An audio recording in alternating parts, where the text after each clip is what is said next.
Welcome to the stream, everyone, which is currently loading terribly. Hang on. Don't need that update running.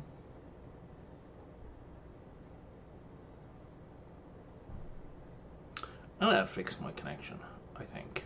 Alright.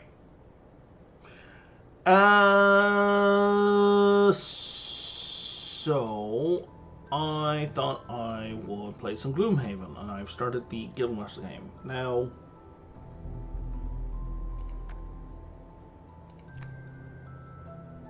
I'm not doing the tutorial.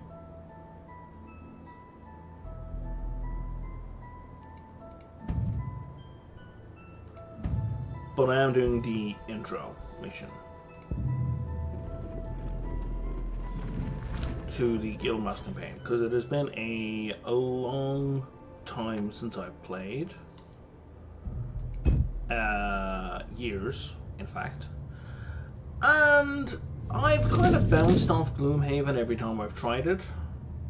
So I thought I would turn off the tutorial. This is very much tutorial.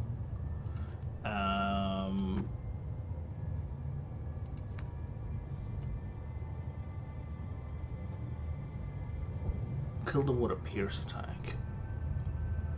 Okay, well then, trample and... How many hit points? Oh, they have 3 hit points each. Spare dagger. And that's what I do. Okay, and you want me to kill a living bones. Which one of these? That's a living bones elite.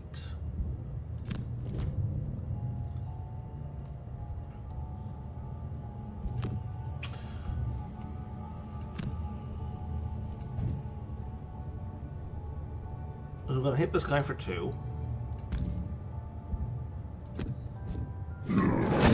Hopefully.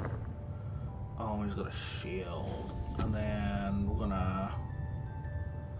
Oh, I misread that completely. It's a 3 and then a 2. Oh, it's a total of 3. Okay. Well...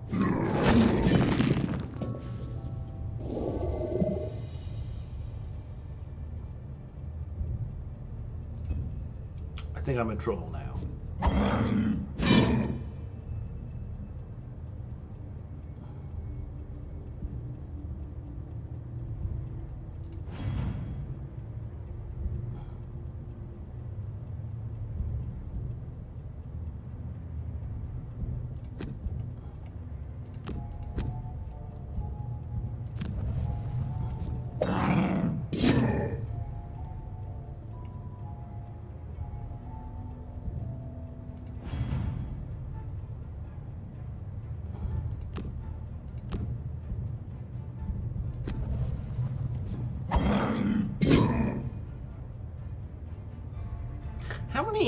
How many attacks does he get?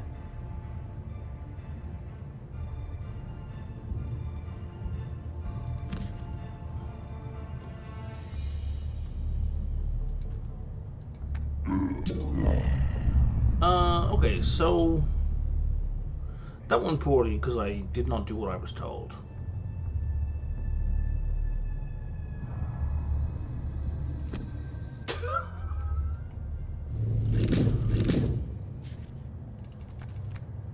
Okay. Because I did not notice it's attack 3 and has pierce 2. I missed the pierce 2. So we'll do that. And we want the thing that gives me a shield, which is shield bash. And we're going to go at 15. We're going to go first. I think we were going first no matter what we pick there. Yeah, we were. Okay, that's fine. So we're going to do this for sure this time.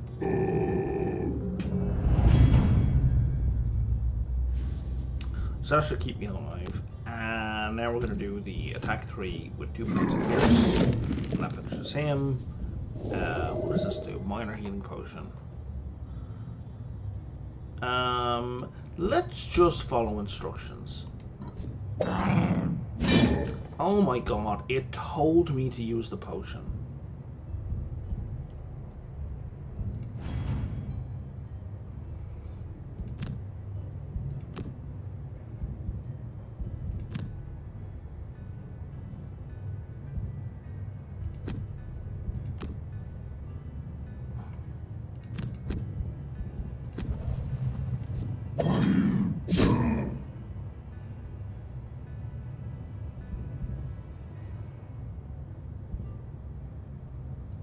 if you're going to do 1 damage,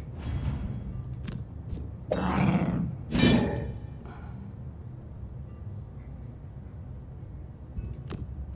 then that's game over. Right? Right.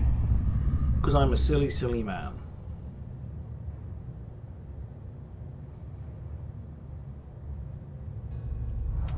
So the reason I have bounced off Gloomhaven multiple times is because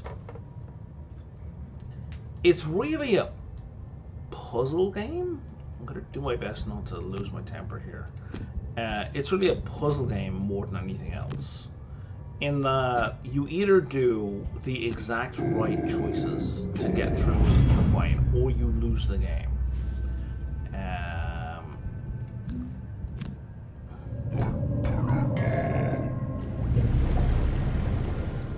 And I find that immensely frustrating. Now, I don't mean that just for the tutorial, because the tutorial is obviously going to work that way, right?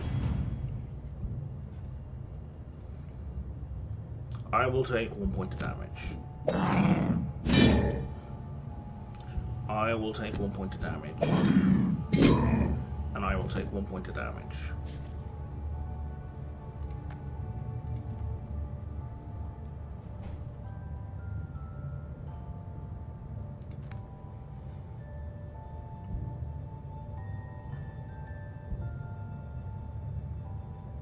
Don't I have to... Because, like, I can only select 1 card, right? So I have to take a rest.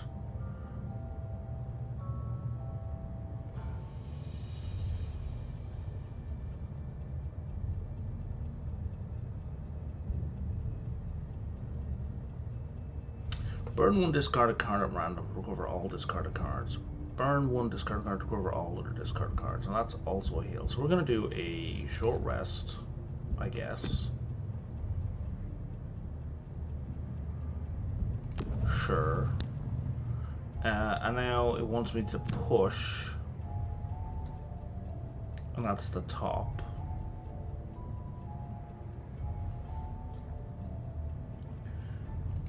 And damage.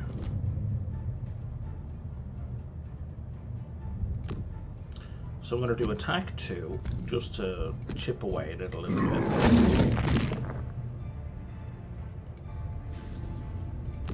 And then we're going to hit it for 3. And then it's going to get pushed through the traps.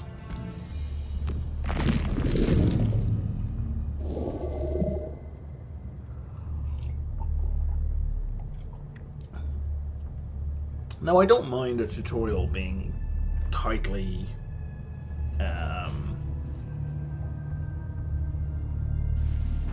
configured, we'll say. Because it's a tutorial and they have specific game mechanics I want to teach you, right? So that's totally understandable. Hey, Redneck, I'm doing okay. Are you familiar with Gloomhaven?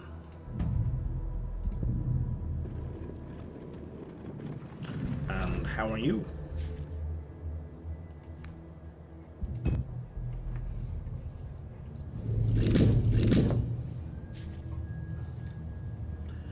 It's kind of... So, it's a board game, originally.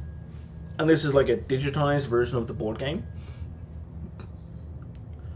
It would be a mistake to consider this Diablo or D&D or Baldur's Gate or any of those kinds of things. It's in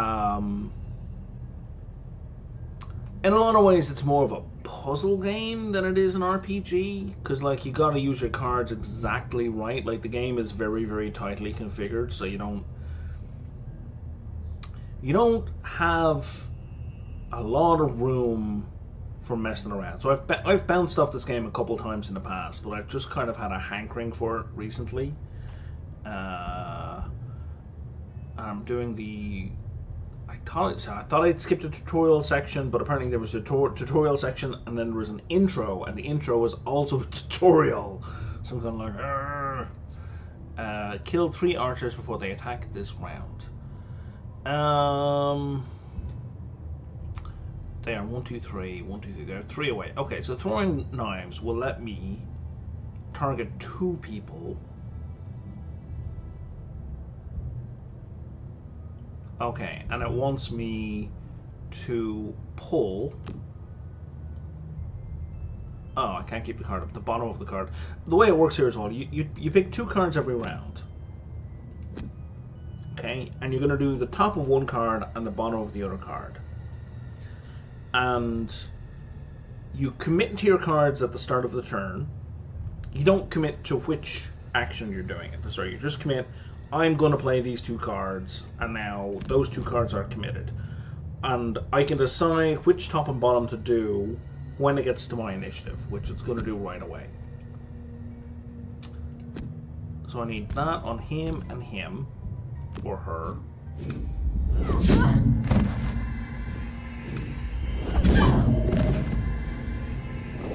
And then we're going to pull this person into a trap.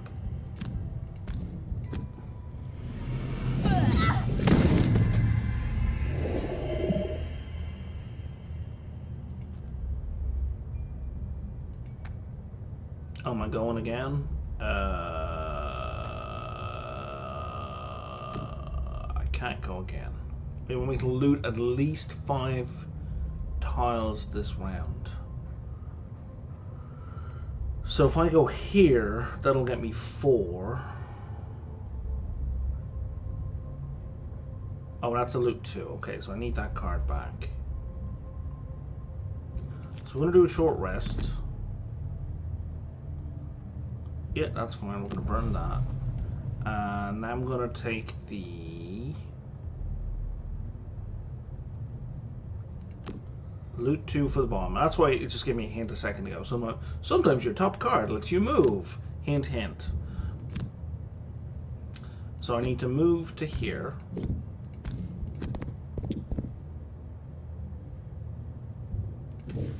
And then I need to loot 2. And it loots everything within 2 X's.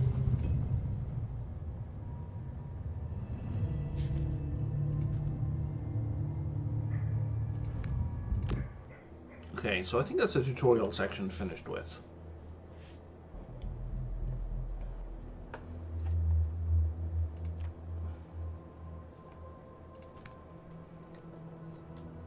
It is not the tutorial section finished with.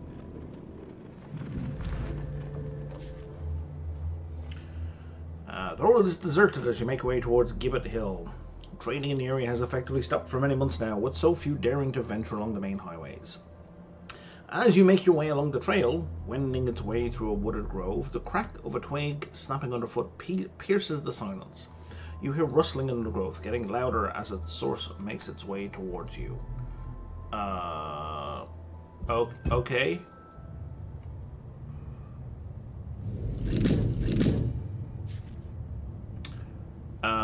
2 clearings, a couple of bandits each. Don't enter the second clearing until you're ready.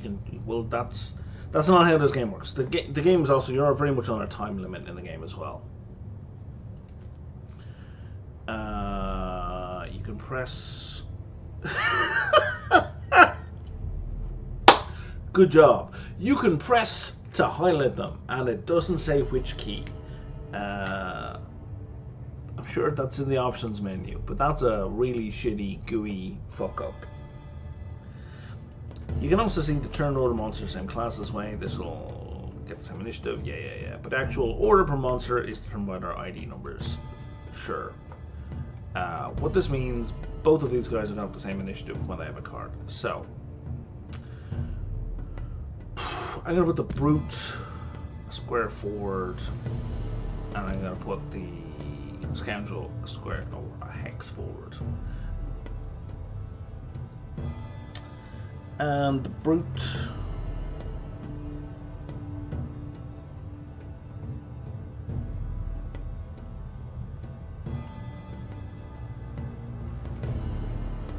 what kind of moves do we have? We have a 6 move, and then the card is burned. Need to find the any key, something like that.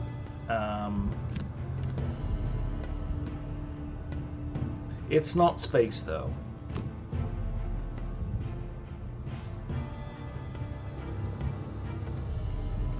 let's enable that. Thank you very much. It's tab. Okay.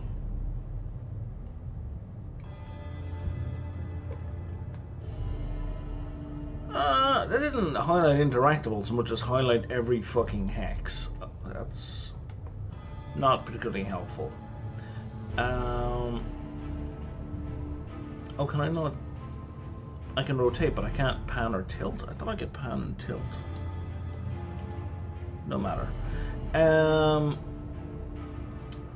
Okay, I need the brute to run forward through. So some of these squares. So the way this game works is each card can be played once and they go to your discard pile, and you rest, and you either pick a card to discard, or a random one gets discarded, and you get the rest back.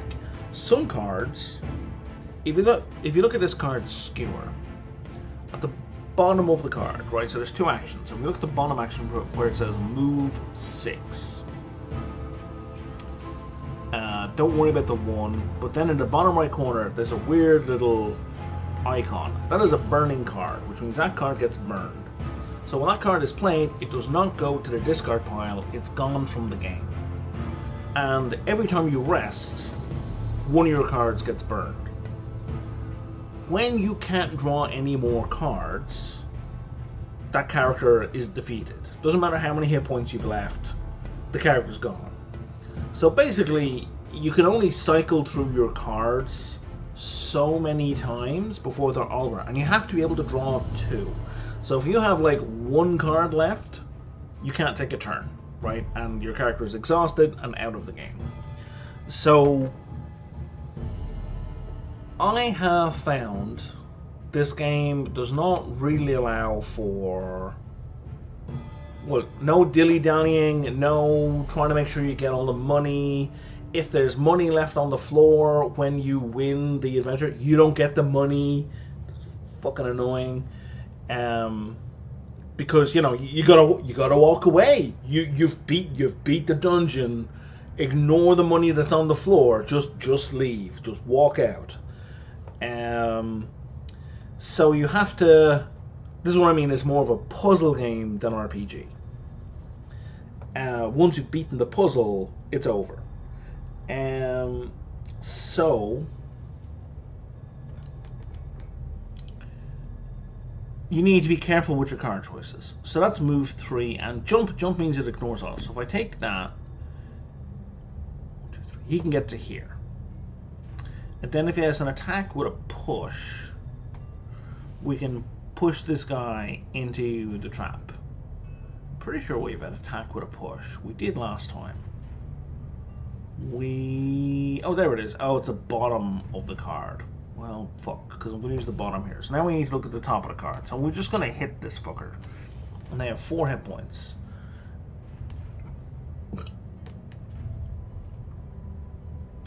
I don't want to burn any cards, though.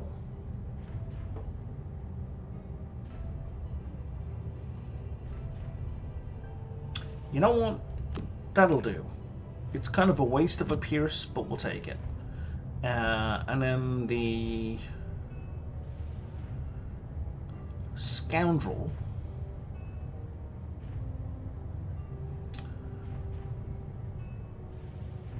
will do bonus damage. Okay, so we want the Scoundrel to kind of go last. We want the Flanking Strike, but we need to go after 35. But you need to move 3. That'll do.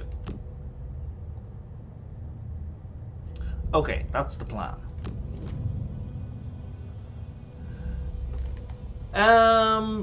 Yeah, so kind of, pretty much. Option 1 is, if you finish your turn on a hex with money, you can't just walk over the money, you have to finish your turn on a coin to get the coin. Okay? Or some cards say loot and then a number, and that number is the area in which they will loot. So like you basically have to spend one of your actions on it. Did you put a trap down, you motherfucker? Okay, so we're going to move you to here.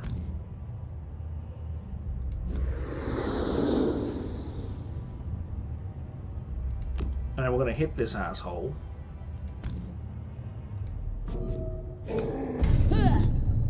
The +0 above their head, there's a variable. So there's a randomization element. So there's like a, if you were playing the board game, it's a stack of cards where you could draw a -2, a -1, a +1, a 0, a +1, a +2, and there's a ×2, and there's a miss. And it's not an even distribution, so it's not like a d6 roll. You start off with like a whole bunch of zeros and +1s and -1s. You have a single miss, and as your characters level up, you can modify that stack of cards. We're gonna move you to here. And then we're gonna kill this fucker. No, we're done moving. And then we're gonna stab the shit out of this guy and do a whole ton of bonus damage. And then they've left money. And we can't do anything about that money right now. However,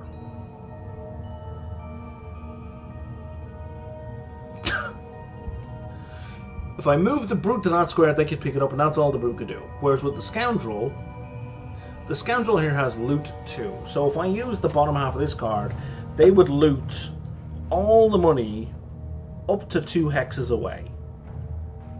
But that's like, that eats an action, right? So I would prefer not to use that this turn.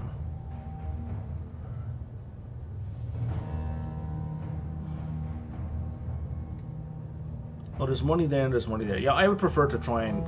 If I kill this guy here, then I could potentially loot all the money by standing in this area. So if we do that, that'll let me do 2 damage, maybe 4. I think I can attack twice on the same target. And then if that doesn't kill them, we'll pull them into one of their traps, yeah? Yeah, okay, cool. And the brute... Oh, he does do loot.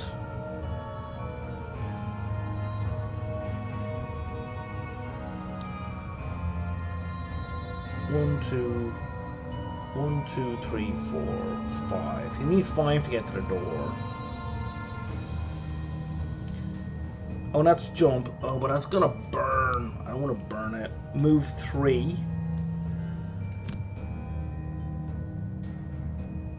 You know what? Move 3 is fine. He's not going to do any damage this fight, in this round. So then it tells you all. So if there are multiple bandit archers, they would all do this one thing. So we're going to hit this guy once. Just once, apparently. I thought I could target him multiple times, but I can't. And we're going to pull you to here.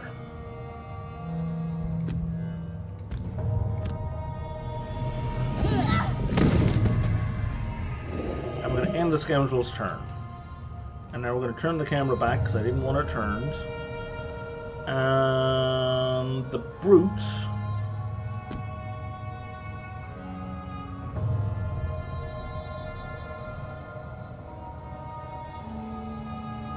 is going to go to here.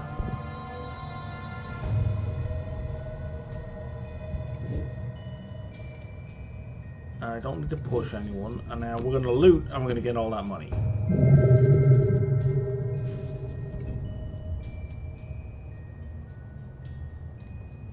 And that's how we get the money. And now it's a new turn. Now we need to get through this door.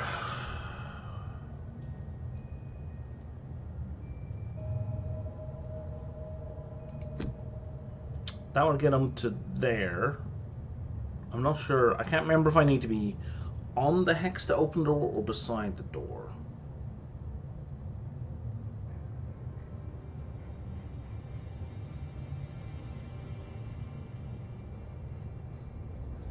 So we'll move 3. And that's the bottom? Yeah, and then we'll do a ranged attack. And then this one is gonna go move 3, loot 1. They're both kind of going to the same square, I guess. It's fine.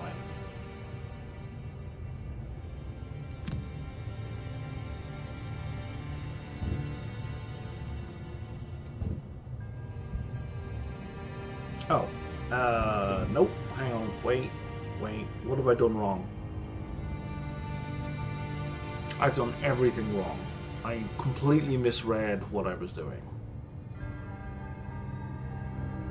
Fuck. Okay, well, we're going here. Oh my god, I have fucked it up so badly. And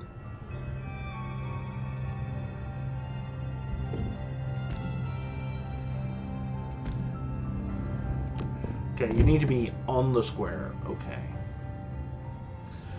And we're going to skip the attack because you can't do anything.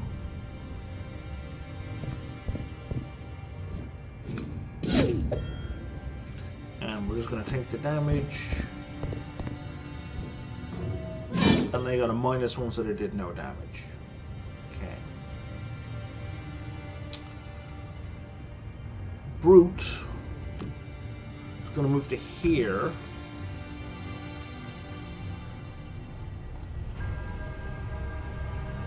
I'm pretty sure there's a button I can press that will show me line of sight.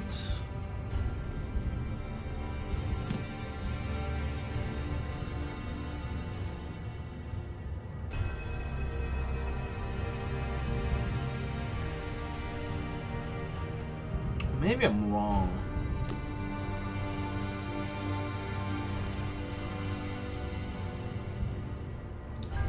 Maybe I'm wrong. Okay, so we're going to move to there. We're going to skip the push, and then we're going to attack. Oh, I can hit both anyway. So we're going to hit you. And then he's going to pick up the gold now. Yep, see you, redneck.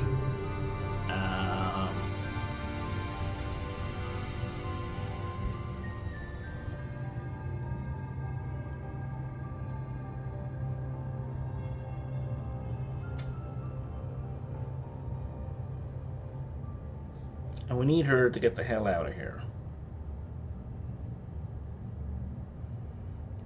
Okay, so we're going to do these two. We're going to attack and run away. And then he's gonna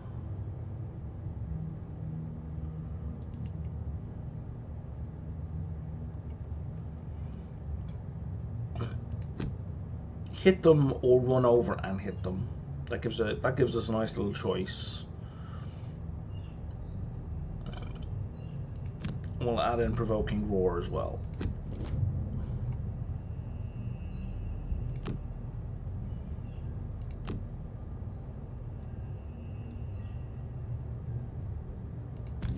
So none of the bonuses are going to kick in there. We're just going to do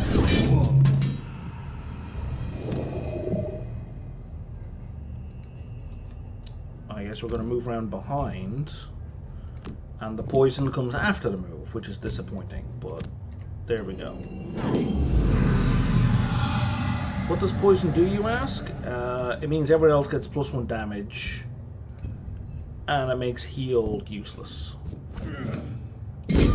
Dick. I'll take the 2 damage. The brute, quite helpfully.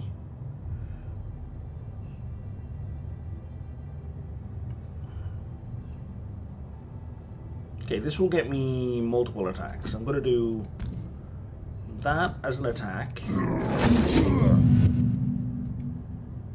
And now any enemy we move through also gets a hit. Gets hit.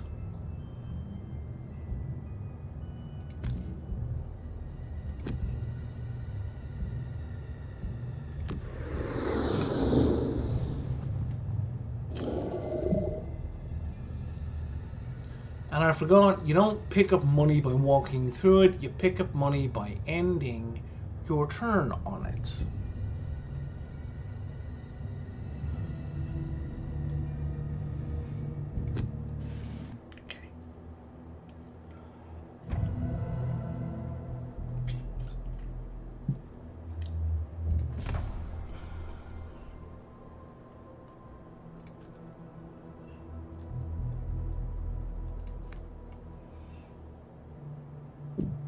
Okay, so this is going to give us it's going to add a spell weaver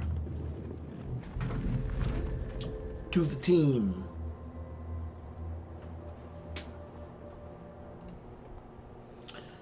Blah, blah, blah, blah. It's a dungeon. Okay.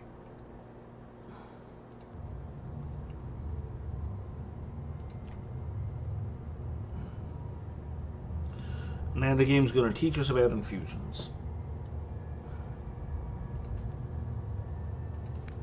What this means is, on the right hand side, when you use a spell that has an element, the battlefield becomes infused with the element. And then certain spells, you see here for Freezing Nova, it says attack 2, target all enemies and immobilize them, right? So can't move.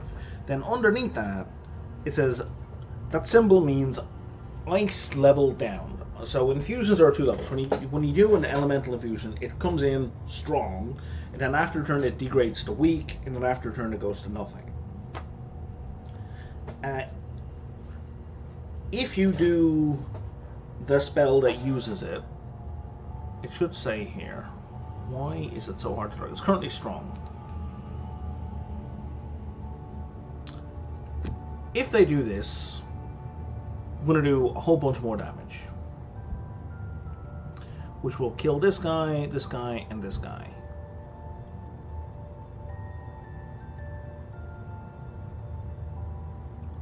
Consume ice power and freeze and kill the weaker banners. Use a jump move to survive turn. Yeah, and then we're gonna run away. And what is their? We don't know what their actions are, but you're saying survive. I don't know how moving. So I'm gonna do that, and it should kill. Oh, and you have to choose to consume, right? If you don't do it, because if you do it, no one else can use it, right?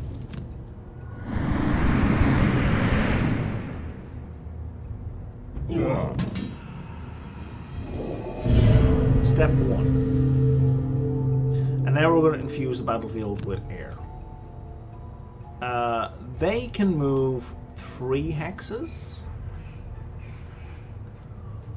I don't... Oh, and they're immobile. Right, okay. That's how I survive. And we're going to go to here.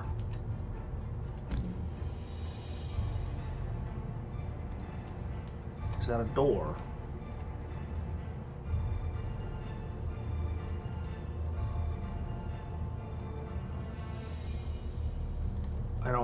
I don't know why it won't let me.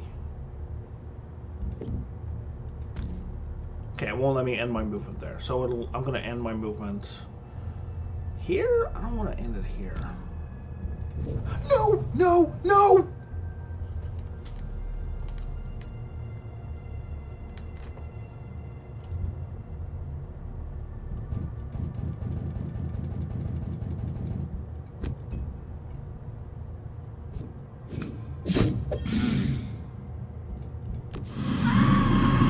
Yeah, I know I need to jump away from the bandits, motherfucker.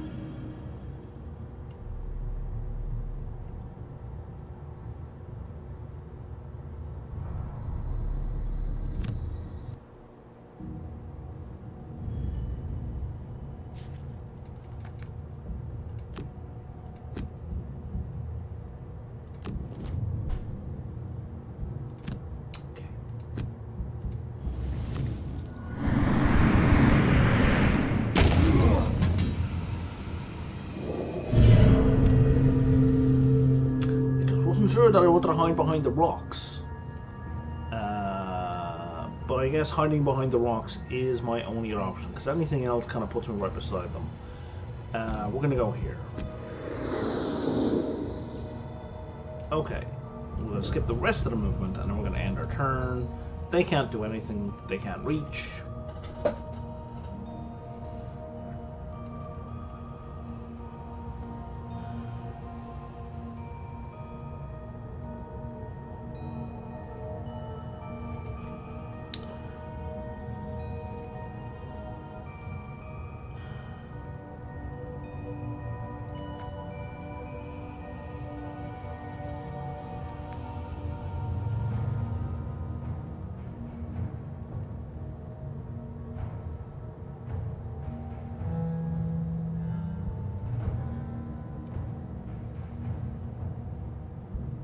So if we take a short rest, now it should be set to automatically burn Freezing Nova.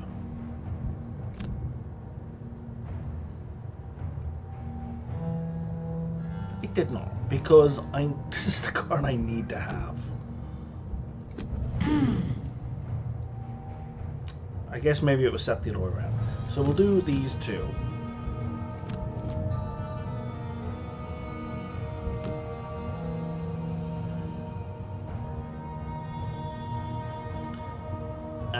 This is going to give me all of the cards that were burned. We normally can't get back, so that gives them back. Puts them back into my draw pile. And now I can hit this guy. And hopefully not get him. That'll do. That's a +2. Good stuff.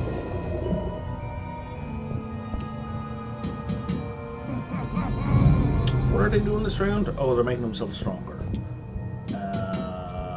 Move to attack to strengthen. So now, ideally we want something that has a multi-attack. So we could do Freezing Nova for 2 and hope it kills both.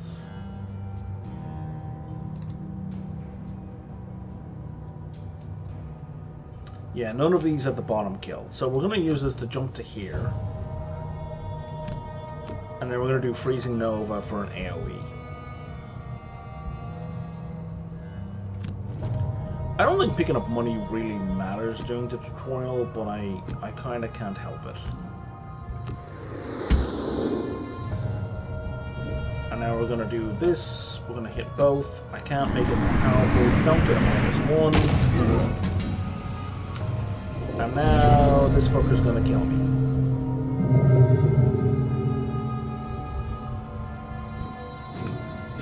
Unless he gets a -1. Oh, even with the -1. If I burn an available card, it's game over, so I need to burn 2 discarded cards.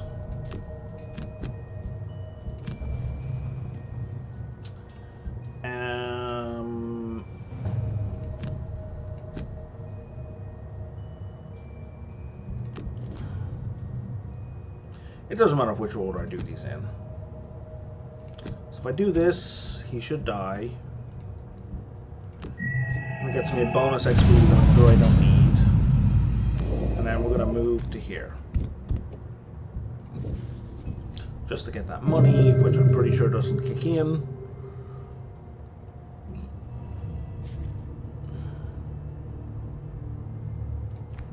And then we got one more character I'm sure they're gonna bring into the game. Yeah, here's the Tinkerer.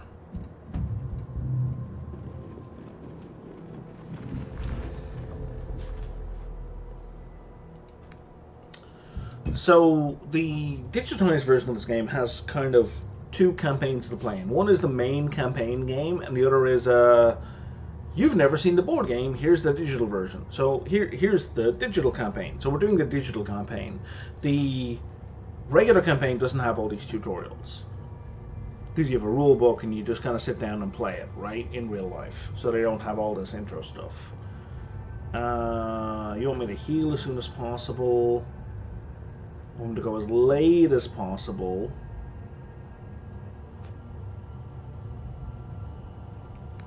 Okay.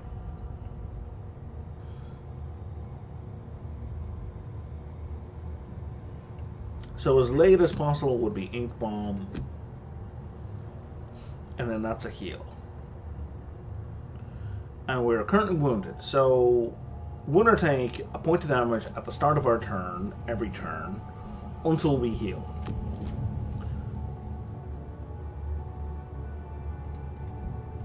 So they're all going to go. 3 squares. Hexes. Spaces.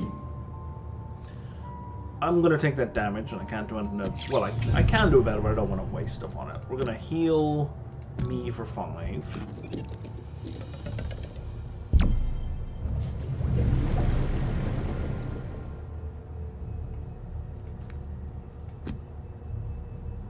Oh, and then I'm not going to do any kind of area of effect because I miscalculated. So this is a common problem I have in this game.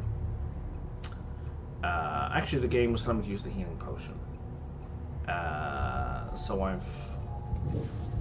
I have failed the tutorial because I did not use I used the heal ability rather than the healing potion. Okay, I forgot I had that. So let's try this again. So we want the top part of that card. And we'll do the bottom part of that card. Right. I kind of wish I could mark in the game which part of the card I was planning to use, so that way I don't forget and get them mixed up later, because that's the thing I often do. I often get them mixed up.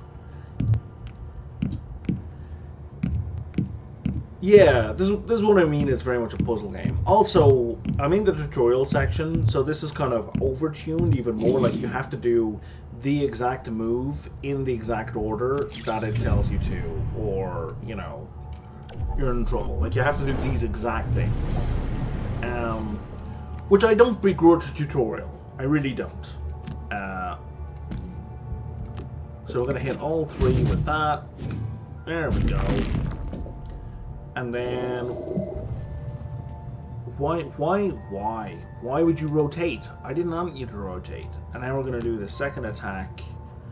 Oh, no we're not. We're completely out of range.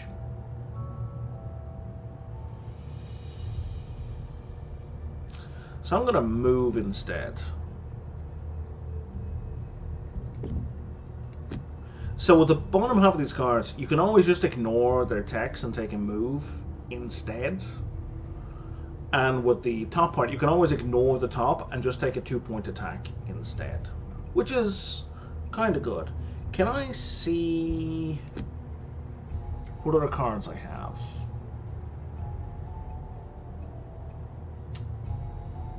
Oh, hang on. I got a Ghost Blade. A Ghost Claim thing. Santa Queen got angry too fast and lost it by... I need to move my chat window. Lost it by 1 resolve point. Those lumberjacks were too slow opening 2 gates. Get me the win. Sad trumpet. Yeah, for sure.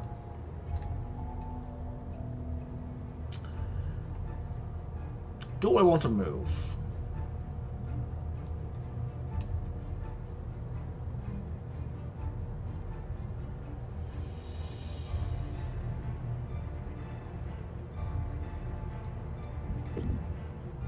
Toxic Bolt, Ink Bomb. So what I've got left is a ranged attack and a move.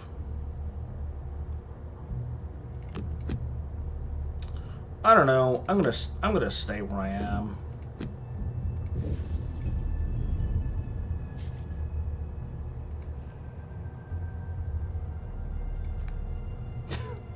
Did you know you can change the areas of arrays by pressing question mark? I don't think it's actually question mark. So we need to take a short rest,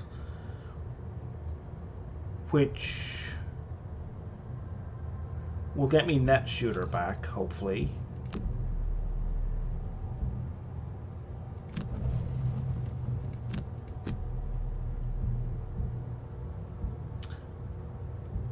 What's the range on that? 3.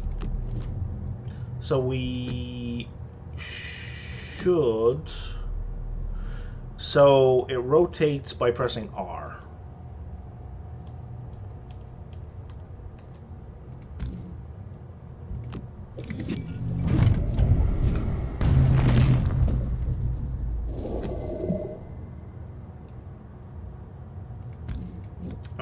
to there.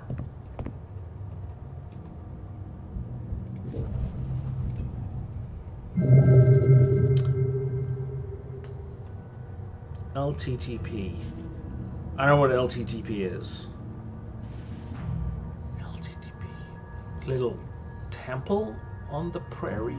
I don't know. What's LTTP?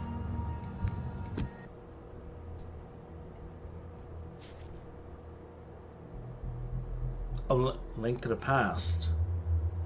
Oh, it's a Zelda game. Right. I was like, yeah, okay. The only Zelda game that I have played for any amount of time was the Ocarina of Time on the Game Boy. My little brother was huge into Zelda, but I never got into it. I really I don't like action / games. They frustrate me.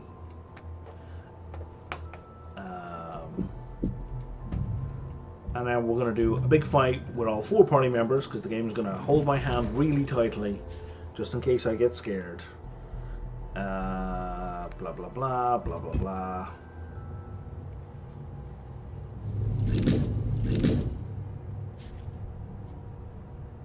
Oh, I don't have all 4 people? You only give me 2 people. Wow, it's holding my hand even tighter than I thought. You just want me to survive 3 rounds. I don't know. I think it's gonna love me and leave me.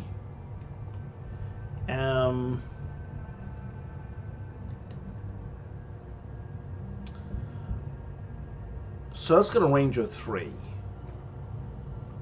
So if we do something with an infusion first, I think all the stuff with infusions get burned. Yeah, it looks like they do.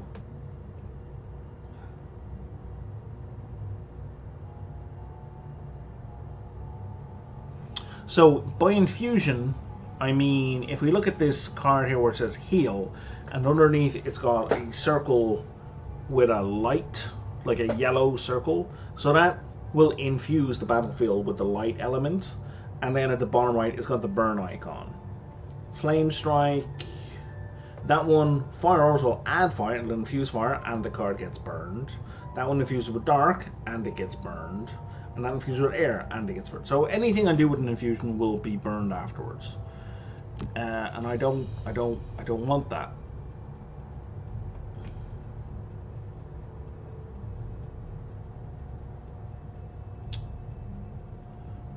Okay, so that one is attack 2, range 2. So is there any of these that have a move and attack on the top? No. Okay. I'm just gonna...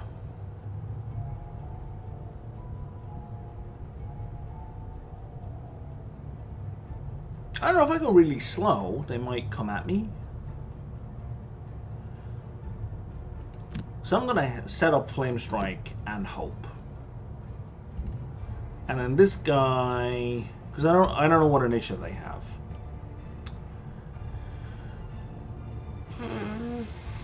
I want this guy to go super last. I don't think they're going to do area stuff.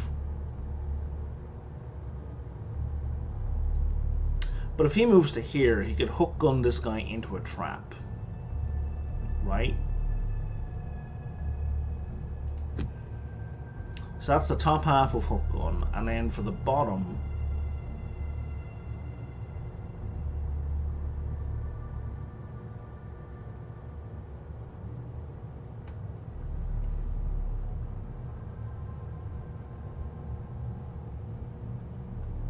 let's have him start there.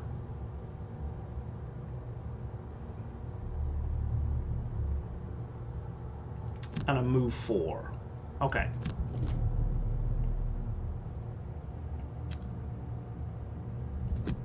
And that kind of worked.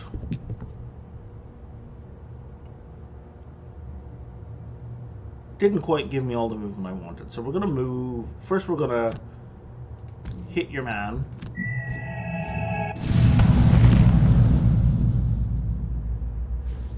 And then nobody's in range, so then we're just going to move. And hopefully stay out of range. At least leave that guy far away. Excellent. Hook has a range of 3. If I move to here, can I hook your man into the trap?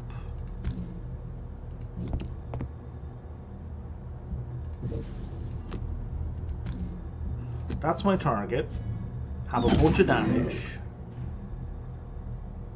Oh, I can. That could not have been more perfect. Okay.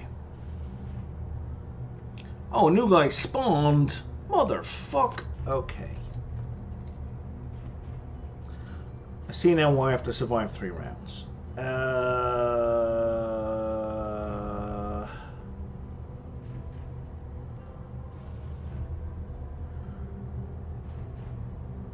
Let's move.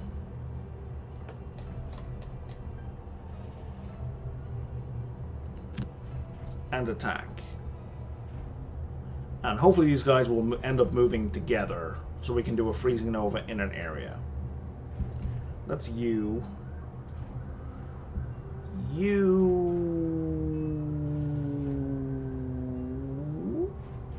Okay, I can make everyone more powerful. Do you have like a melee attack at all? A lot of range attacks. We're gonna have you go early.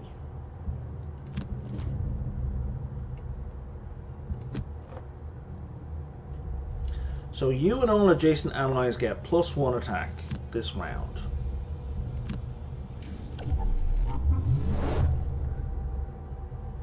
Cool. And now attack 2 or 3, we're gonna hit this guy.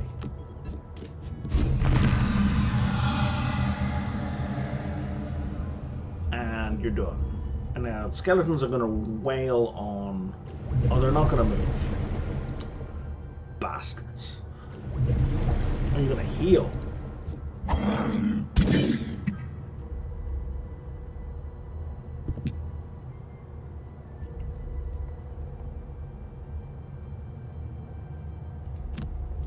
If I move to here, I wanted to get the goal, so I wanted this guy to move. I'm gonna skip there, and then we're gonna do that. Does that not count as +1?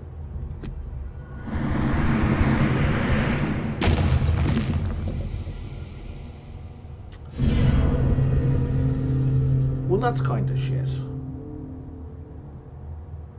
And now we have a new enemy. We're gonna do fire orbs to hit everyone. And then we're going to ride the wind. Oh, we could do loot and move. We'll figure it out. And then this guy...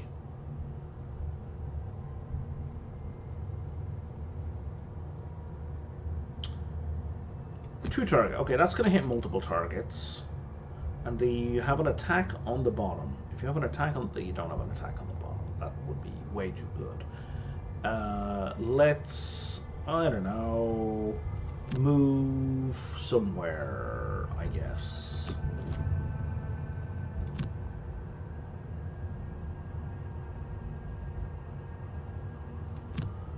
So we're going to hit this guy and this guy.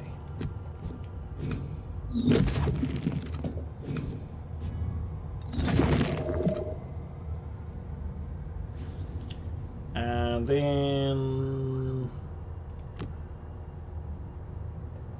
move 2. And yet I can only move 1.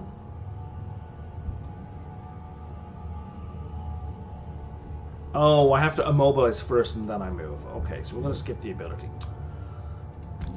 It's so picky.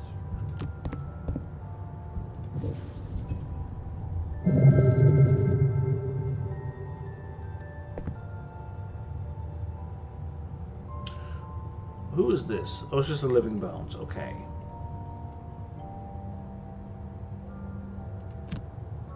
So if I loot, it's just going to get me 2 gold. So we're not going to do that.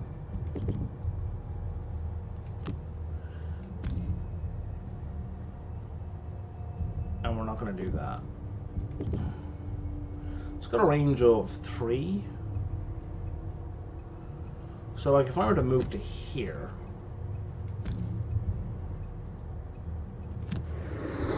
we could do some wacky shenanigans. Like so.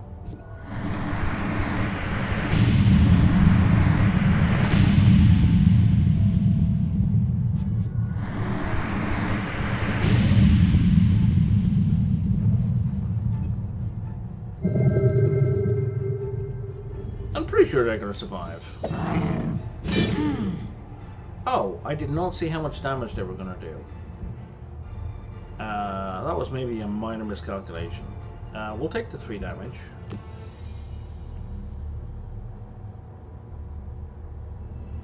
And because we win anyway.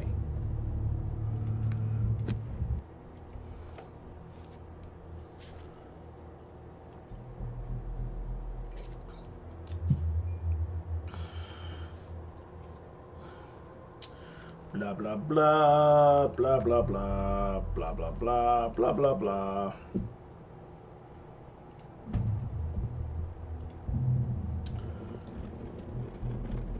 This game really keeps you locked in.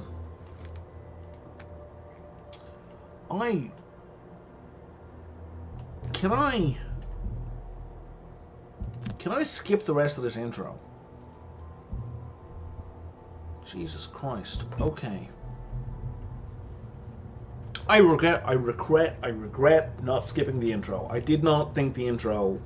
I thought the intro was going to be a cutscene. Jesus Christ.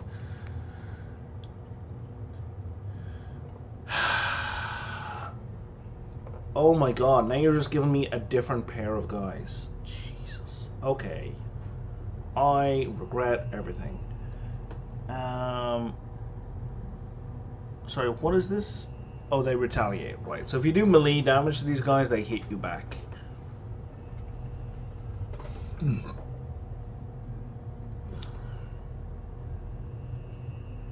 So I think I want the Spellweaver to be like, within 3 of these, and we'll do firebolts to them all.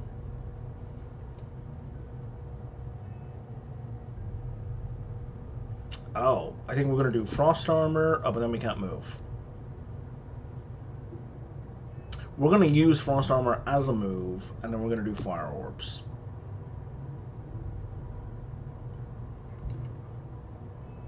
And then the Scoundrel. Throwing knives are so good. You can hit everyone with throwing knives from where they are. And then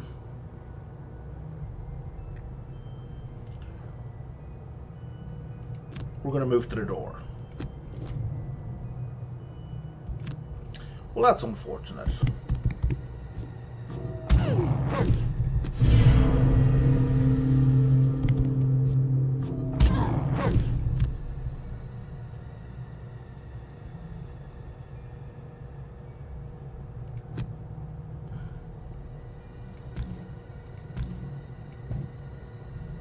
Oh, it's 2 targets. You know what? That's fine.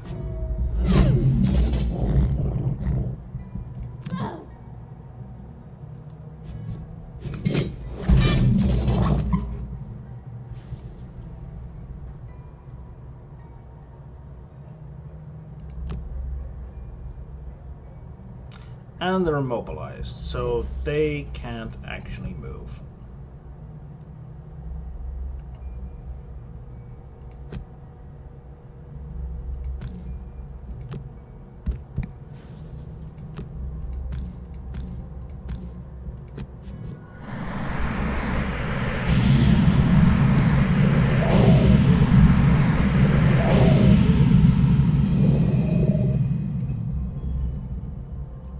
Okay. You don't have any kind of healing words. Spellweaver, I think, can do some healing. Yes, the longest interactive cutscene of all time. So we'll have this person move and open the door. So there's another room over here. And we want them to have a ranged attack as their next option. So move 5 is good. Do any of these bottom ones have a... We're doing that in the top? No, that's the bottom. Okay, so any of these have a ranged attack. Oh no, you're out of range attacks. That's kind of funny. So we're going to do a self-heal? We're going to do a self-heal.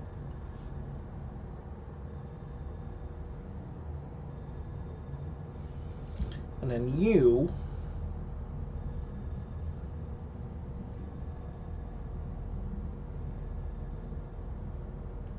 We're going to do a 4-point move into the next room.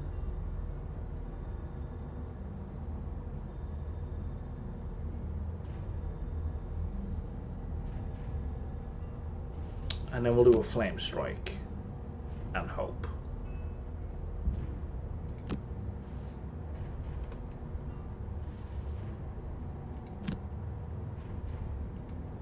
So let's do the heal first.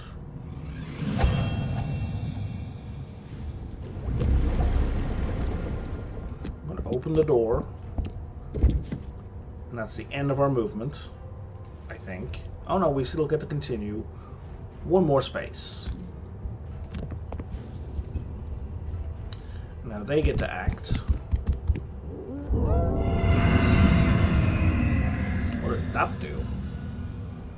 Muddle.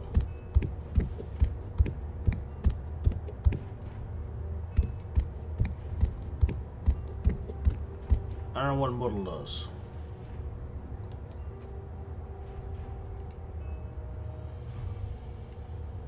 Oh. How do I target the square so I can see what the fuck it does? Is there a like see more detail button? Tab, left alt maybe? Okay, tab did not help. Left alt? Nope, that just shows us the cards we have. None of those helped. Okay.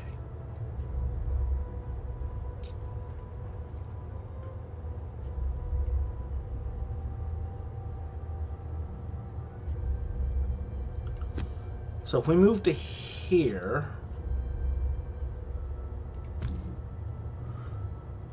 we can use the flame strike to hopefully murder this guy. I'm sure. Just in case we don't kill them, just in case we get a -1, this means they're going to take 1 point of damage at the start of their turn. Okay, overkill. Sure. I'm fine with that. Now, Impaling Eruption will let us annihilate both of these. And we want to go early. So we're going to go with that for a heal, and then Impaling Eruption. And then you are... What does Muddle do? I don't know what Muddle does. Oh, here we are. Gains disadvantage on all their attacks. Oh, that's fine. We're going to just try and pick up some money, because I assume that's good. Isn't there a Loot 2 card, or have I already used it? Oh, not this time. There is a Loot 2 card. So there are more cards to this, and normally between adventures you get to... Like, you have a set number of cards you can have, right? Like, there's a set hand, in terms of, like, a hand size. But the actual number of cards each character has is 2 or 3 more at the start of the game, so you can swap out a couple of the cards. And then as you progress over time, this is the RPG elements, you can add new cards to your options. It's not a deck. There's nothing being dealt. It's you know, you pre-choose what cards you have. It's more like a loadout. So if we do Loot 1, we're going to go last. I'm kind of assuming she's going to kill everything. And is there anything going to move at the top? No. Okay. Well, yes, there is. It's the one with the loot option, of course. So we'll do an attack. Just, you know, we'll see what happens.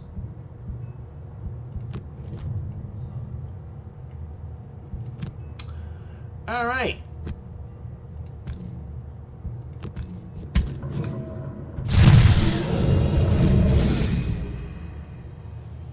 Yeah, you'll take the damage. Excuse me. And then we're going to heal our buddy. You know what? We're not, because you're going to survive that just fine. We're going to get some money.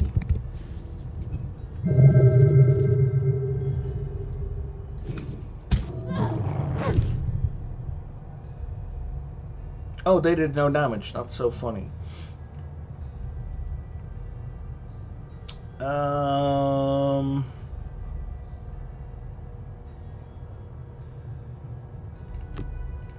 So that should hopefully kill them. Do they still get to retaliate even if they're dead? Looks like no. And then we'll do loot to get that 2 gold, and then we win? I think we win. Can you level up the cards? No, cards don't level up. The cards you unlock are better, though. They're, I think, I'm pretty confident they're better. As your core training nears its end, thank fuck. Can I skip the rest of the intro? I don't think I can. Yeah, no, I think I'm just kind of stuck. Okay, it's fine. It's almost over.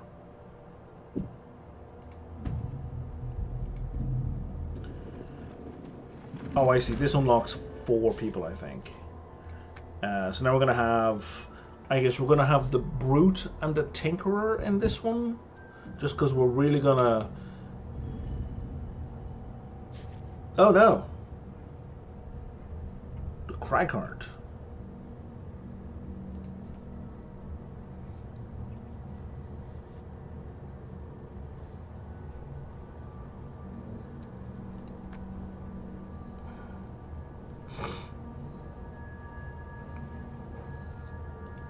Okay. Kill 4 living bones this round. Well, I don't really have a choice. So you want me to have... You want me to do retaliate. Right? So I can heal, but I don't need to. Are you hinting that you want me to rest right out? Because they did a lot of talk about retaliate.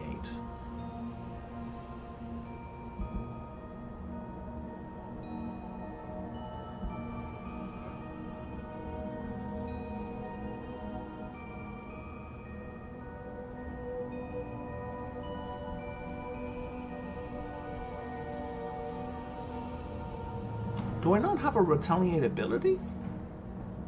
Oh, there. It's right there in front of me. On the next 6 melee attacks starting you, gain retaliate 2. And then we take the top version of that.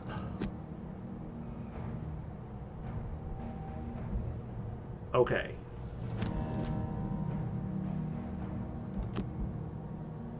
So let's just do that right away. Just so I don't forget. And then we do Avalanche.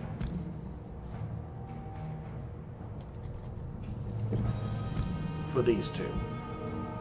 And infusing with Earth will do extra damage.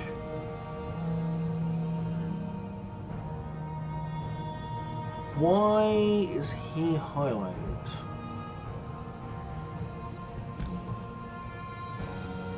Oh, I see. It was just highlighting him as an option. Okay.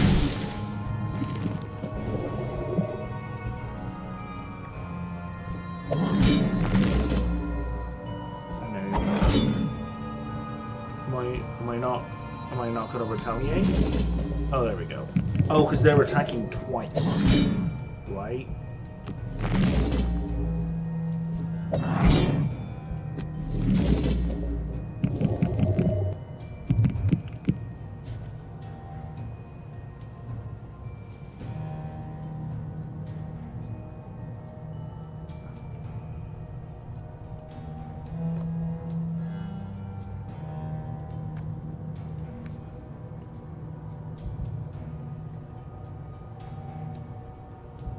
Okay. So we have to take a short rest. You're going to burn a card I'm pretty sure I don't care about.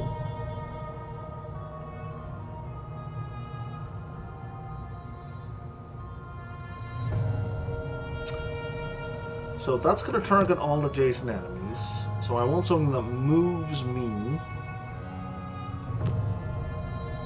Okay. So this is an interesting combo. So while cards themselves don't get better, you do get an interesting combo. So this thing does more damage, or has a bigger area if you have Earth available. There's no Earth available. If I do this first, I can move to here.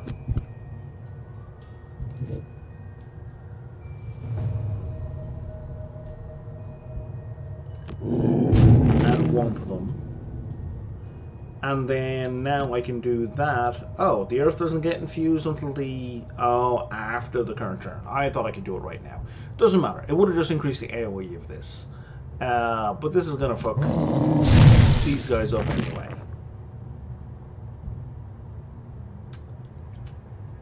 Skip ability. The ability here is all adjacent allies suffer 2 damage. There are no adjacent allies, so it doesn't matter. And what am I at? 7 out of 10, and that's going to give me 3. Let's use the healing potion, just in case they do something wild and wacky. And the retaliation should finish them off.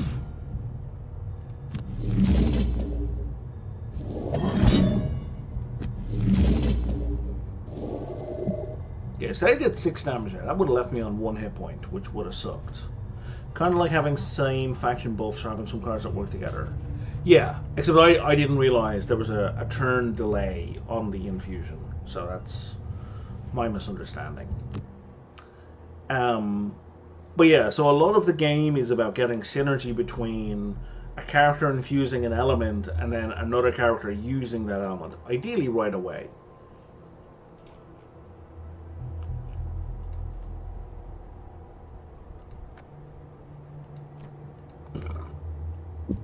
Okay, we gotta do one more to get the 6th character.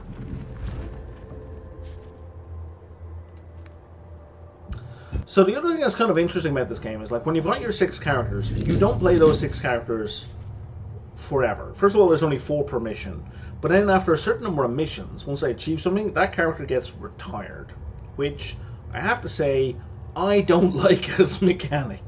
I hate it. I like my characters. I get locked into playing a character, right? But when they retire, it unlocks a different, arguably better character. So summon an ally and kill a night demon. Which one of you is night demons you are? So summon 9 horde. Okay, so we're gonna summon a plague rat. It doesn't tell me what range it is. Okay, and I need to kill one of these guys. So that's the top half. So now I need to look at the bottom half. I'm at full health, so I don't need to heal.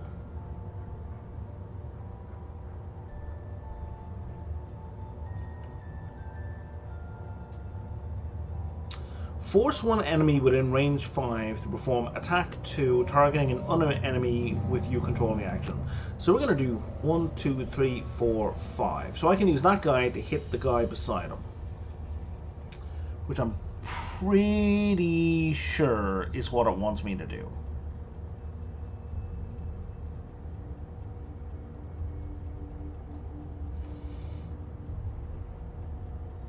I'm going to go last, so maybe they can, like, move themselves around. Oh, you're all going to go invisible. I think that fucks me.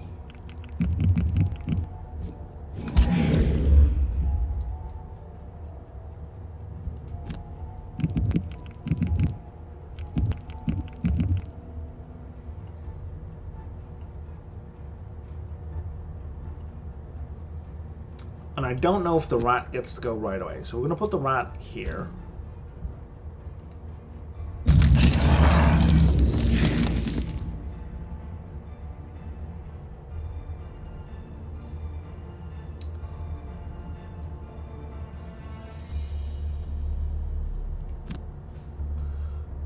So we're going to use this guy to attack this guy.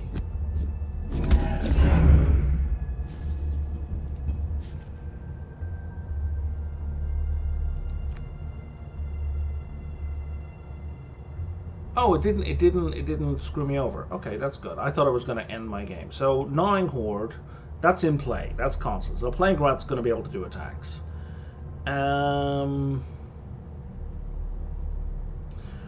The key thing about this guy is he's got a lot of self buffs. So, for example, with parasitic influence, on your melee attack, +2, right? So that's kind of a permanent heal. Every time I hit someone, I heal 2.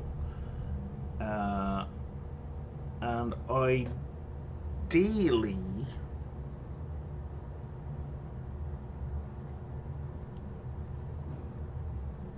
I don't see another way to heal. So we're going to do that. We're going to go early on this one. Not early enough. We're not going to go early enough. Okay, fine.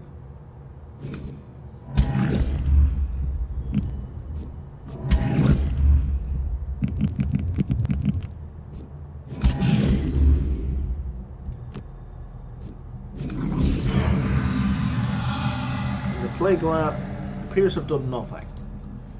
That's unfortunate.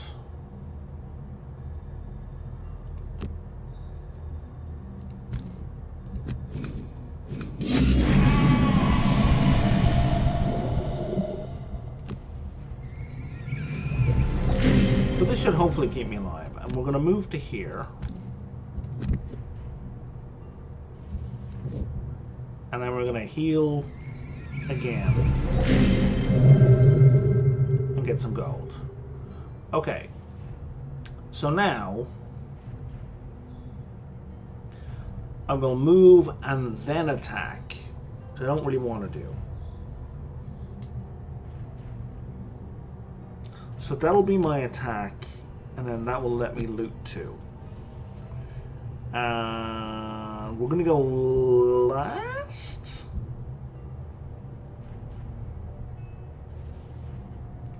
We're going to try and go early.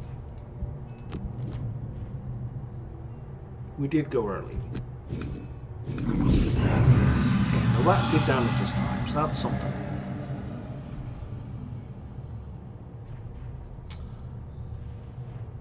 So we're just going to do this for a 2-point attack.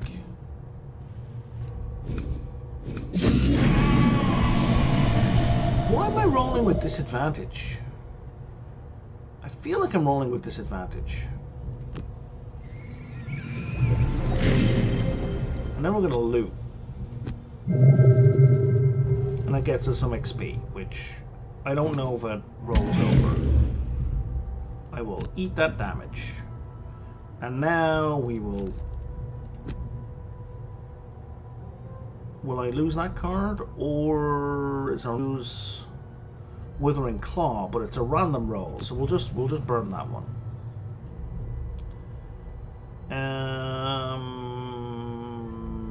Stabby stabby. That's a 2-point stab, and that's a maybe go invisible. And that's again. Let's try and go early so we don't take any more damage. Plague rat did well. And now he's poisoned, so I'm at +1 damage. So yeah, let's just beat the shit out of this guy. Why am I rolling with disadvantage? Like, these are not ranged attacks.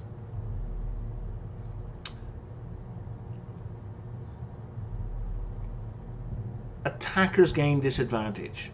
Motherfucker. We're not going to bother with the push. I'll take the heal. Thank you very much. And then I'm going to go invisible. What does invisible do? Invisible can't be focused on or targeted, but can be damaged by like AoE stuff. Okay, so we're just going to go invisible. So he has to attack the rat.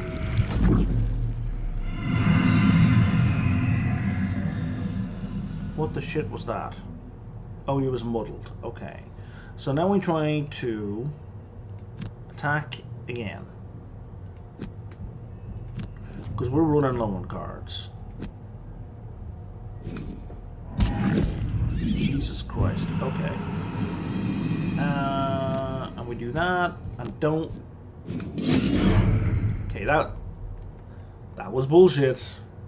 That was bullshit.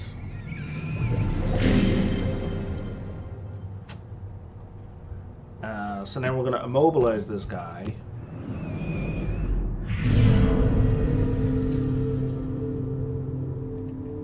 And none of our attacks are ranged. So we're going to move to here because we want to try and push him into the trap on our next turn. Because we have like, this is our last turn.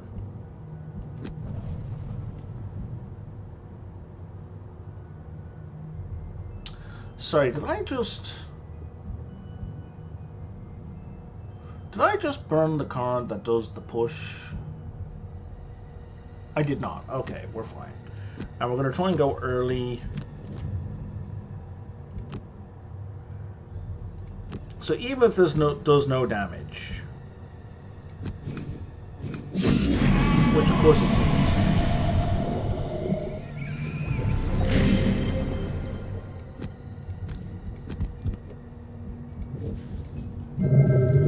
And we're done.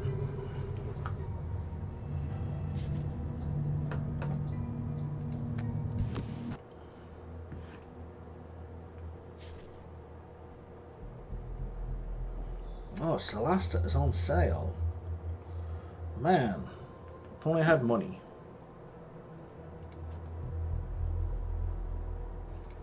Falling Star, Minor Earthquakes, Magical Artifact, Remembering Keg from Mind Heap. Am I still locked in? I am still locked in. Okay.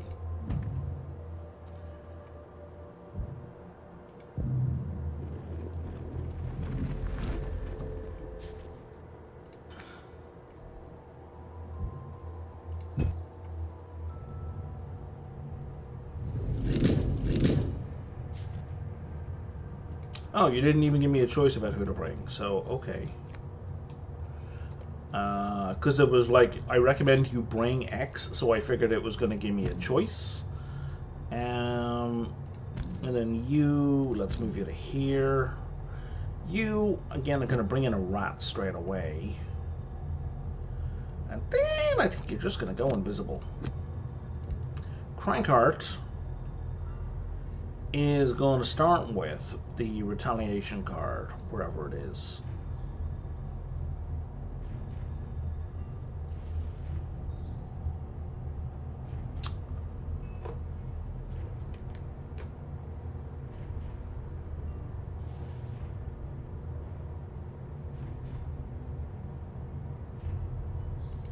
There we go. So that's the bottom, and then for the top, I just need like a... On the next 4 range attacks, gain add target. So if I select that, it means on my next 4 range attacks, I get 2 additional attacks. Like I get an additional target. So we're gonna... What breaks invisibility is removed at the end effector's next turn. Okay, cool.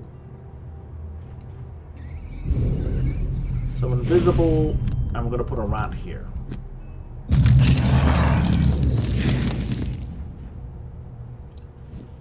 And you're going to shoot the rat, which is fine, because retaliation doesn't work at range. And you're going to put a trap down like a dick. Okay, take the damage.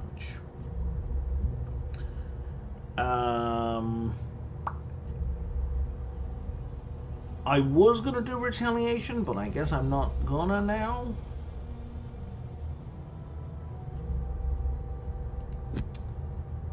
So I go to here. And then I am going to take the range attack buff, because I want to set it up for the rest of the dungeon. And now, if he does that, he's going to AoE. And it's only going to hit enemies. And then he's going to move and he's going to AoE again. And then this guy, who's going to go much, much, much later.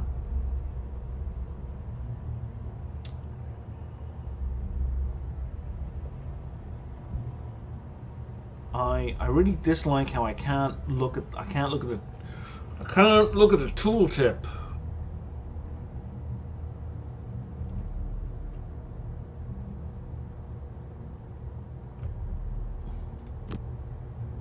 Even if I click on it, I can't look at the tooltip. If I right click at it, I can't look at the tooltip.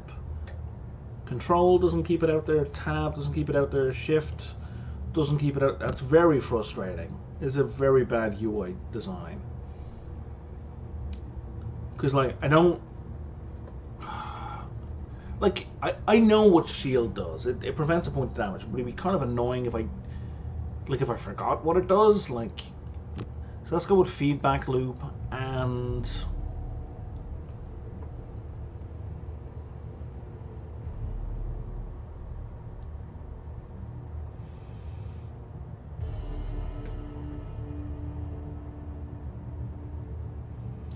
so that's going to be melee attack, so I need to move.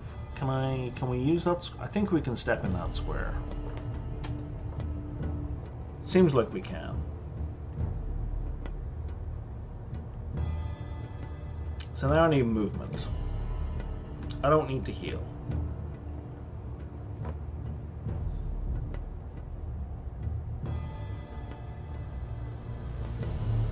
Move 4, attack 2. That'll do. Let's go early as well, but we're going to go after the crack heart. Okay. So we're going to do this. And I have no allies to hurt. And then we're just going to move to here. And all adjacent enemies also take a point of damage.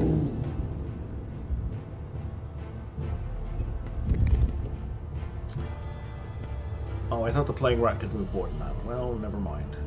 So we're going to do... Yeah, we're going to go to here.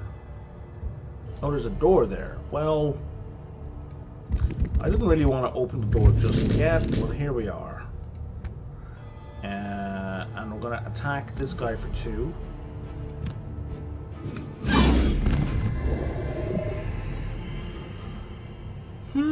I'm going to turn on feedback loop, but we can't do an attack. Do I still get the augment, though?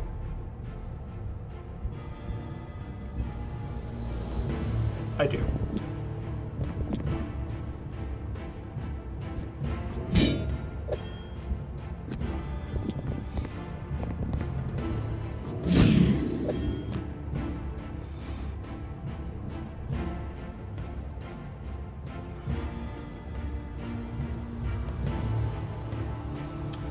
So if we hit that guy, that's an attack 3, and then we need a whole bunch of move.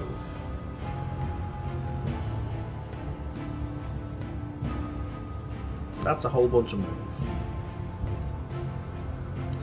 And then you are... we need... An attack and a move wouldn't hurt.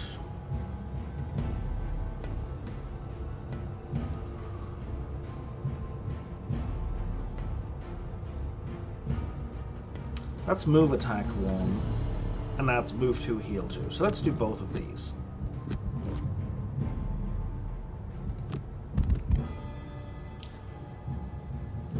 So if we move to here,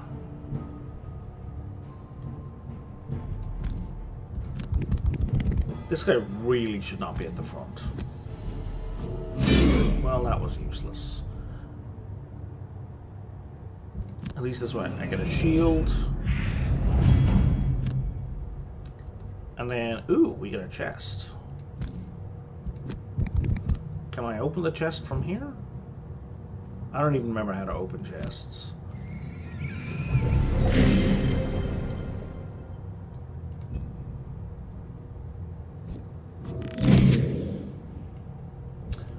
I will take a damage. I will take a damage. And then he's gonna smush that guy.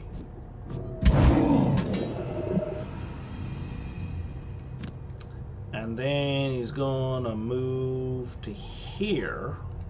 And all of these guys are gonna be immobilized.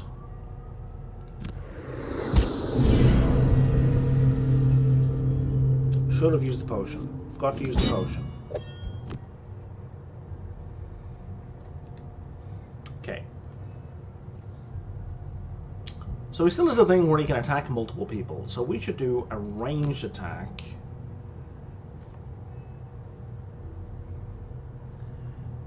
And I would love to do a second range attack, but I don't have one. So we're going to do Crater.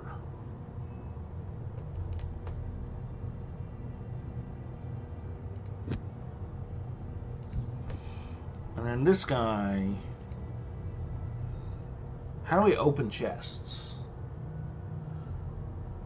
Do I need to move into the square of the chest? I'm going to have to Google this.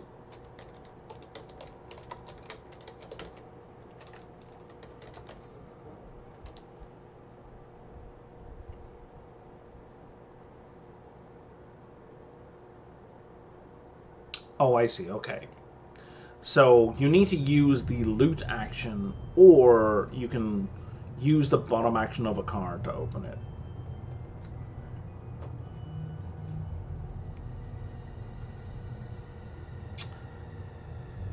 We need to go after 38, which is fine. He's gonna, I think... Yeah, we're just gonna deny that, thank you very much. And let me just scroll past, get this off my screen. There we go.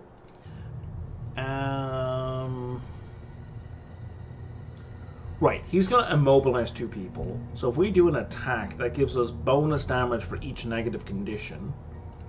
And then we just need to move so that we're near one of these people.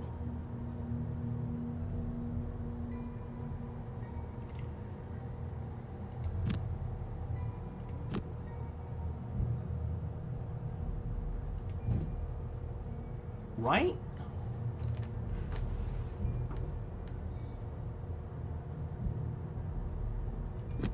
I think that means he's gonna get pummeled pretty badly, though.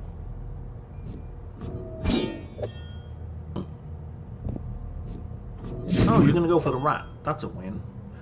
So we're gonna hit both of these and immobilize them both.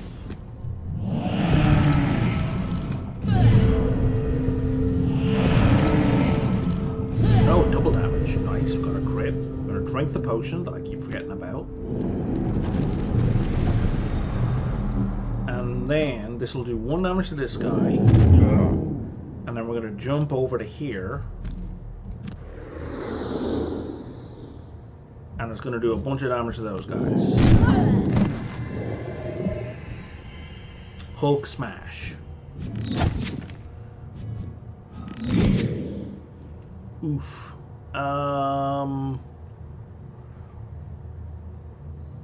We will take the 2 damage.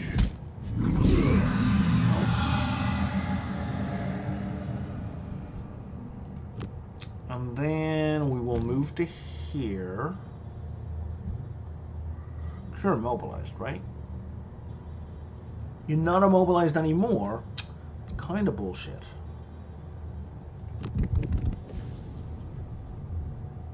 We're going to drink a healing potion, and then we're going to stab this guy and gain a shield.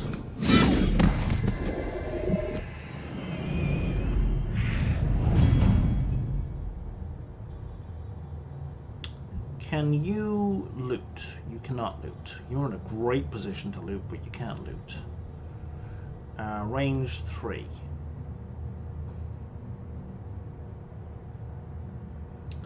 So if we do Dirt Tornado, we could move to here, and then that will bring us into range from Massive Boulder. And then you also cannot loot.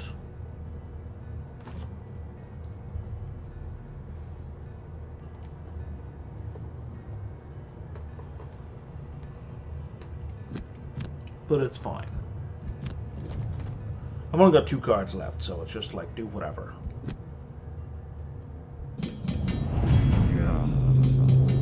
you guys are going to give yourself shields.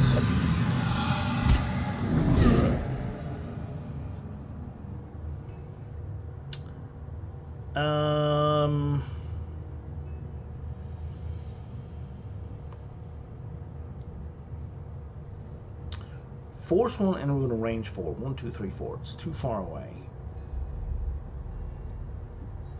And if I do that, they can't hit anyone. Both of these kind of suck.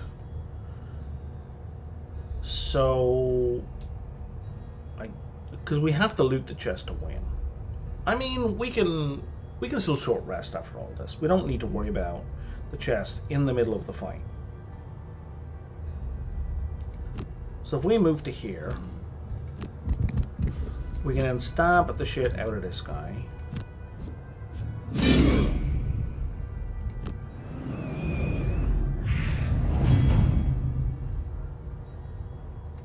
And now you can move to, let's say, here, here, here.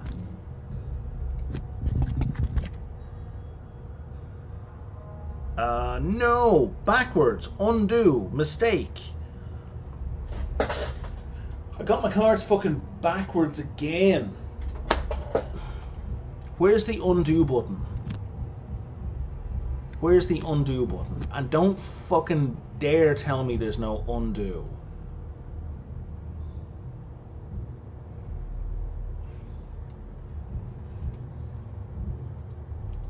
Okay.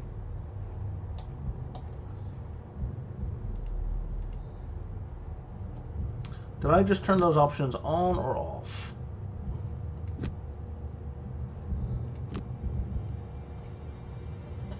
Skip, switch, undo buttons enabled. Oh, switch, skip and undo buttons. You're just switching the sides. That's really annoying. So I know. So there's a sequel to this called Frosthaven, which I was watching. I don't know if you're familiar with Quill18 as a streamer. He's another guy.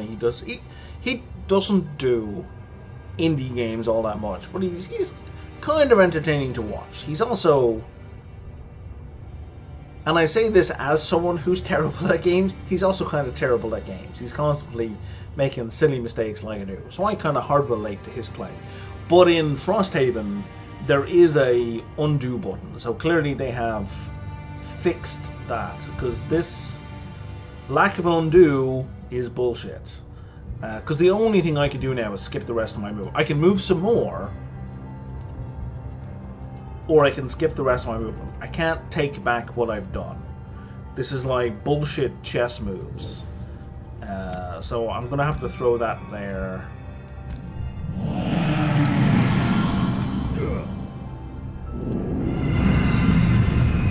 And that was not the turn I wanted at all.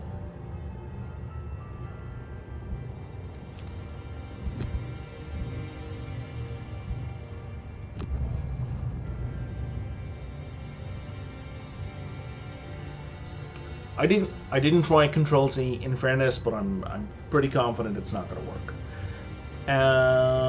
So yeah, and I think at high level play that's fair enough. I think when you're learning the game, or even when playing for fun, I think that's bullshit. I mean, that's how I learned how to play chess as well as a kid. And as an adult, looking back, as a professional tutor, from a pedagogical standpoint, it's a shitty way to teach people how to play games. It just makes them afraid to do things. It doesn't introduce certainty. It doesn't make them sure of what they do. It doesn't make them think carefully. It just makes them afraid of a wrong decision. We're going to try this again. Massive boulder. So what I would love to see in this game is the ability to mark a top or bottom half of the card so I don't forget which one I want to do. That's all I want. I just don't want to fuck it up. And we'll go with Rumbling Avalanche, and we'll try and go early. And you're also going to take a short rest.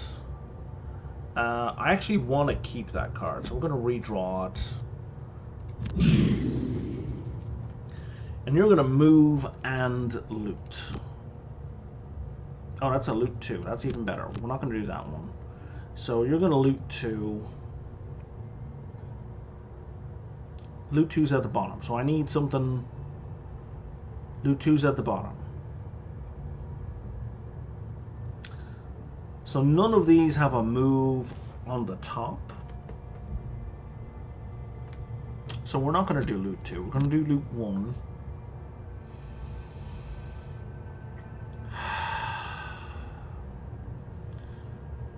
And we're just going to do that, and we're just going to use the move on that.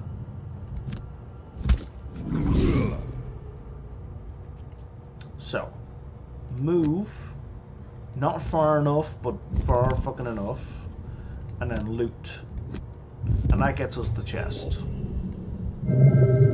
Which gets us an item after the game. And now we're going to attack, I believe, both of these guys. Because we still have +1 target for our range attacks. That's you dead, you dead. And I think we're done, because you've rotated my camera without me asking. Let's turn it back. And we'll move here and try and get some money.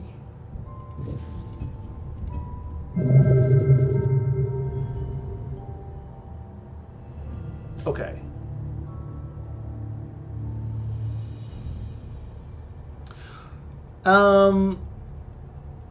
Someone stepping in a trap does destroy them, it removes them. A number of characters have the ability to push or pull enemies, so that's one way to use the traps. Some of the characters also have a disarm ability, so I don't think you have to disarm one trap. I think they disarm everything in a hex around them. Maybe even 2 hexes. I'm not too sure about that. So there are disarm skills. And there's no dice roll. It just works. Unlock chapter 1.1. And that concludes the training. Panel, let's choose your party's lineup.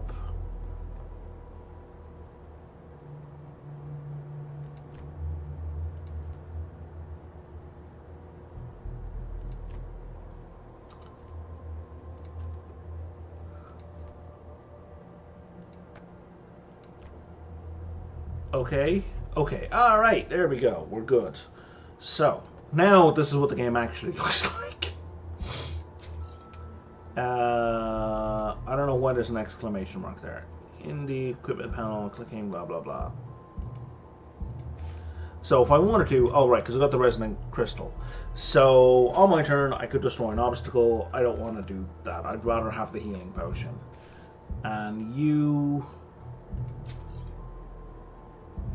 Stamina potion. Discover one of your discarded cards. That's interesting. I would much rather have a healing potion. Okay. Let's add in the sorcerer, and let's add in... I like the tinkerer, because the tinkerer's got AoE. Now, the dungeons scale depending on the number of people you have, so having 4 people in your party actually does make the game harder, technically. What does this do? All the in-game... blah, blah, blah, blah, blah. Unlock 9 locations. Okay. And then I get stuff for leveling. Sure. Something here has... Oh, I gotta... Man... I gotta mouse over all of these to make the exclamation mark go away. It's deeply annoying. Just mark them all as red, man. Just mark them all as red. And I missed one. There we go. No, I missed another one. There we go. Okay, and now 3 relics. Take 20 damage. I assume that's in one go.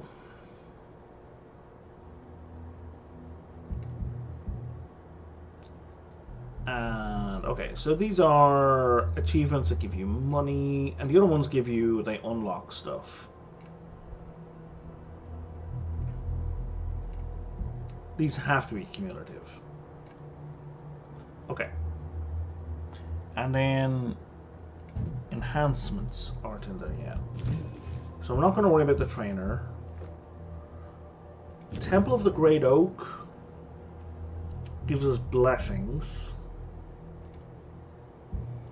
Merchant gives us stuff. So in the regular game, the gold is unique to each character. There's an option in the video game where you can say you share gold. It's one of the house rules. And I have set that, because otherwise it is a real pain in the ass trying to get each character to have just the right amount of money to buy stuff. So if we look at equipment for this guy, he can have a head item, a body item, and 2 hand items.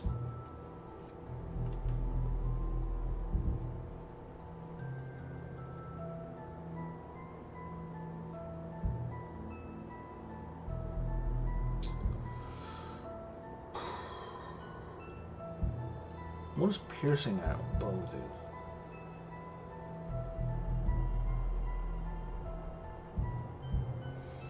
These are all really useful. I kind of find the most useful thing to have right at the start are healing items. Add to your entire attack action. Let's get you...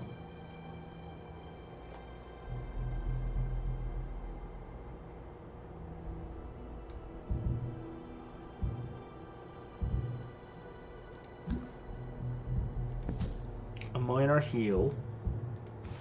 And the items, I'm not sure if they're shared. They are not shared. Right, the items are specific to each character. Which, again, I'm not a fan of this at all. I'm going to get a minor heal potion for you as well.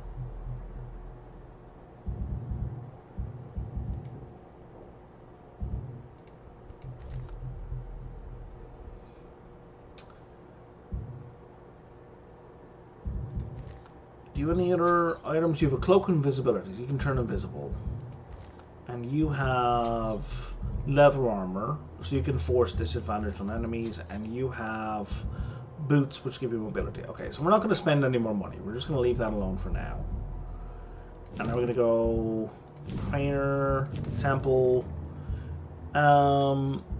Blessing's pretty good. It gives you 2 extra critical hits. We can look at the cards that are available. So we can see these are the cards this character is going to start with, and these are the cards that they're not bringing with them.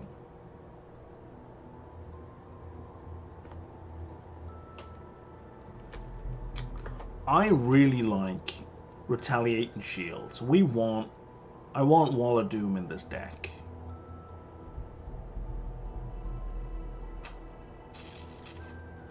I don't really care about Provoking War, I don't think. So we're going to go Whale, Provoking Roar. So we'll go with that. For you...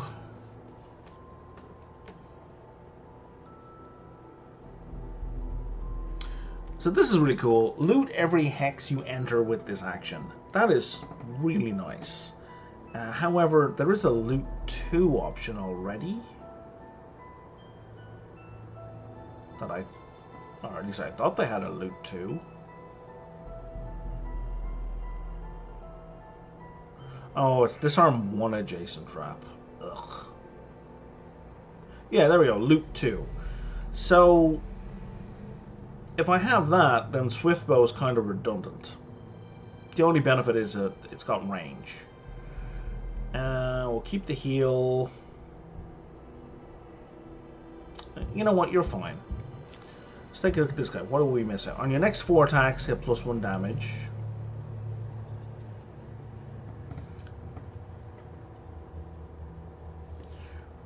Retaliate on everybody. and a summon. I kind of want all three of these.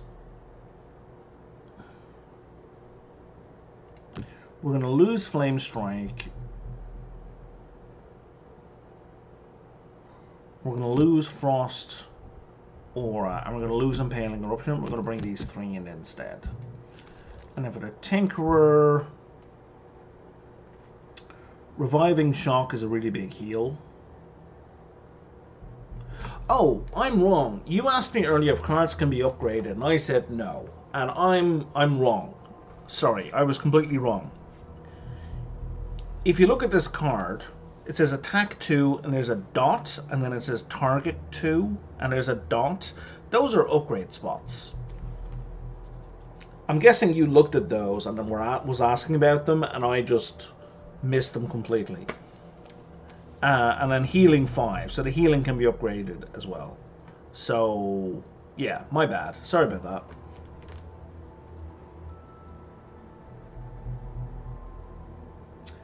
Create 1 damage, poison, trap in addition. I don't care about traps.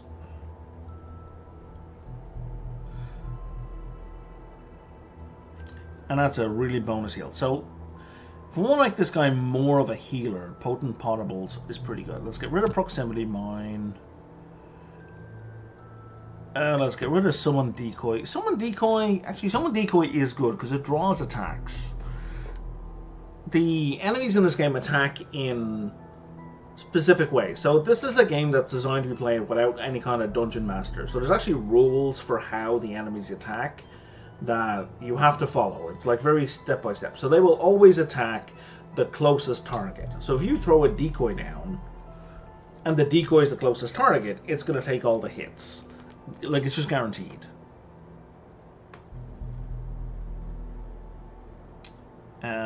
I'm not getting rid of the AoEs. Maybe I'll get rid of that. We'll keep a heal, we'll keep a heal, we'll keep a heal.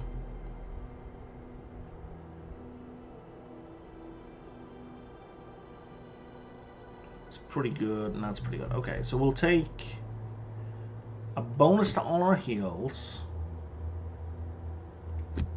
and damage. Okay, alright. What is this? Oh, right, available perks, right. So here's what we're talking about the card distribution.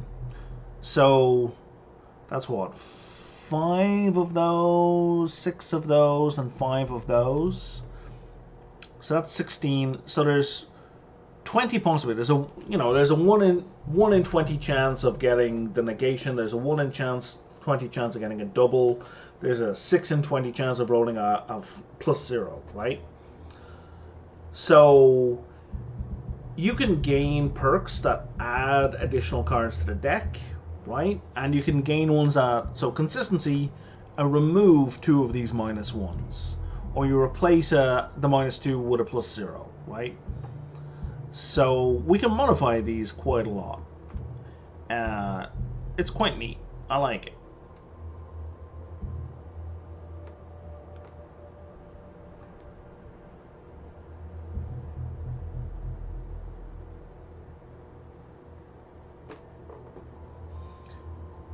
Are there any other passives? What's the other passive? I don't know what the other passive is. Maybe you get it from a quest or something. And they have they're not all the same. They have different ones. Like, you can see it's a different layout.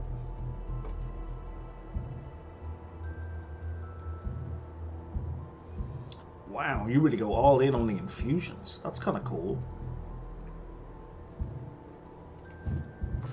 Alright.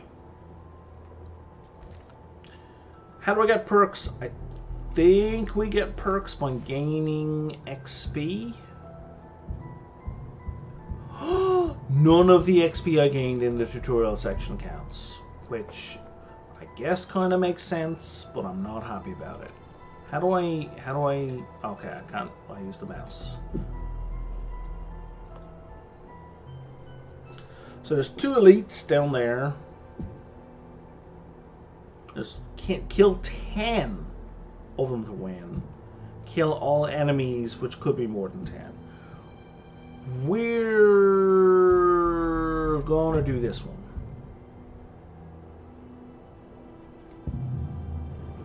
Well, no. We're gonna go to this one. Alright. With the darkness of night drawing ever closer, you scan your surroundings for shelter from that which lurks within the shadows. You notice a light emanating from a nearby cave and decide to investigate. Do we? Cautiously moving towards the light, you find that inside the cave sits a lone orchid in meditation who seems oblivious to your presence. I don't know what an orchid is in this game universe. The glow from the large crystal in the cave on her skin illuminate the entirety of the cave. Maybe we should back off and leave her the fuck alone, yeah? You see paintings on the cave walls that appear to depict previous quests you have undertaken, even the very journey that took you to this cave. Next to the orchid lies some chalk, rations, and a bag of coins. So we can steal from them, or we can wait for them to finish meditating. You wait for the orchid to finish her meditations. Finally, at the break of dawn, you gaze, tired and exhausted. Why didn't we nap while they were meditating? As the glow from her crystal begins to fade, she slowly opens her amethyst eyes. Greeting, travelers, I've been expecting you, the orchid announces, smiling coyly as she gathers her belongings. You undoubtedly have many questions, but I unfortunately have little time. Before I depart, please allow me to read the signs that was in store for you. Without looking away from you, she gestures to one of the cave paintings, one that you are certain was not there before, depicting this very conversation you're having with the orchid. I think these are random as well. They're randomized, what you get. The orchid closes her eyes again and gestures with her other hand to an empty spot on the wall. She whispers something that you can't quite comprehend before the image of a bag of coins forms. Wealth brings joy to many, but the distraction of gold leads to a lack of focus, fortune into misfortune. But before you can ask her what she means, she snaps her fingers and disappears, and with her all of the cave paintings, only rough-hewn rock remains. The only thing left of her possessions is the bag of coins she was sat next to. You take it and prepare yourself for today's journey. Wonder what she likely meant. We have been muddled, and we have gained 9 gold. Okay, maybe I should have just stolen the money. I'm not going to read all this out. There's too much goddamn text.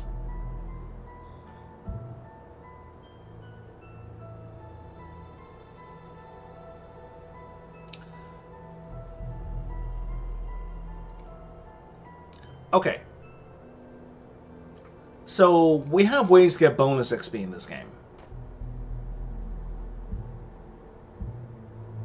And we gotta pick 1 or 2 of these. I'm gonna take the Explorer.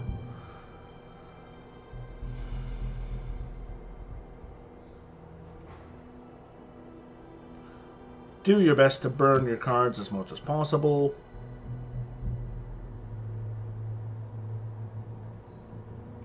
Don't use any items. Have one of my monsters present on the map at the beginning of every round of the scenario.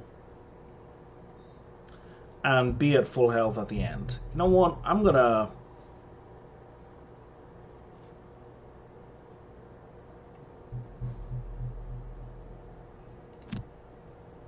We just need to keep pushing and opening doors, and we should be fine for that one.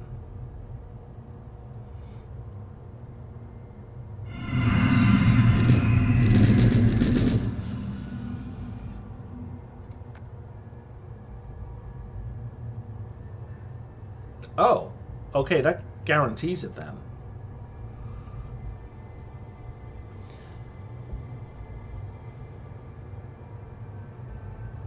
Okay, so they're just going to keep spawning in. Well, the Brute should definitely be at the front, and the Sorcerer should definitely not be at the front.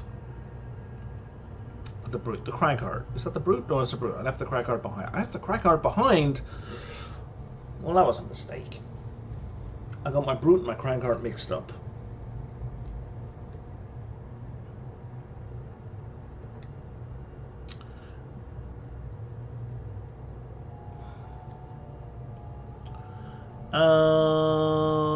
And you should also not be at the front.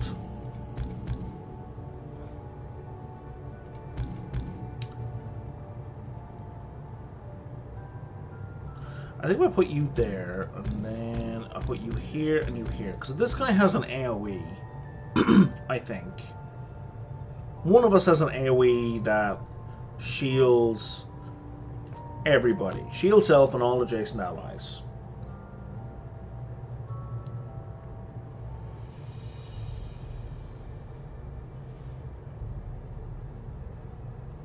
And then that's the bottom and that's the top. We're going to do a decoy.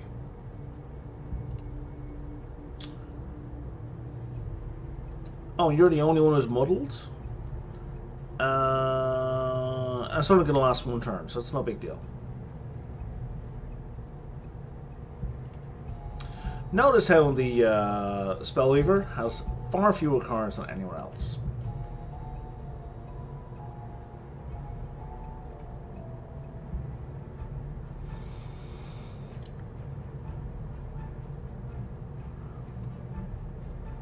So we're going to want them to move and blast somebody.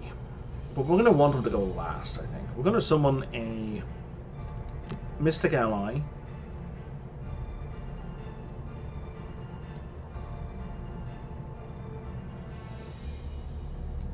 And then we're going to come out blasting. You...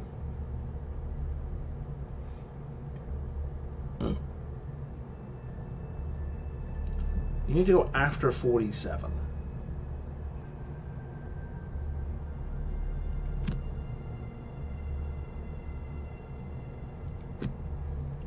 We're going to do both of those.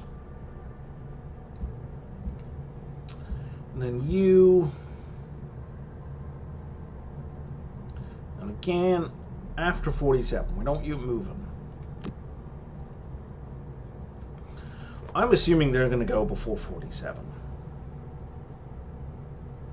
Let's do a move and push so we can shove someone into a trap. Oh, really? Okay. Everybody gets a shield. I guess we should have summoned a decoy first, eh? And then we could have shielded the decoy. Oh well. Oh, we can't reveal a room tile because there's only one room in this. Well, that was a shit offer to give me then, wasn't it?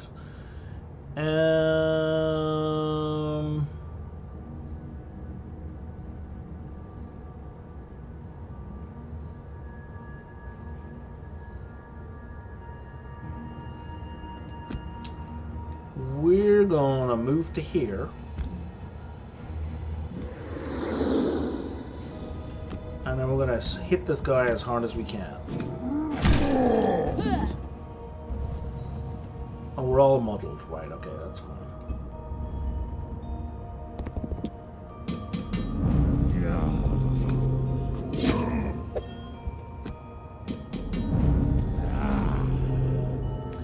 And now... This gives us a boost for people who are not beside their mates.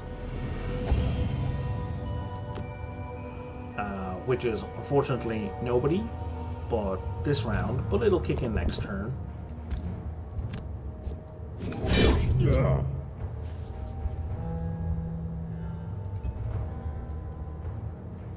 But the muddle should go away, so that'll be fine.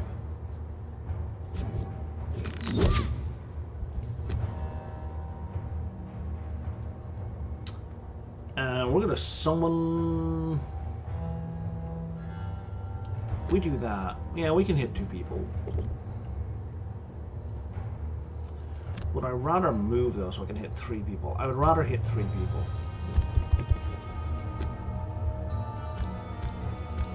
Especially because you get +1 XP per person targeted. Even if I do no damage.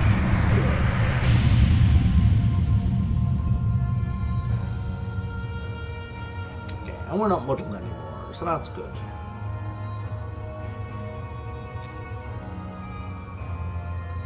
We're going to turn on Retaliate.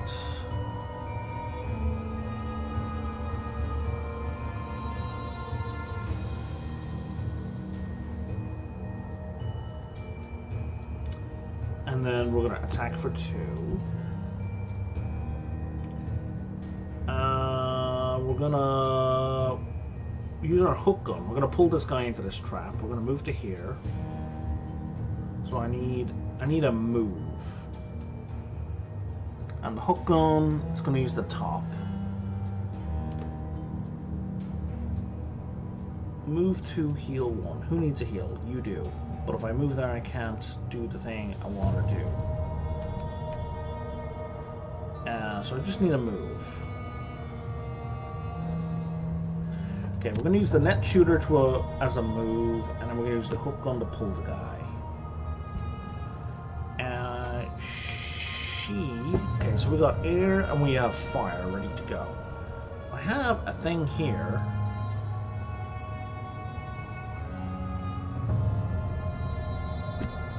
On your next 4 attacks, gain 1 attack. And if we use air, it's +2. So it's going to be +2 attack to all attacks for crackling air. And then we got the bottom half.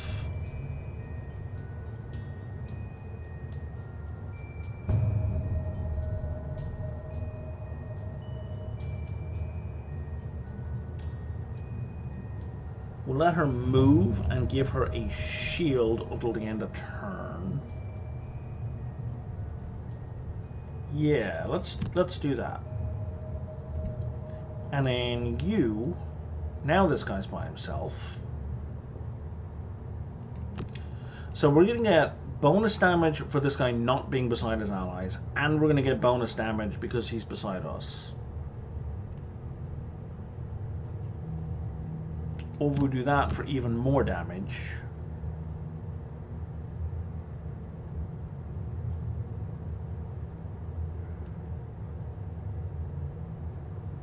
And then we do that for a hit.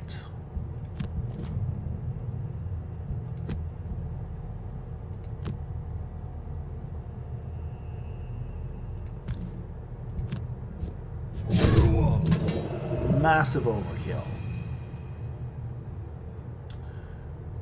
We can't use the attack, so we're just going to use a move to go to here and get some gold.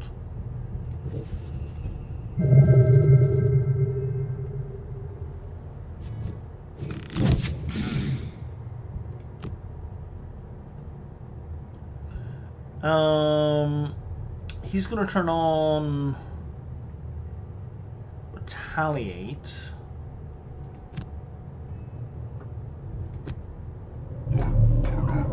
Then he needs to be the closest target for everything. So he's going to move to here. What are you guys going to do? You're going to move and attack.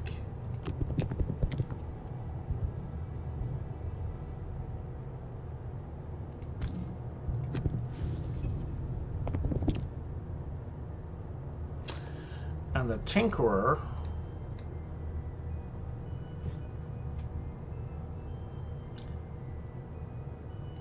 so if I move to here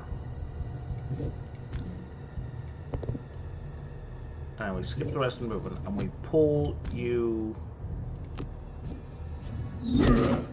to here. Oh, we killed him. Well, you know.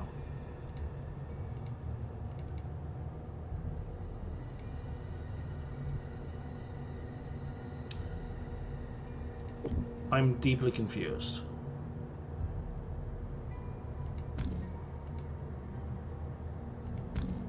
Are you saying I have to pull them the full amount? That's very annoying. Well, it didn't matter because that guy died, but at least now I know. I have to pull the full amount. Now you...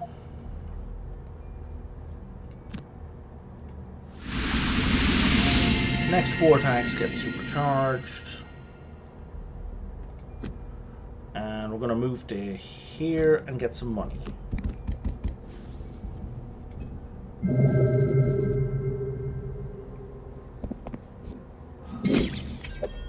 Good job, decoy. Alright, thanks for the good luck. Thanks for being around, Redneck.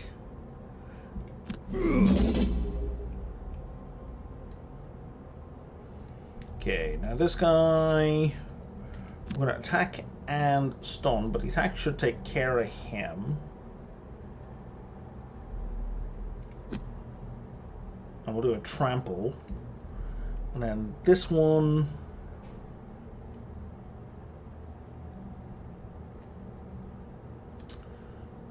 I'm going to move over here and do some damage over here.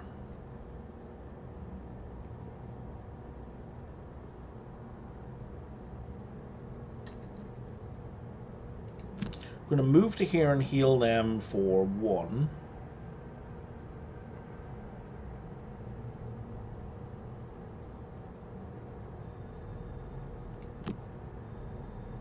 And we'll be able to hit both of those. and I need to hit the washer. I'll be back in just a minute.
Alright, back in a minute, just putting some more coffee on.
Alright.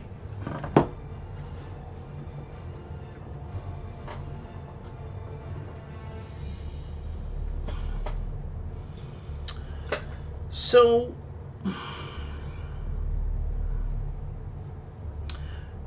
if you're doing an AoE spell, like an area, a range spell, you're a penalty to do damage to the people you're beside. So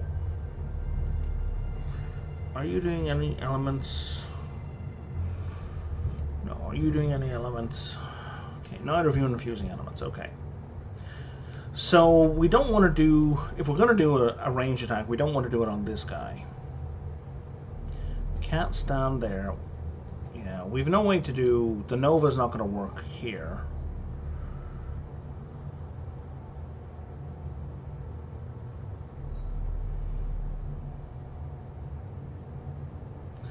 So we're going to use Reviving Ether as a move. And then we'll do Mana Bolt as an attack. But we're going to go first. And then you attack. Next 4 attacks targeting enemies adjacent to other allies get +2x. So that's not going to apply for the next 2 attacks. If we do Throwing Knives, it's got a range of 3. We can hit both of those with Throwing Knives. And then if we move, we can poison someone. Or we can just move.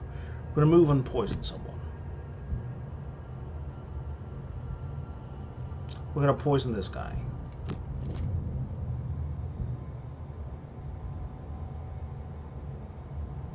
Well, we'll see. We'll see who's left, right? So they're going to move to do a little bit of damage at long range, but immobilize whoever they hit. And these guys are going to move and do a little bit of damage.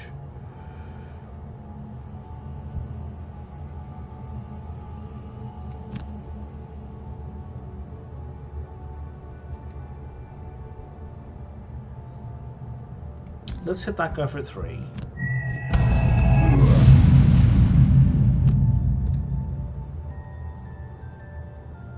Oh, that's where we're spawning in. Not some gold. I want some gold. We don't really want her to be close to anyone. And we kind of have the enemy in a bad position for us, insofar as like we can't use Nova with her at all. But we want her out of the way, right, out of combat. Or out of melee range. You are going to hit both of those. Oh, nice.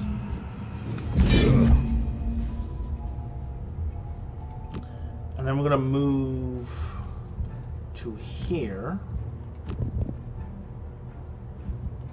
and poison this guy. So poison doesn't do anything itself, but now anyone who damages him is at +1 damage. You are gonna stomp through these guys.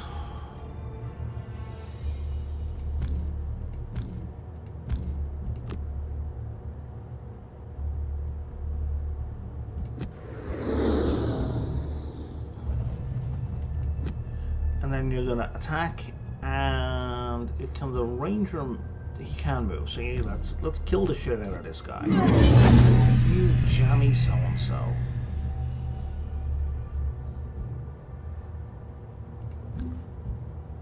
Let's drink a potion.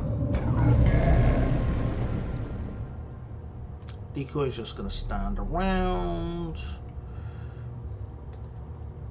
What's the range of this? It's 3. 1, 2, 3.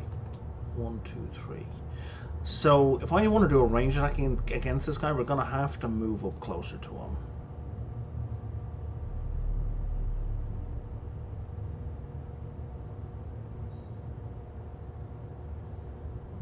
Are you injured? Slightly. Yeah, if I do that, I can't do the heal I want to do.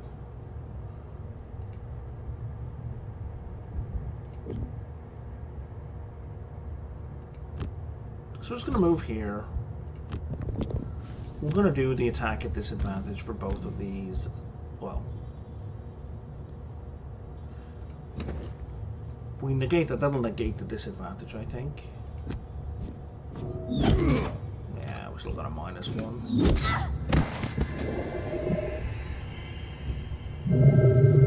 Okay.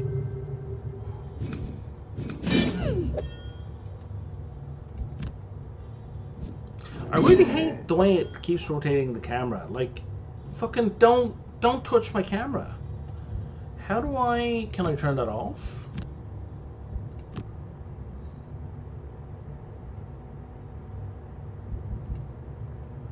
Like, don't fucking touch my camera. Leave it alone. Keep your hands to yourself.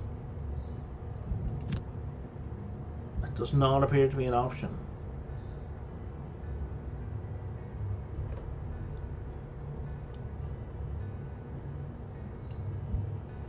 Like, I almost want to be like slapping a hand away. Like, at this point, it's just rude. Do you have any AoE by any chance? You don't, but you do have a whole bunch of retaliation that we're going to do.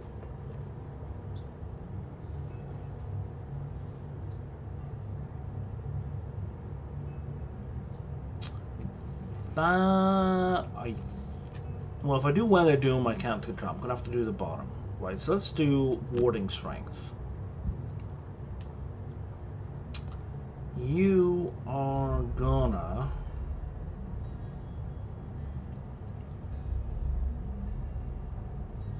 I don't know, let's just turn it on to have it on, and then we do the bottom.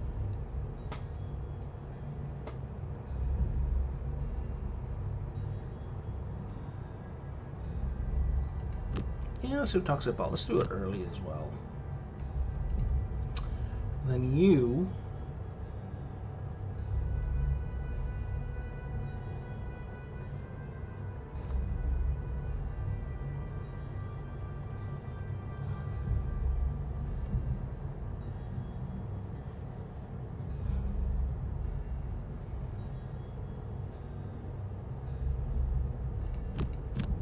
I guess we'll do these two. We'll just move up and do a blast. A healing Nova, because we can.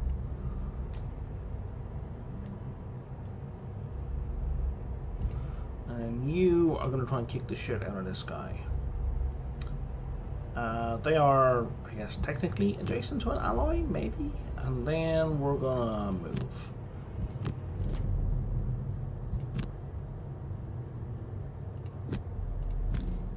Massive overkill. and a half. I didn't even drop any money. There's 2 gold there, there's 2 gold there. So let's move and get that.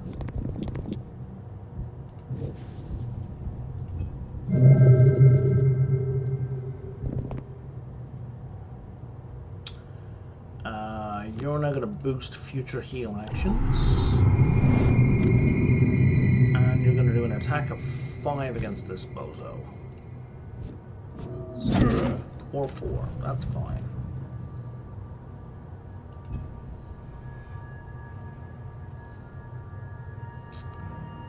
And we're going to turn on retaliation. And we're going to turn on boost.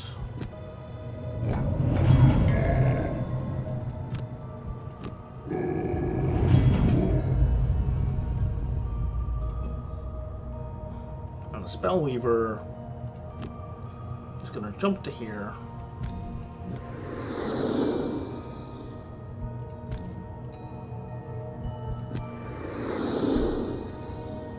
Unfucking believable.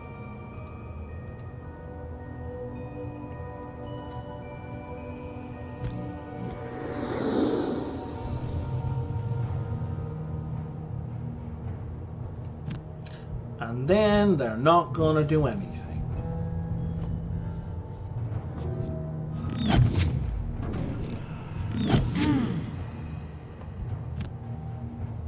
Why did you rotate the camera?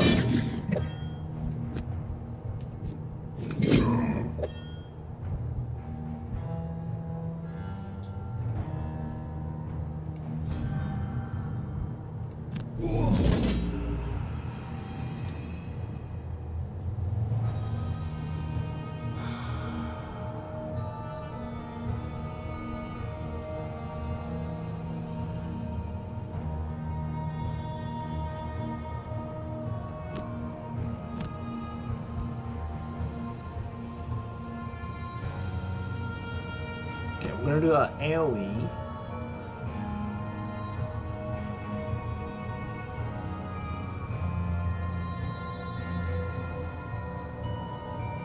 And a move, I guess. We're going to take a short rest. You are absolutely not burning reviving ether. Unless, of course, I click confirm on that. I hate the interface for this game. I hate the interface for this game. I hate the interface for this game.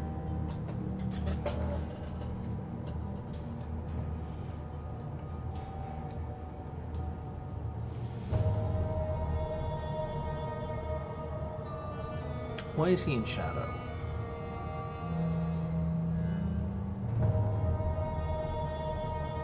Like, why is his health bar grayed out? Like, it doesn't say that he's invisible or anything. I don't understand.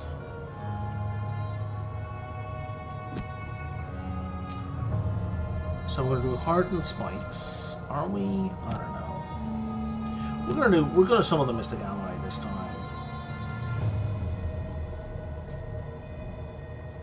and then we'll do Mana Bolt in the opposite order. And then you need to do a short rest. Sure, that one I don't mind burning. We'll do flanking strike at the top, and then we'll do loot 2.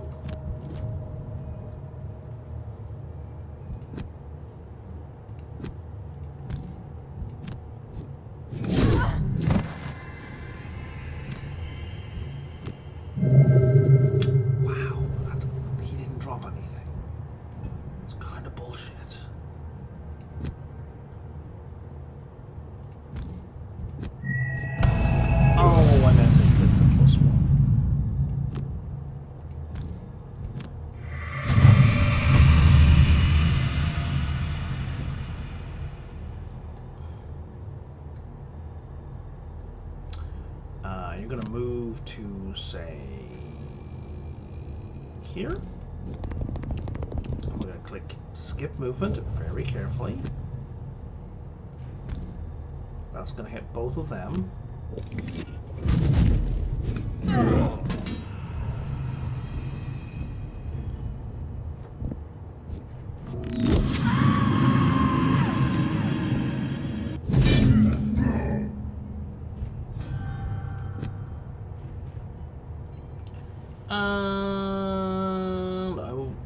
We're just going to move to here. And we're going to beat the snot out of this guy, and that is the mission.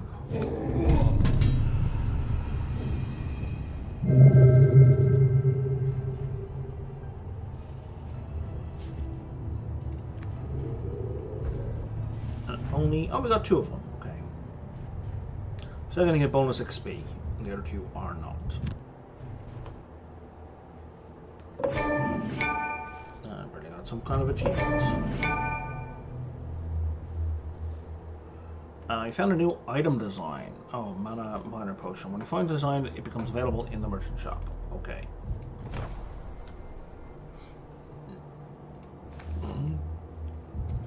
What does a minor mana potion do at home? Oh, creating any element. Okay, that's nifty. Something here has an exclamation mark. See, right there has an exclamation mark. None of these have an exclamation mark. So it's a mystery where it fucking is.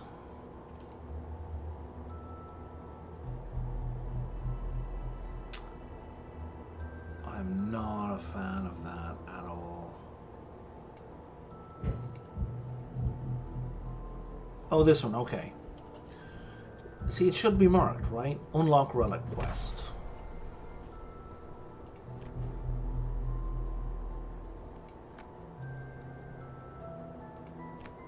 Okay, well, it's very far away, so I'm not going to worry about it.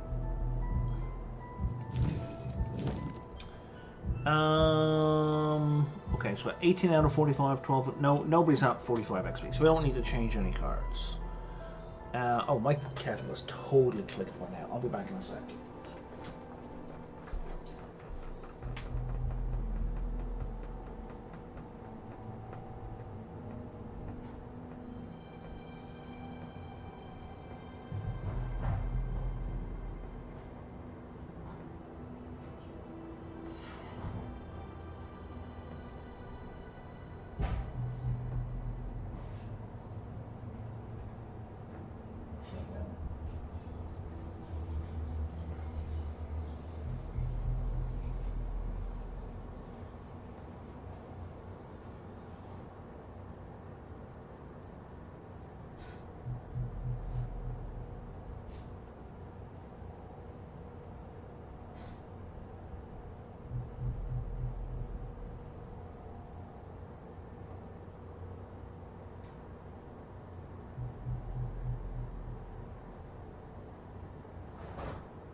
Finished boiling so long ago it needed to be started again, kinda. In the meantime, I'll put some pasta on. Okay, so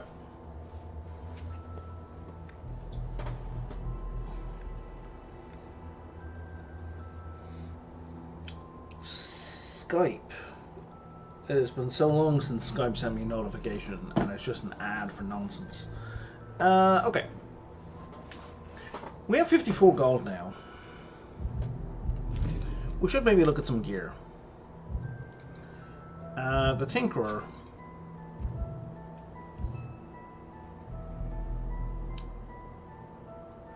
Probably use some body armor. Oh, it also adds -1s though.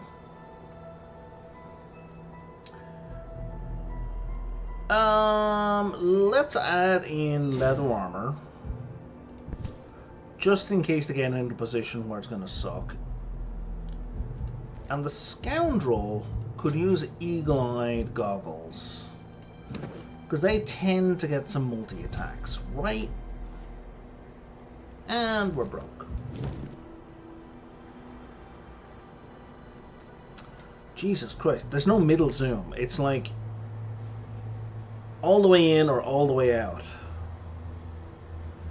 I'm assuming we can't do it because we don't know how to get there. The quest requires to first unlock the starting village.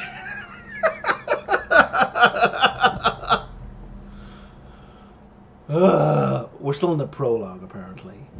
Pest control.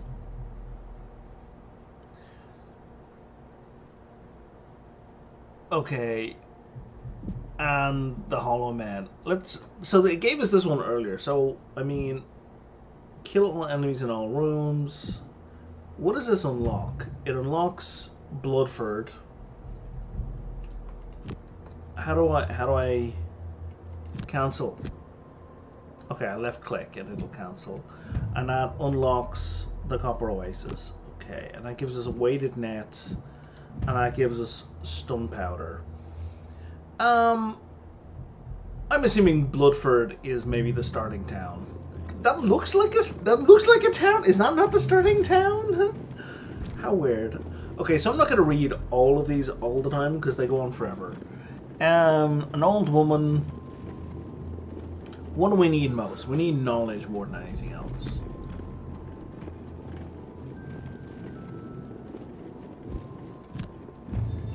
We gain 12 XP, hopefully each. That would be nice.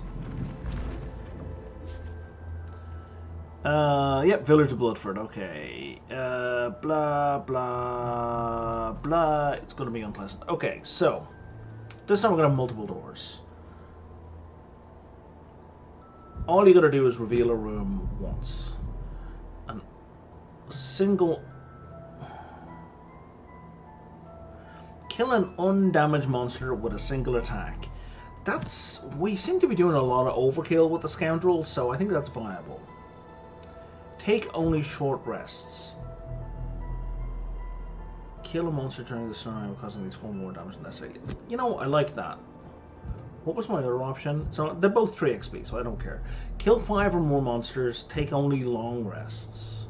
So if you take a long rest, I think you miss your turn. You heal, but you miss your turn. Or you only get 1 fewer card, or some shit, I'm not sure exactly. You also get to pick which card you discard, rather than it being random and then having the spent health.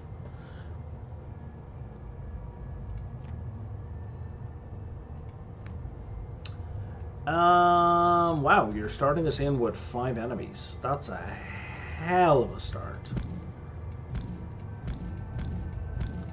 So we want to kind of do the same thing as before. Where this guy, he's got a shield, right? You can shield everyone? Yeah. So we're going to shield everybody. And that's the bottom, right? Yeah. Although wound is not a terrible idea, but he'd have to stand there to do the flamethrower. Whereas the net, he can safely do it at range. You know, we're gonna use the flamethrower.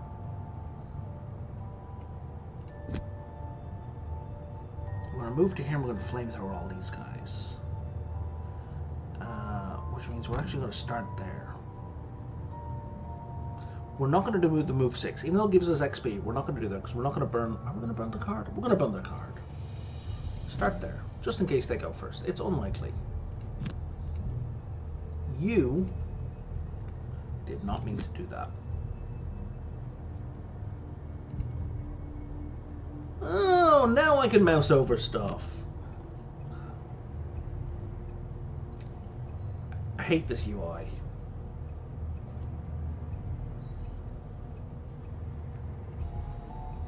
Okay, we need to get an air element happening. So what can we do that generates an air other than ride the wind? Because that definitely gives us air. Let's do a Mystic Ally.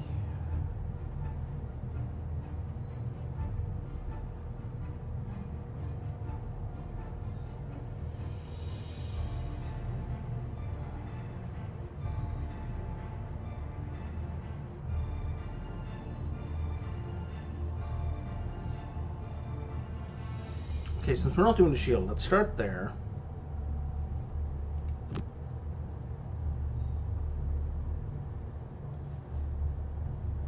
And you're gonna go dead last. 7. What's your thing? Kill an undamaged monster with a single attack. We're not gonna do that on this turn. Because we need to set up, right? We need to... Oh, invisible self. On your next attack, while invisible, double the value of the attack. That's obscene. Where's the thing? On your next bunch of attacks. Oh. There we go.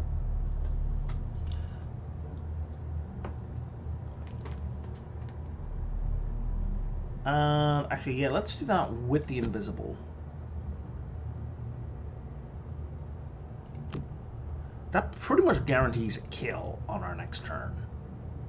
Like, unless we get, like, a shitty dice roll.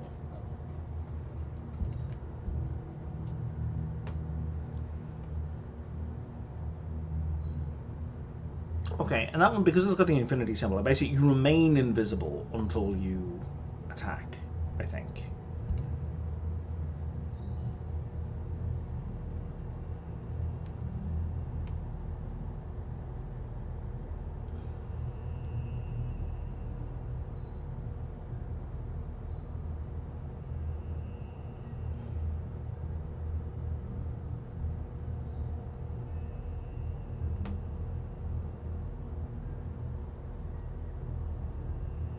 At the end of the affected character's next turn. Okay, hang on, I forgot to put the fan on. Give me 1 sec.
That's just the alarm telling me my pasta is boiled, which I got because I could smell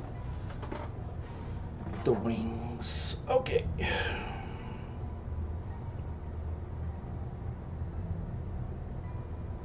Okay, an alarm for 5 minutes. Okay, where were we? We were about to do a whole bunch of murder.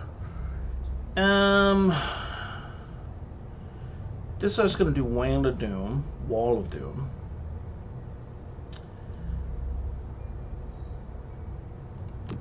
And also move. I want him to move first because I want him to be the main target. And if he's doing a whole bunch of retaliation, I want him closest to the enemy. Where possible. Sure, gonna do a bunch of stuff. We're gonna do this. And then we're gonna go invisible.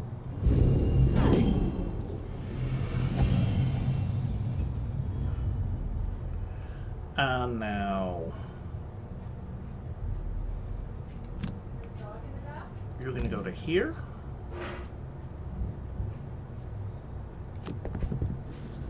And we're going to turn on retaliate and shield. There's retaliate, there's the shield. And that should make him the nearest opponent for this guy, and this guy. Because this chappy here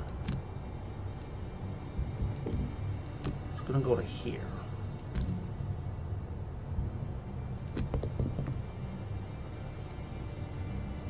Okay, we're going to skip the rest of the movement. And then we're going to put this down. Why is R not rotating?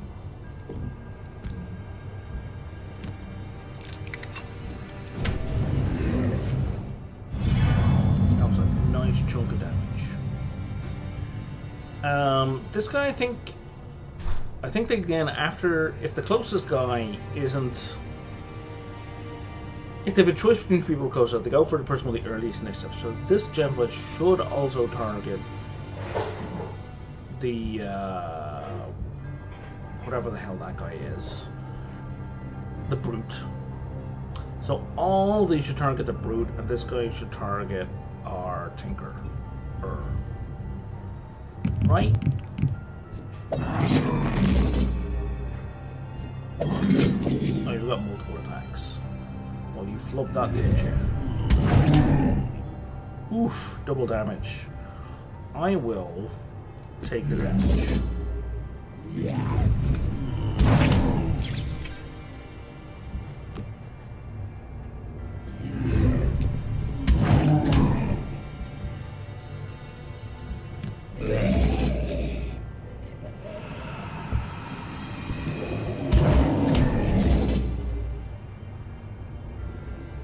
Nice. Now we're going to summon a Mystic Ally. And then we're going to do this. And we're going to burn, I don't know, darkness to blow the shit out of this guy.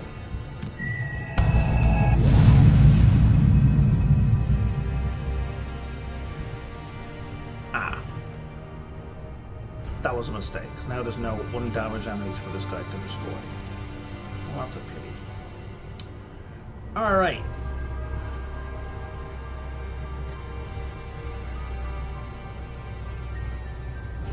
Do you have... Let's give you warding strength for bonus shields.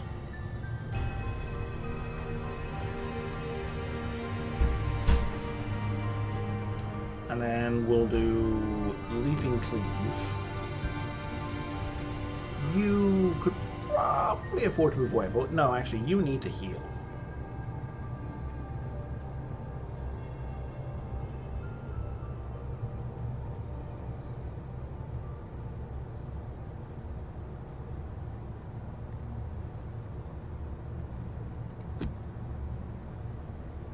Let's do a heal. Let's boost our heals.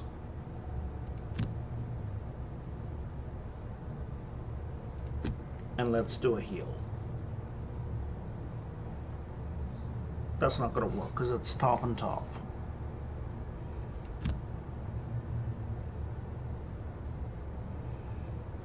That heals on the bottom. Okay.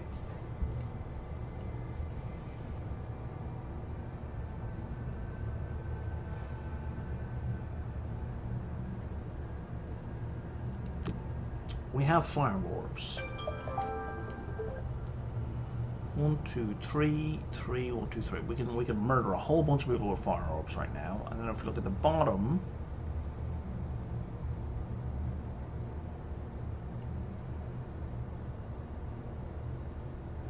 how much his heal is that going to be? His heal is going to be for 5. That's a whole lot of heal. Nobody else really needs a heal.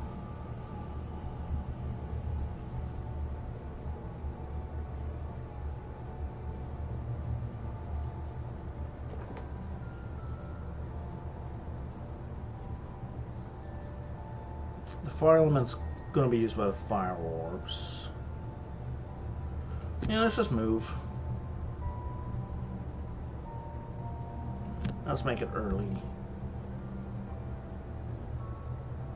And you are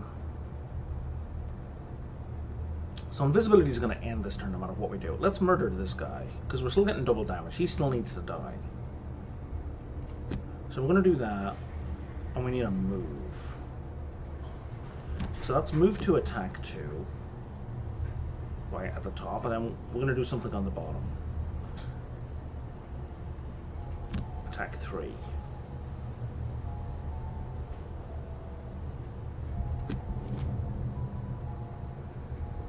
Okay.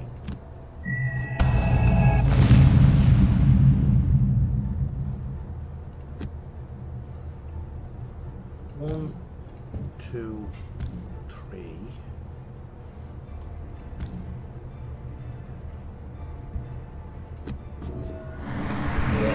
Why couldn't we use the fire?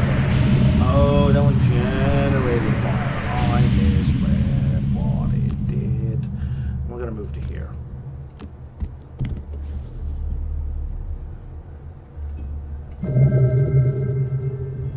Okay, my past is ready. I'll be back in a sec.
Alright.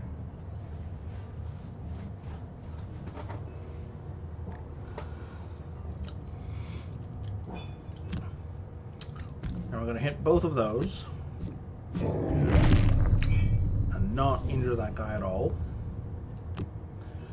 And that's a good defensive maneuver for shield. He's at 4 out of 10. Your man's going to heal him for 5, so we're not going to worry about that. And the heal is going to be increased.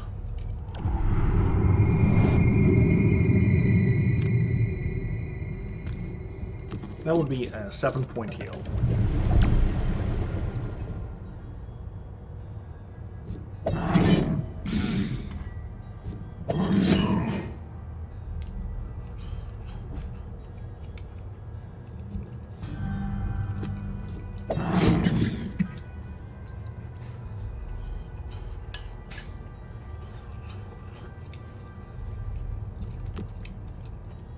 Should have drunk the healing potion, I think.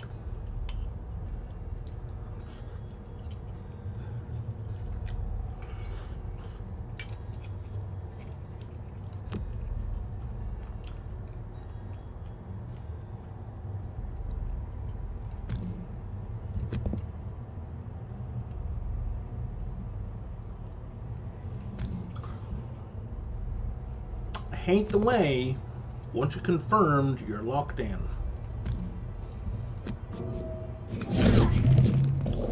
I find that really frustrating. Now there's no one for you to attack, so we're going to undo that. Instead we're going to move.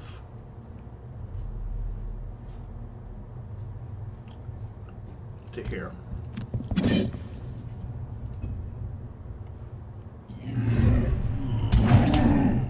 5 damage. I will take the remaining 4, I guess. Jesus Christ. We're gonna burn a card.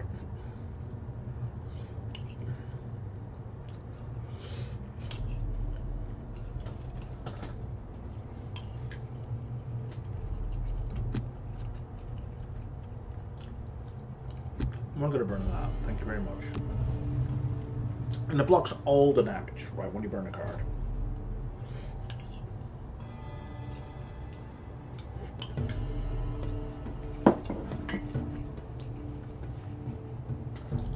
Alright. This guy is going to die on his turn, so I don't need to worry about him. For bonus XP, this guy needs to open a door.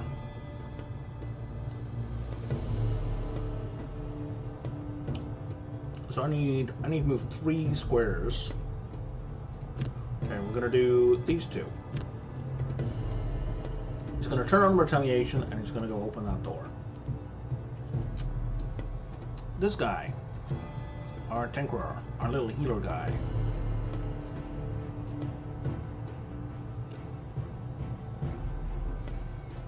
He's gonna have to catch up to that door.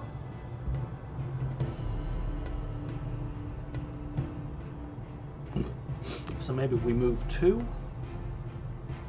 2, and then we can do a heal for 3. That'll do. You.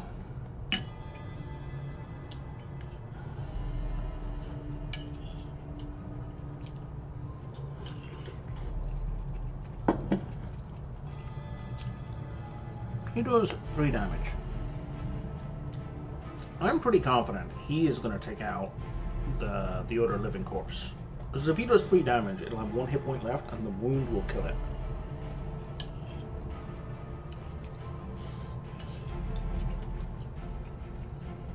So I'm pretty confident we don't need to worry about him at all either.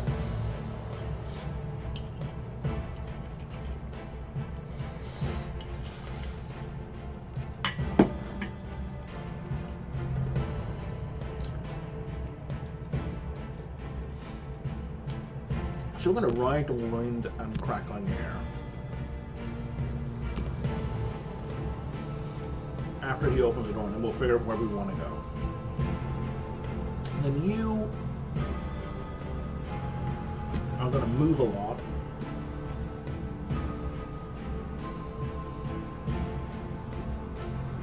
And do some range throwing after the door is opened. That's the plan.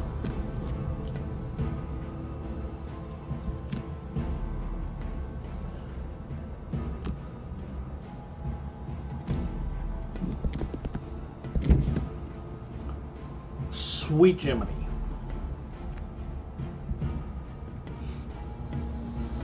If we move in 1 more, 5 of them can get around us. If we back up 1, only 1 can get us.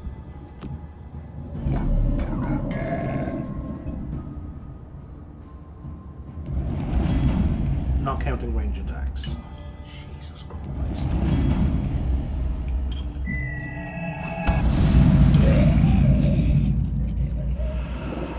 Why would you attack that one?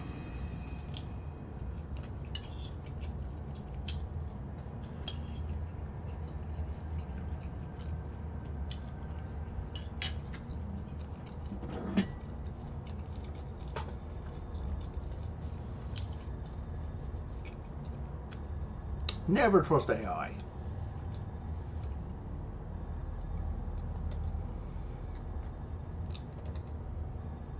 Okay. Oh my God. Okay.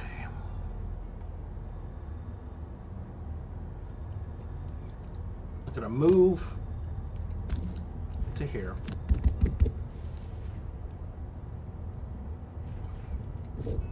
I'm gonna enable the retaliation. I'm gonna loot the gold. You're gonna get the fuck away from there.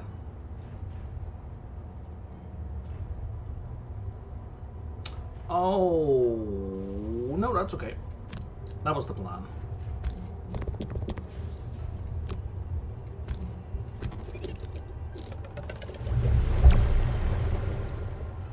Yeah, drink your potion.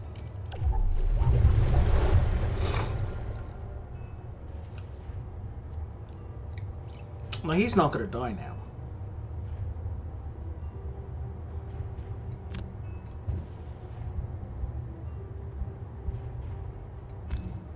I mean, he is now.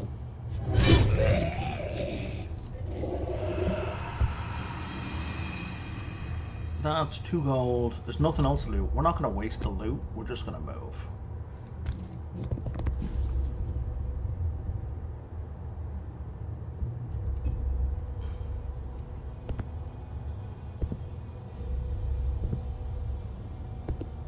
Why are they...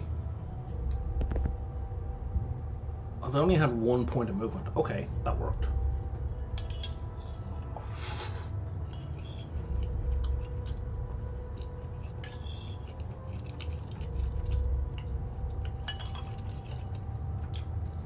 They kind of wasted the retaliation.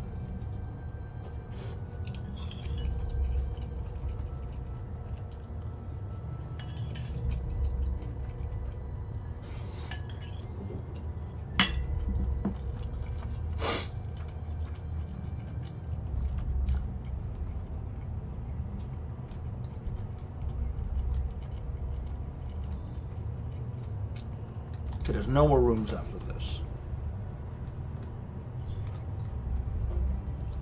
Alright.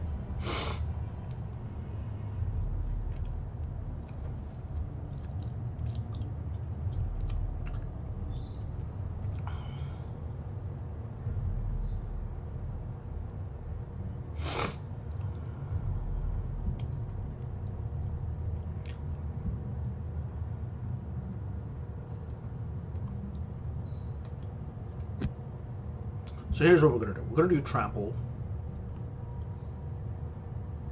1. Trample is 4, right? 1, 2, 3.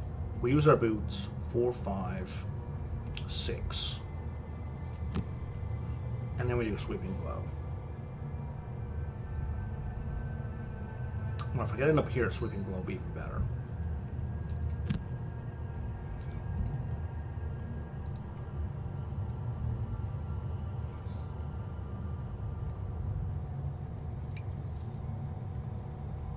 Range 3. 1, 2, 3. Even if something 1, 2, 3.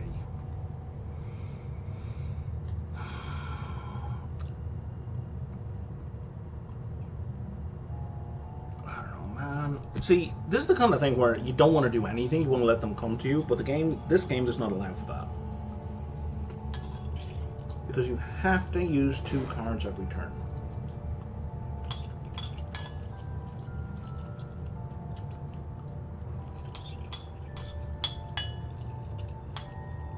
Let me rephrase. You have to discard 2 cards every turn, even if you don't use the stuff that's on them.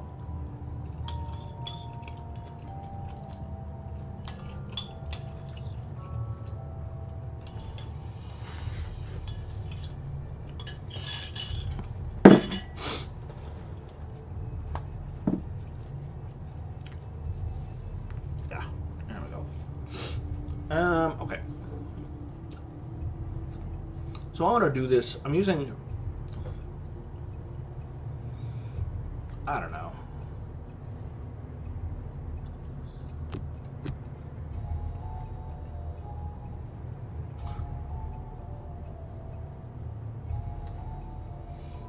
So I want to use hook gun. Which means I also need to move.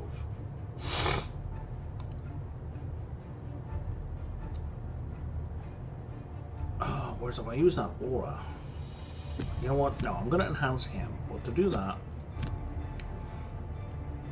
I need to go sooner. Is he injured? He's not injured.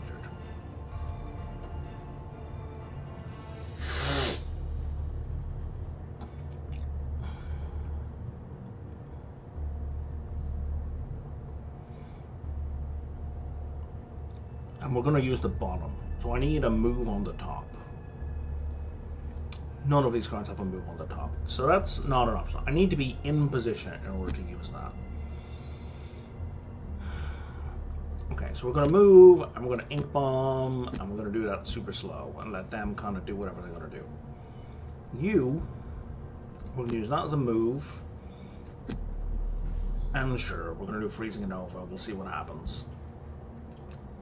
And then you injured? You're not injured.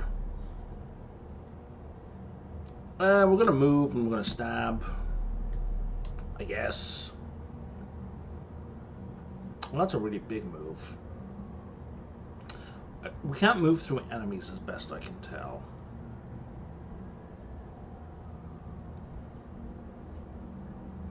You know what, let's not use advance up. Let's do flanking strike.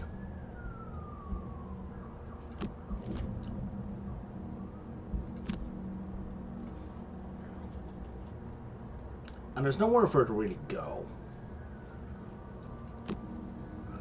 I can move to here.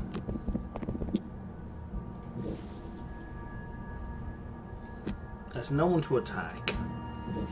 So we're done.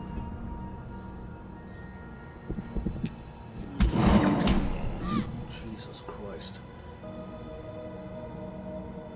I'll take the 5. I'm not going to take the 5 damage. We're going to burn that.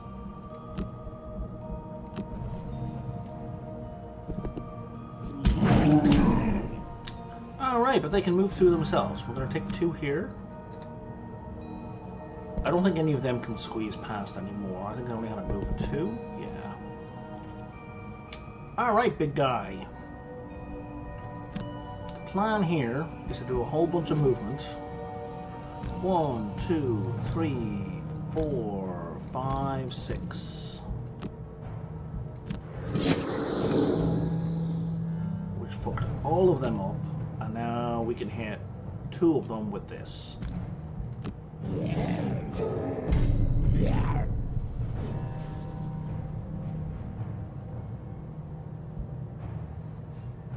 I'm not wasting the potion just yet. Now you...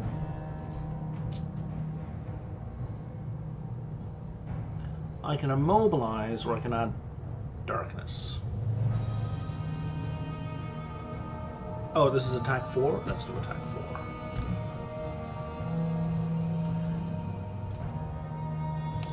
Why is it angled like that?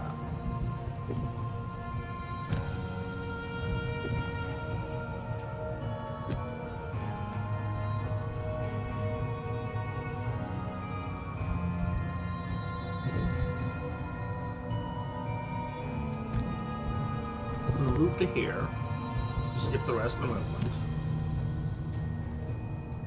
and now we're gonna target all these. I guess all the targets have to be within range, and we're gonna add advantage to that because we want to do maximum possible damage. And you rotated the camera, I don't know why. And the spell weaver is gonna move to here.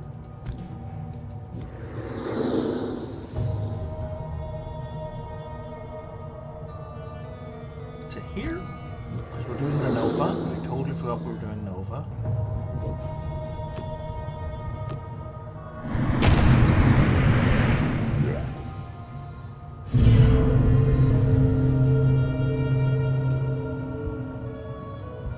And I think the Spellweaver is going to go invisible.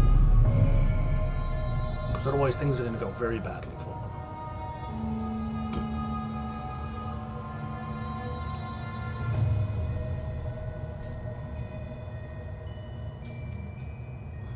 this guy needs to start murdering people. So we got attack 2 at the bottom, and we got attack 6 at the top. And we'll see what happens. You...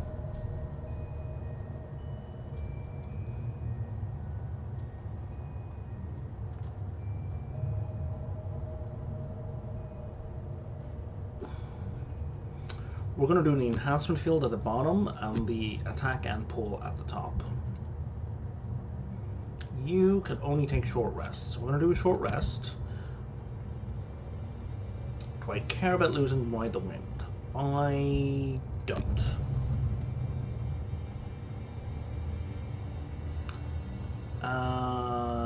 If we do Freezing Nova, that will, well, hopefully kill one guy. And then I would like something that adds air, and I think that was the card I just burned. Yes, yes it was. Well done, Brian. Good job. We'll do Freezing Nova on the top. And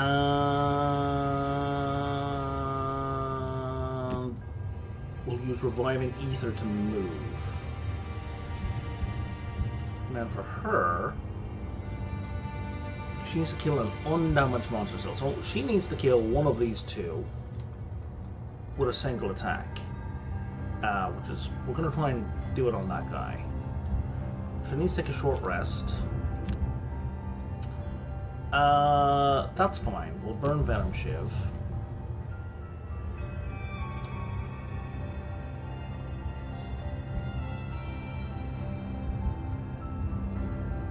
Okay, so we can use Reviving Ether to reposition for the Nova. So if she kills this guy, it's fine. Do Throwing Knives, we can hit 2 people.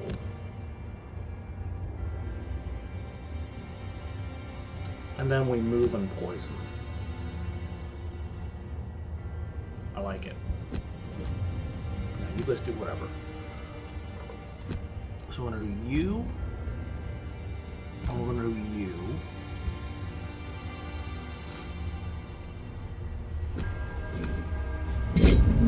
Perfect. Also perfect. I'm going to move to here. Is that a trap? What happened?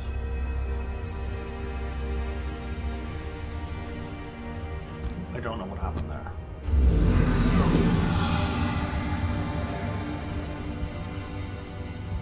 And the scoundrel is done. Are you going to start moving?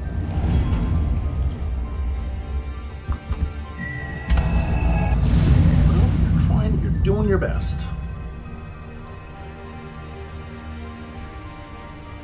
So now we're going to move to here. We're going to skip the rest of that movement, and we're going to do a Nova again.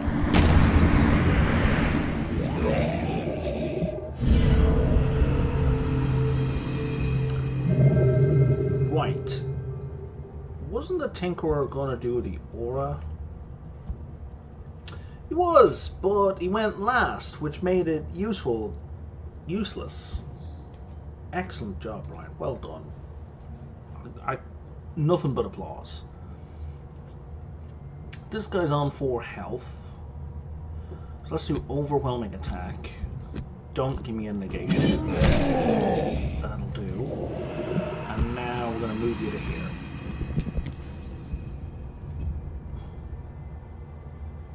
And now the Tinker's turn. I don't think we want to pull your man closer anymore. Nice hit. We're not going to be able to loot anything. Oh, we can't even trigger it if there's no loot. We can't even get that. We can't even cheat.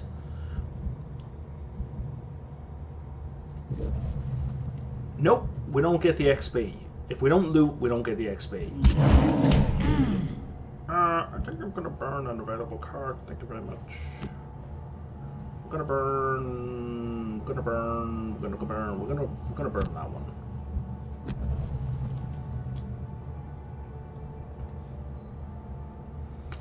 Alright, you're gonna need a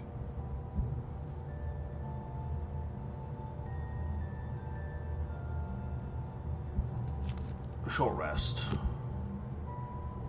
Yeah, it's fine.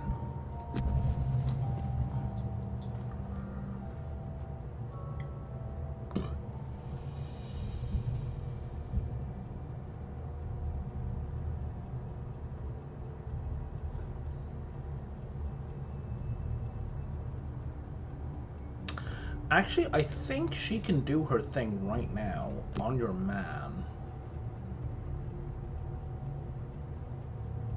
If she moves. So she moves in using quick hands and then does a flanking strike on this guy. Should take him out completely. You need a short rest again. Take only long rests. We're going to take a long rest.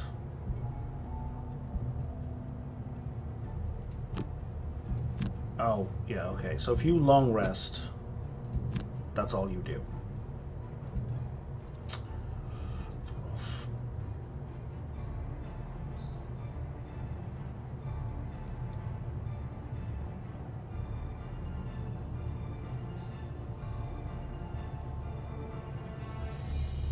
We're going to use Crackling Air to move and Mana Bolt to do some damage. And after 4, you're going to do a bunch of stuff. I don't know what we're going to do exactly. 1, 2, 3. 1, 2, 3. Can't get to that guy with 3. We need 4 move. There's the 4 move. And smash him. Yeah? Yeah.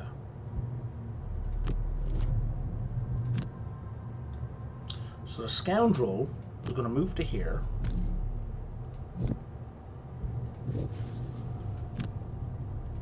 And have advantage and get at least a +1.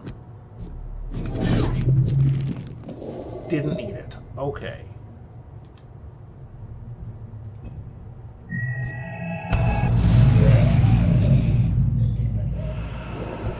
Guess I didn't really need to worry about you having to go there, eh? I'm going to move you to here.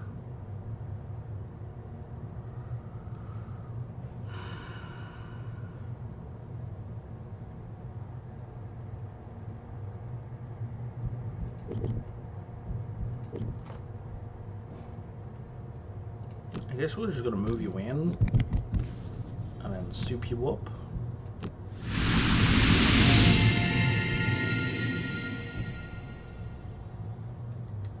And then you're going to move to here.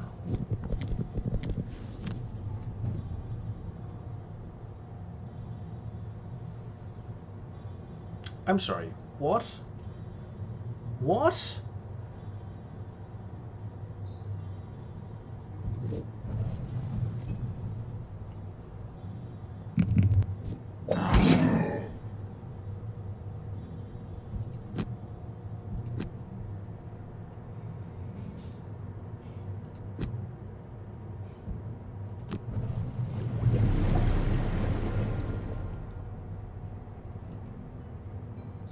That's profoundly annoying.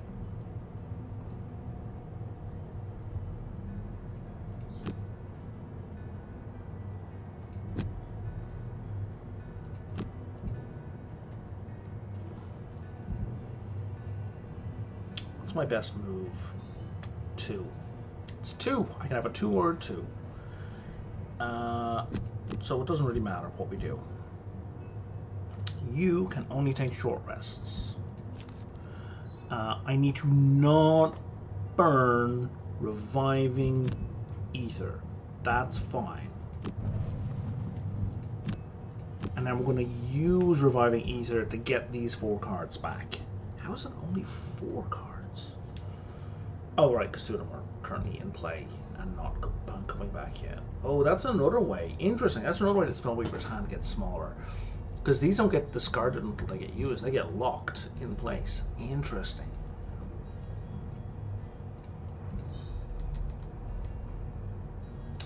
And you... Right. So she's got a potion that lets her pull back one of her discarded cards. But you can only use it on your turn. So you got to plan it before you get to your last turn. I don't like that. One of these is a huge move. 5. And then 5 move. And then move to attack 2. Where are you? 1, 2, 3, 4. Yeah, we don't need to move again. Can I do more than 2 attack? Nope. Quick hands it is.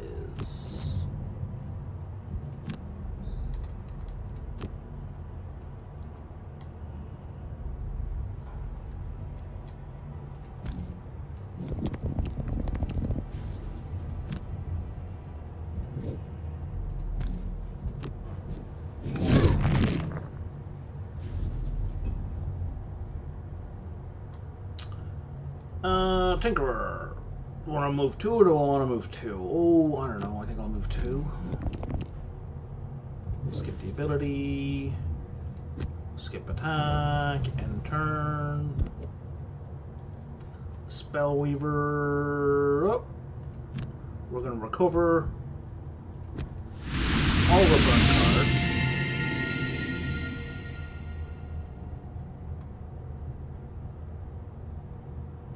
And then we're gonna move, I guess, because what else can we do?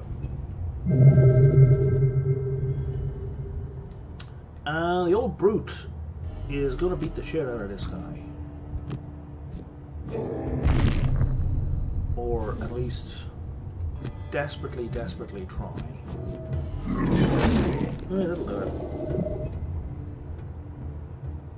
I think everyone got their objective that turn, that game.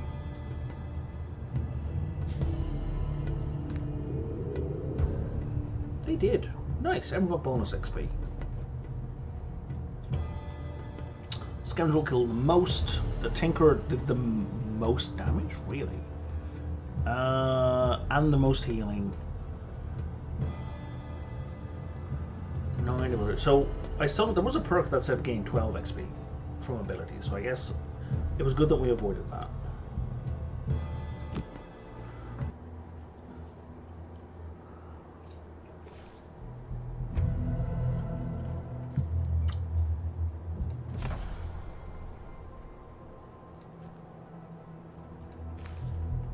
So now Bloodford is open, has been unlocked. Whatever the fuck that means. Alright, so it looks like the Brute has leveled up. So, each time they level up, they get a perk and a card.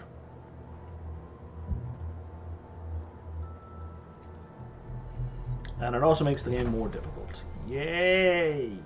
So... Wait, I thought I got a choice. Oh, you're showing me the 2 cards. Oh, I see. You're showing me the 2 cards. So do I want... Jesus, just die. Just one enemy just dies.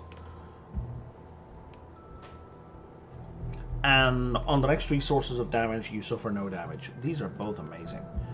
I gotta say... I dislike that the master abilities don't increase.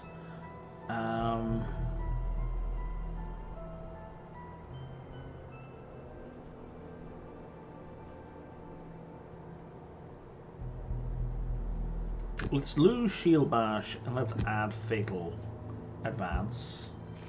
And then we have a new perk.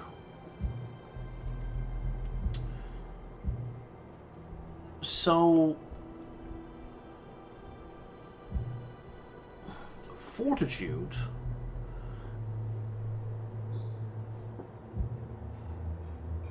Ignore negative item effects and add 1 card. Well, we don't have any cards with any items with negative effects yet, so we don't need that. Adding a +1 card is not bad, but this way we get a +1 shield whenever we're rolling to hit.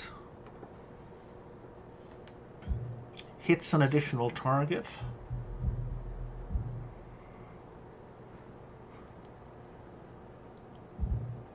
Ignores armor. Also pushes.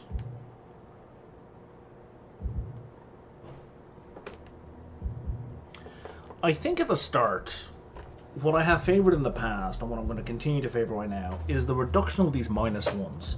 So we want to make our output more consistent, right? We want to remove the variability.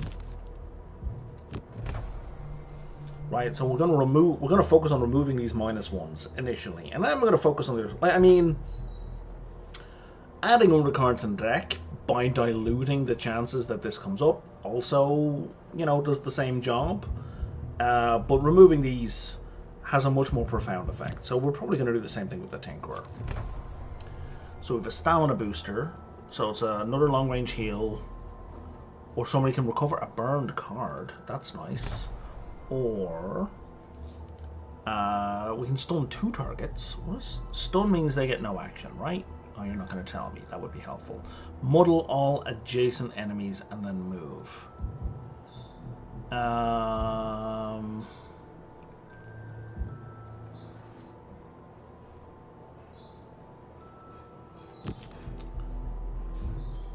think I want the stamina booster. I want the ability to recover a burned card.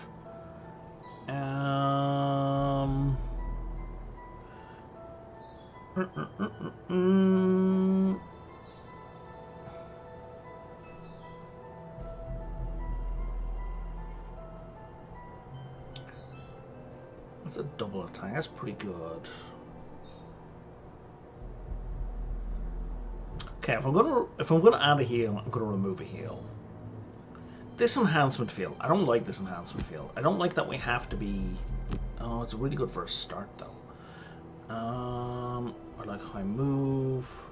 Okay, I'm gonna get rid of that one. That's a lesser heal. So that's 3 points of heal at a range of 3, and we're replacing that with 4 points of heal at a range of 3. So we're kind of replacing it for the same. The main benefit of Restorative Mist is it's super low initiative. Perks. We can remove 2 -1s or ignore negative scenario effects.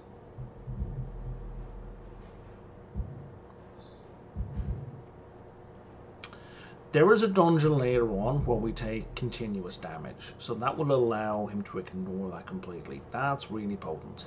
I'm not going to see the benefit of that for a while.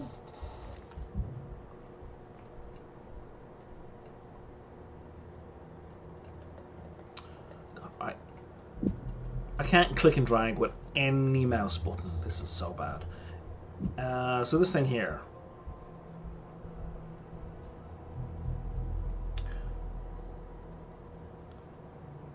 Yeah. So, the starting village is the city of Slate. It's a different starting village. Maybe it means the village where the quest starts? Is maybe what that means? It's very poorly phrased.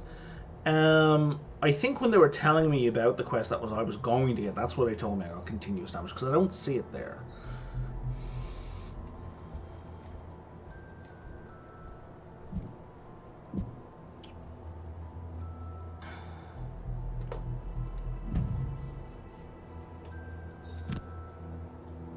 What's going on here?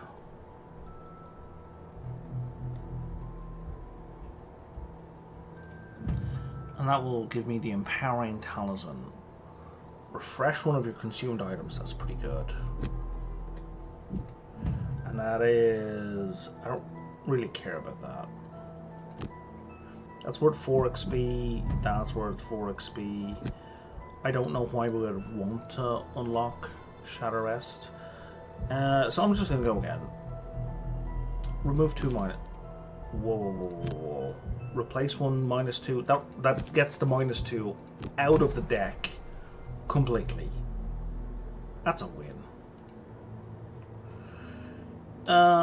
Let's do this one. Oh wait, merchant. You got something new for me? Is it something I don't care about? It is something I don't care about. And also something I can't afford.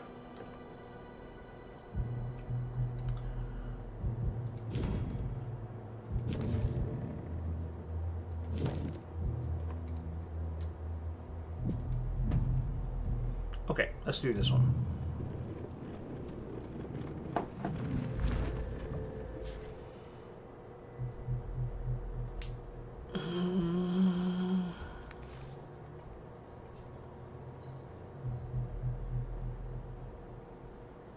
Have one or more monster present on the map. That is not difficult to hit. Be the first to kill a monster. Your health is 2 or less. How about no? Never allow your current hit points value to drop below half your maximum during the scenario. Reveal a room by opening a door. The explorer is asking for trouble. I think I can probably keep them above half health. And this guy gained 13 or more experience points during the scenario. No. Your health, and you want me to finish the game on full health. Given the amount of heals that guy has, that shouldn't be an issue.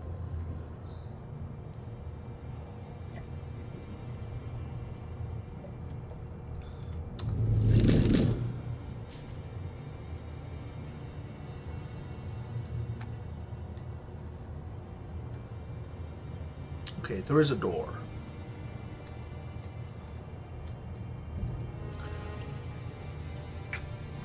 Be the first to kill a monster. Jesus Christ, 14 health.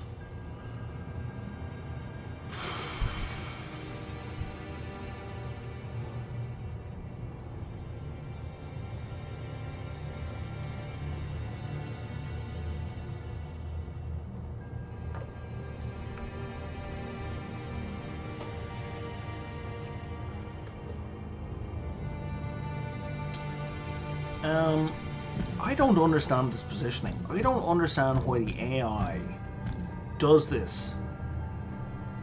Like, I think it may be intended to be random placement of who goes where, but it always seems to be squishies to the front. Like, it's just weird. It's just weird.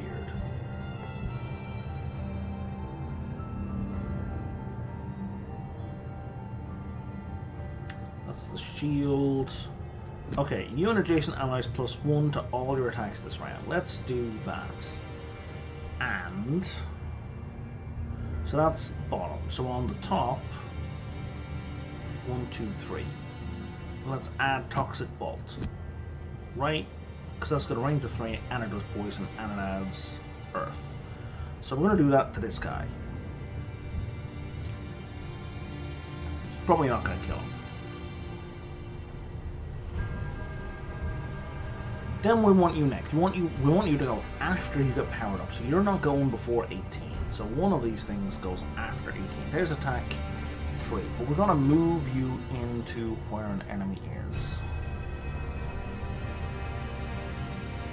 Did I get rid of the move to... No, it's quick hands, right? Move to attack. So that'll get me into an attack position. And then we're looking at...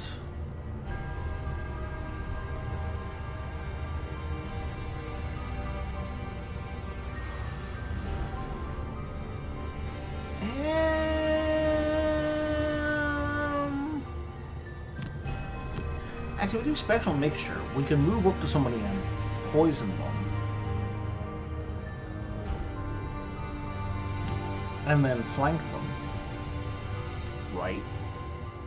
If he can go before 33, he totally can.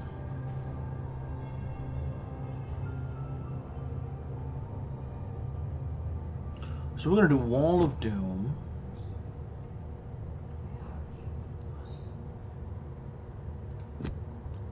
I'm just going to move him to here. Okay, and then she is going to summon a Mystic Ally and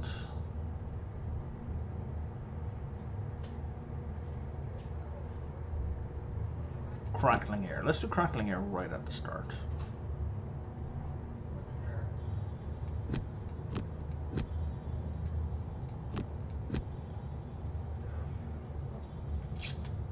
Okay. So, you're gonna... You and all adjacent +1 attack.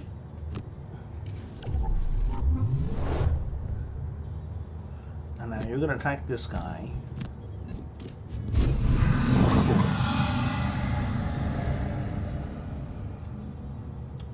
Now you're gonna do Whale of Doom. A Wall of Doom. I keep reading Whale of Doom. Oh, his hit points do go up when he gains a level. So he had 10 hit points before.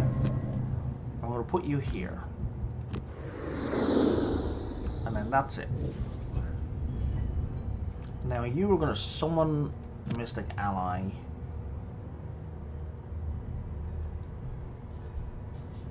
You've only got like 2 hit points, right? And I'll put you here, because I don't want you to be killed right away. And then crackling air. Oh, there's wind available? That is so good. I didn't realize it.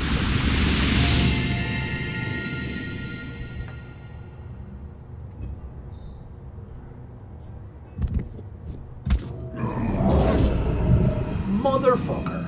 Well, sorry, scoundrel. You don't get to do the opener.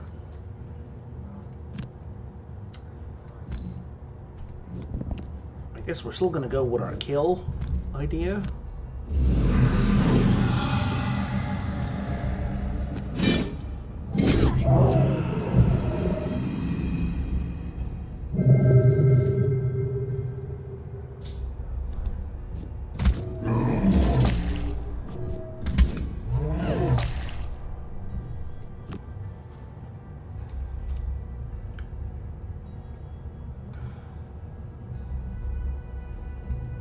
Yeah, big X.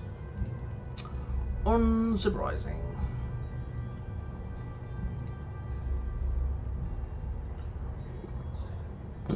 You're both elite. Okay, so we need to kick the snot out of this guy. We're going to do Overwhelming Assault and Spare Dagger.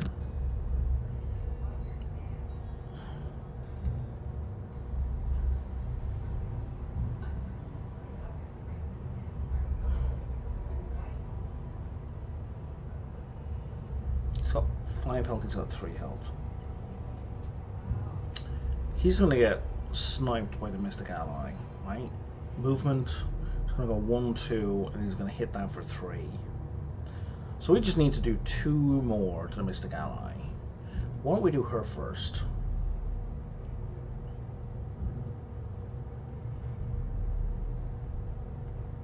We're going to mana bolt the shit out of that bear.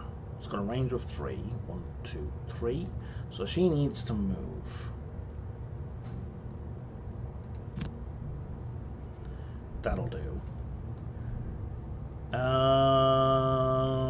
He's going to take this as an opportunity to set up his heals.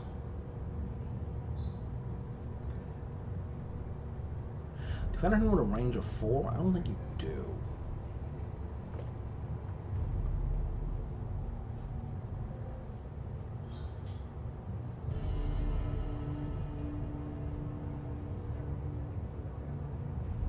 Yeah, everything's only a range of 3.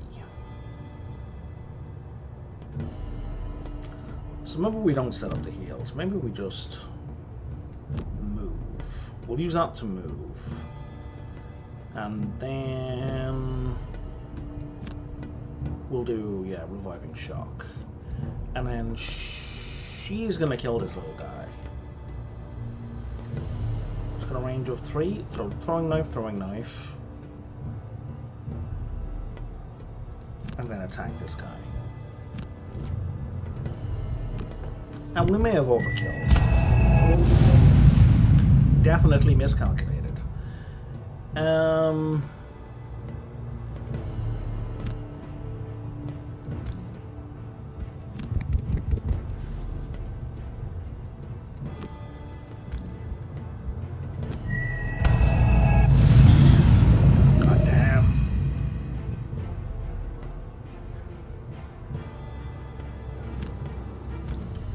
Going to be a disadvantage for that, which is fine.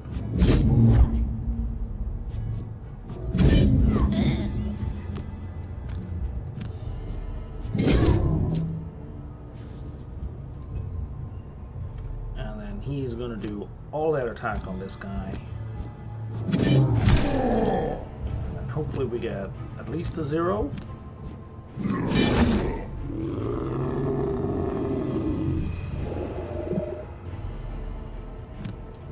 Move to here, which just gets us in range of this guy. Annoying.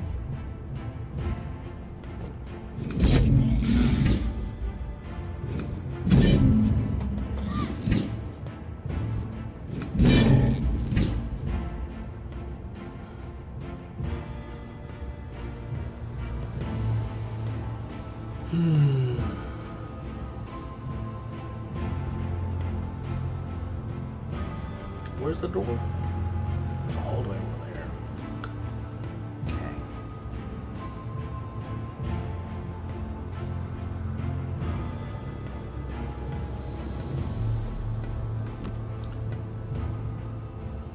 Let's set him up for that. No, we can't set up for that. We need something. Okay, the Mystic Ally should kill that. Should. So he's going to boost his damage, and then do we have anything on the top that moves us? No. We do have grab and go though, so we're going to do that. It's kind of like a waste. We're going to do it anyway, and then he's going to come over here. He's going for the door. I'm going to move 6. 2, 3, 4, 5, and then we can see what's in there and move away. And let's do a single shot attack. That'll do. And then you're going to want to go pretty early as well. Does anyone need a heal? Scoundrel kind of needs a heal. That's a move.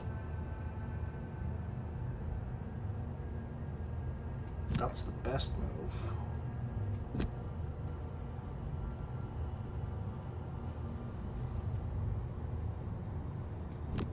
We're going to do it like this.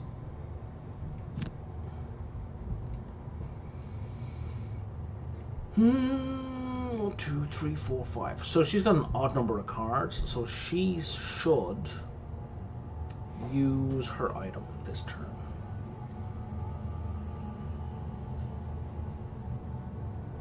Let's set up that boost, the bottom half of that card. Do we have any more boosts? Not really. And that's a move to attack too. It's fine. Okay.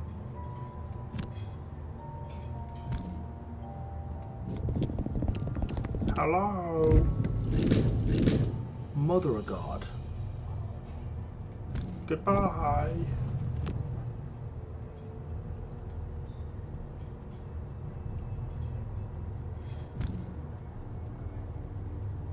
You know, he's gonna move forward. He's gonna move towards us anyway.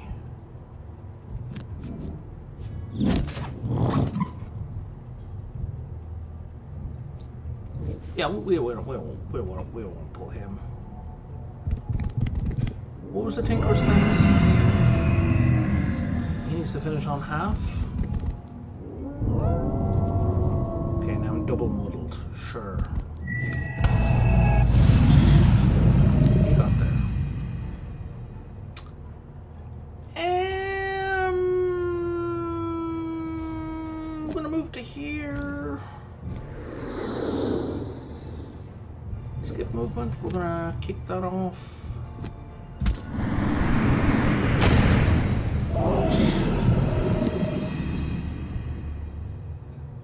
And then I think maybe we're going to go invisible.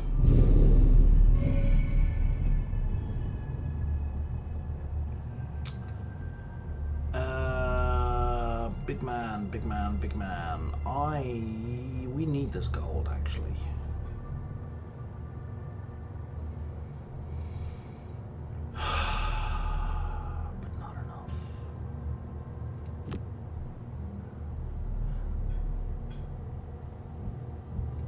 It's not worth the 2 extra shield. Like, I want the shield. It's not worth the 2 extra gold that we would get just by moving it here.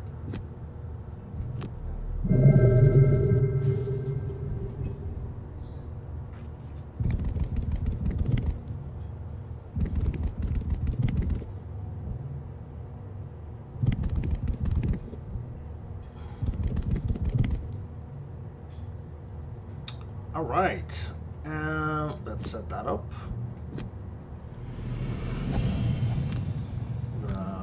To here and at least get that money.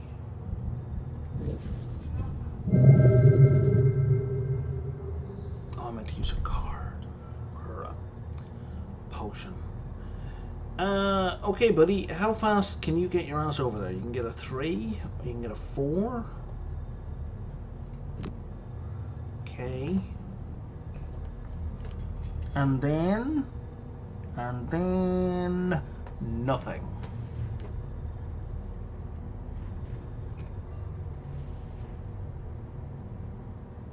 So we're just gonna burn eye for an eye. You, my friend, need to get the fuck out of that door. So we'll use a flamethrower and then we're gonna run away.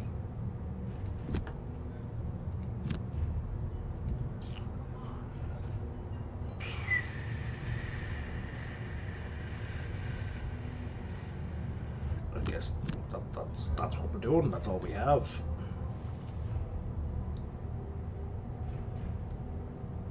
We can move 5 and we can backstab.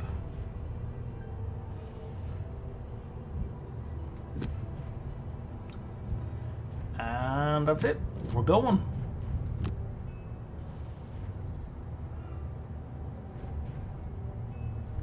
We could move 6, but 5 is enough. And 6, we can do attack 3 and then do poison, but this will do attack 5.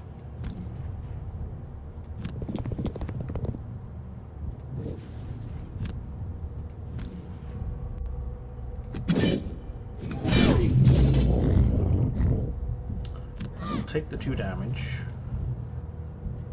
I will remember to use this card, this potion. We're gonna recover. I don't know, man. Oh, you got a heal? I didn't know you had a self-heal.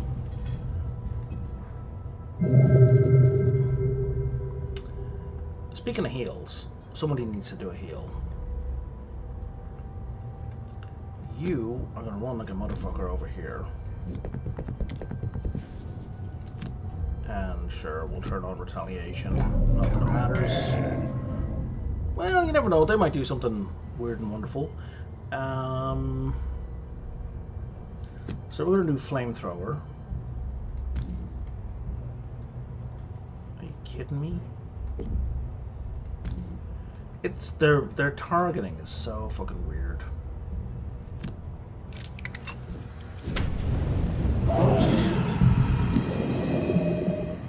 Oh, we can't immobilize anyone. Now, normally I would run away from here, but my scoundrel's about to die, so I'm gonna have to risk the Tinkerer. The Tinkerer's gonna have to block the door. And hopefully not die. Spellweaver can wreak some real havoc, though.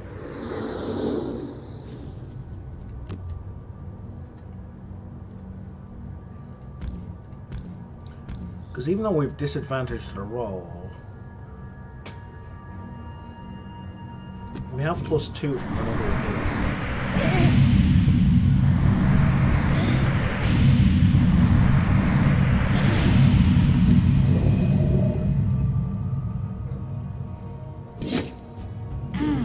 Jesus Christ. I'm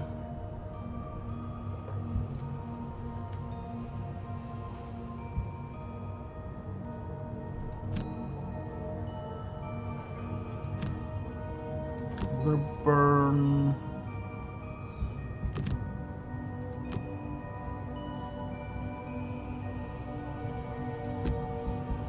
I'm gonna burn those and take no damage. He's gonna take the 2 points of damage. Okay.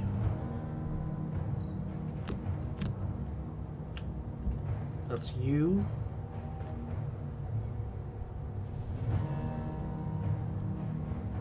If you summon a decoy, we can't really put you anywhere. Oh no, we can. So let's do one adjacent ally may recover all of their discarded cards. Well, that would have been good to know. Because you're out of cards, aren't you? Oh no, not yet. Okay. So if we do these 2, in that order. And if you go first,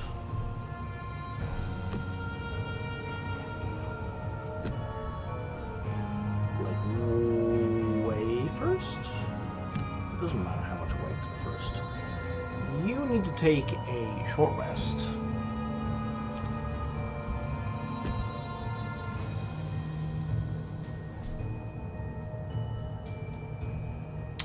Oh, we're fucked. You can't draw 2 cards. You're exhausted.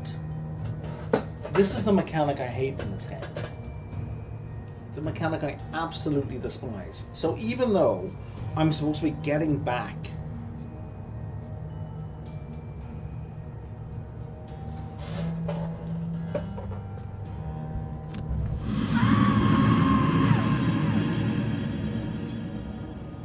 So even though a card I was about to get back, would then give me back all my burned cards, it's too late. You did one step slightly out of order. So I'm afraid it's game over. It's game over for that character. It's really frustrating.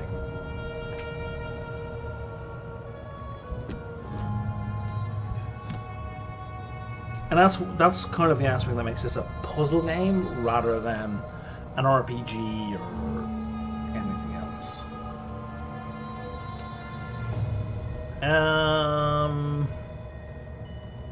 So if we heal ourselves, we can't go invisible. Kind of okay with that. Nope. We're gonna move to here, I guess. Oh, why can't I? Motherfucker, why can't I summon the decoy to here? There's nothing there. It's an empty square.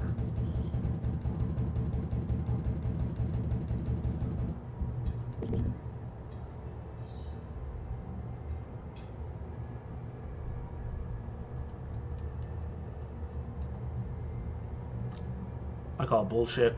I call bullshit. Wait, you see now. But you let me put it there. I still can't put it there. Is it because there's gold there? That's a terrible reason. And you're at 3 out of 9, or 7 out of 9. We're not going to heal.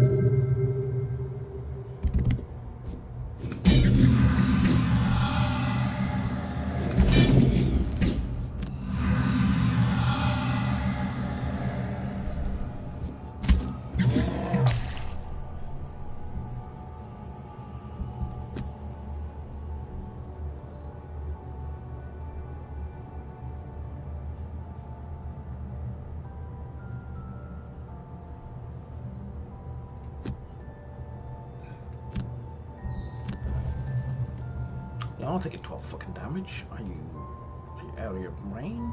3, 4. So I can go there. 4, 5, 6.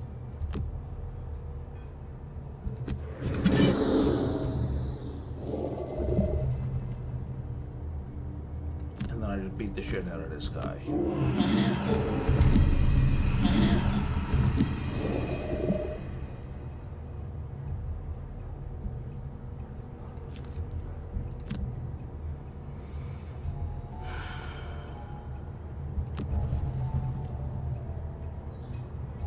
Is the bear the only thing left? Yeah, it is. And this is why I haven't really progressed that far in Gloomhaven. It's just that mechanic, that exhaustion mechanic, just rubs me the wrong way. Like it's not even.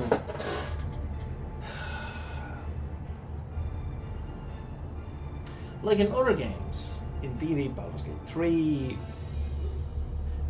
Like, the character's not dead forever. Like, I get the character back at the end of the mission, right? But it's like, how do I put it? So, like, in D&D, or in like XCOM, you know, maybe I put someone in a bad position and they get shot and killed, right? And there's a clear, even though the elimination of the character, and it would be permanent in XCOM, is my fault, it doesn't feel as shitty because that's actually about where I choose to put the character in the game world, as opposed to I got I before E mixed up. Like I accidentally put E after I, like I misspelled a word and I lost the character, right? Because I typoed. Or, you know, I went one square to the left instead of one square to the right. Oh no, character's gone. Right? It feels very gotcha.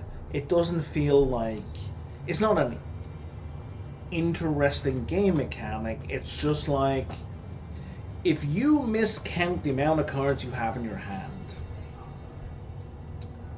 you lose the character. You've just you didn't have.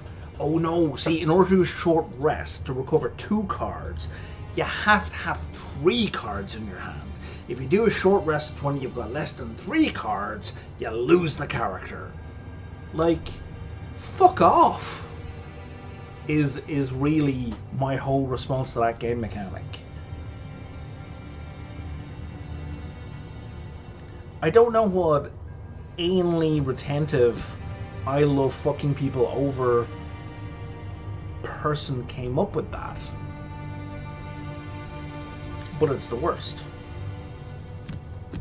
It's a terrible mechanic, and I will die on that hill.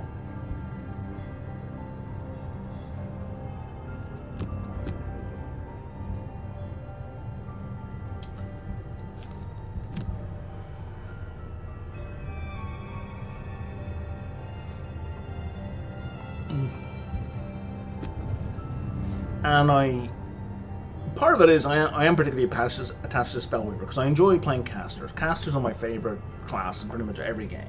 So I definitely take that rule a bit more personally when it happens to the Spellweaver. And the Spellweaver has much more burning card effects in their deck than anyone else. So it happens to them more often.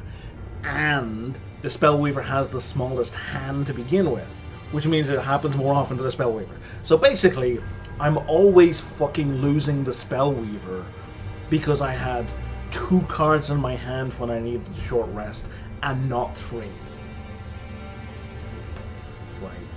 Drives me up the fucking wall.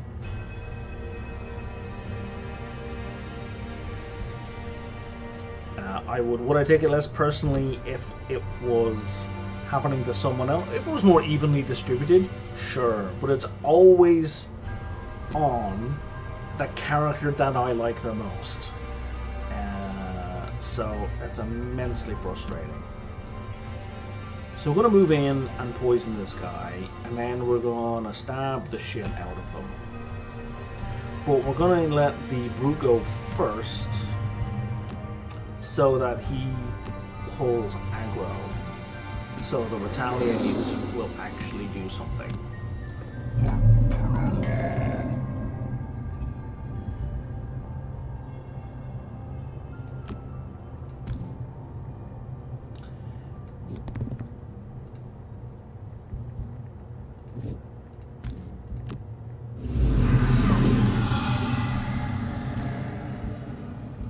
Let's have an advantage on that. Didn't matter.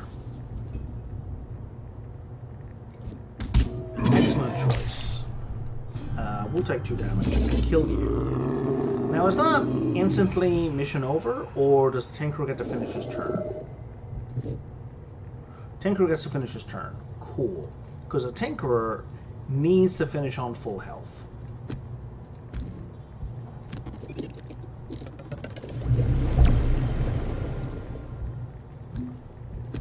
I'm so fucking glad I had a potion as well, or I would have been so frustrated. Okay, we'll go with 4 gold.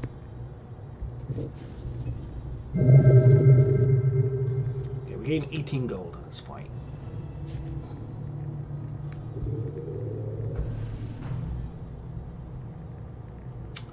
Everyone passed.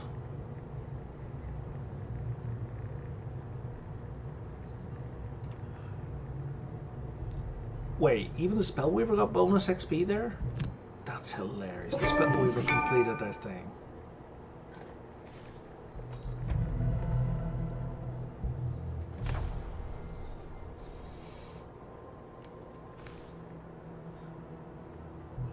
Well, it's good to know the Spellweaver just doesn't get, like, no XP because they were knocked out. That would be horrible. So, add wound and gain 1 when the target is adjacent to your allies. That's fun.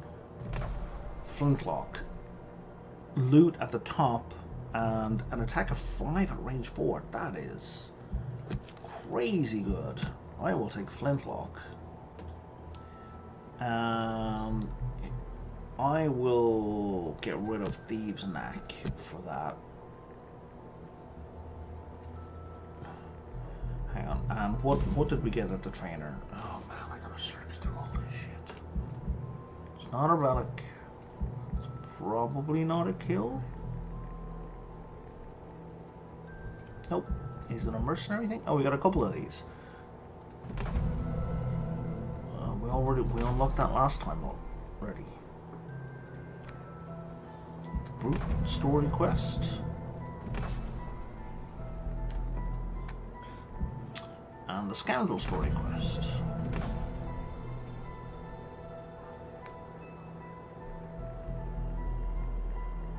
I'm guessing we'll also get the Spellweaver one once I click that level up. Okay, you're killing me. What else? Oh no, it's in the store. It's not in the trainer.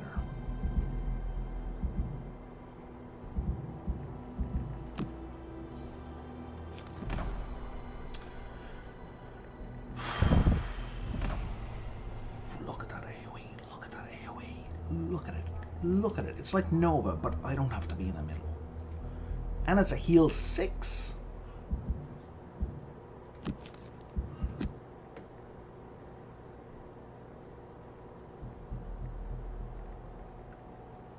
That's a really good heal. So we're going to do that instead of Hardened Spikes. And there we go. Yeah, there was no exclamation mark for that. That was weird.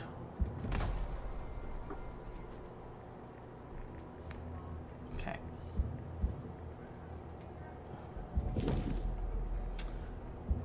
Scoundrel. Alright, so we're going to remove 2 -1s. What's your passive? Ignore negative scenario effects. So everyone except the Brute gets to ignore negative scenario effects? Yeah, he ignores negative item effects, and the Spellweaver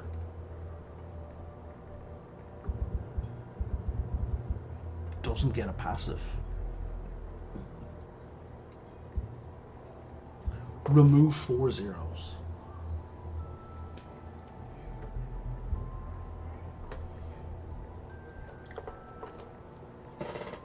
Now, on the face of it, that's not terrible, but it does increase the odds we get -1s. So that actually makes our variance worse. That does the exact opposite of what I want to do. I think we've got focus and power. It'll be worthwhile. Imagine +1 wound with the AoE. Oh, right, no, because they're all rolled separately, right? So that's +2 and fire, +2 and cold. 2 separate elements, 2 separate elements, right?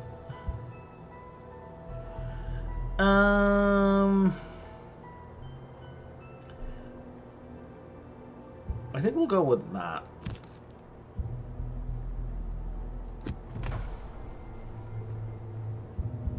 And for you, we're gonna remove 2 -1s. We'll replace the minus. No, let's just get the -2 out of there completely.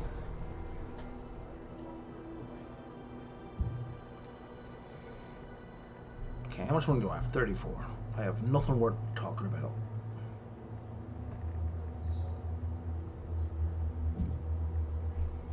So I need to find the Sloshed Squirrel in order to start that quest. I need to find Shadowfield Manor for that quest.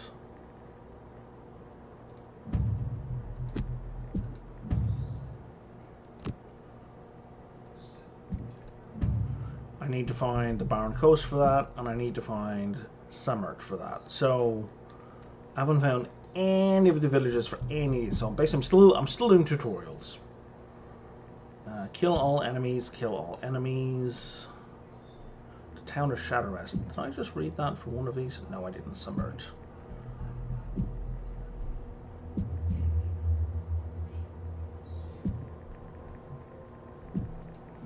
And then that one unlocks the pyre.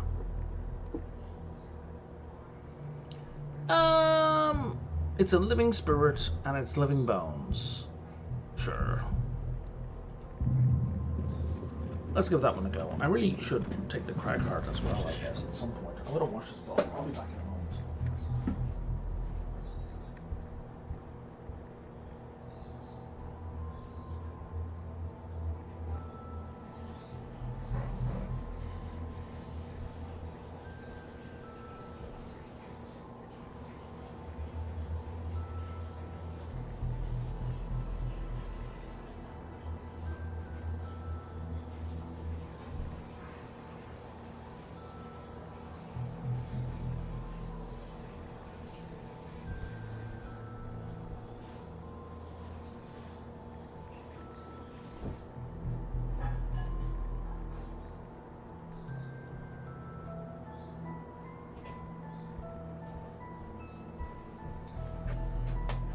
Okay.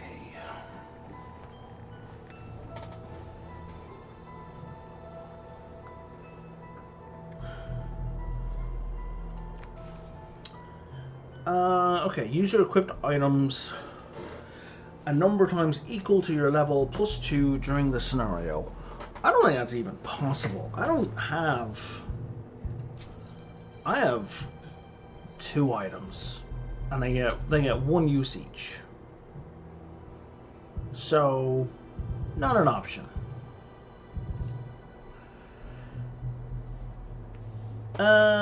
We need to burn all our cards in order for that to happen. I'm basically going to ignore that. Use no items during the scenario. We'll see. Cause a trap to be sprung or disarmed on your turn on the turn of one of your summons during the scenario. So walk into a trap or force someone to move into it. Not really an option. Kill one or more elite monsters. Sure. And finally, loot no gold or chests. Sure. And at the end we get Chainmail. Chainmail's pretty good, except that it adds in a whole bunch of -1s.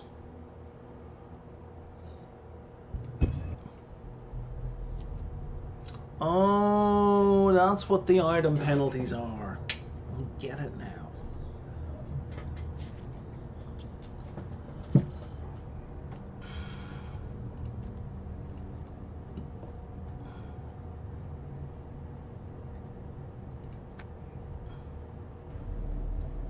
I don't have any piercing attacks.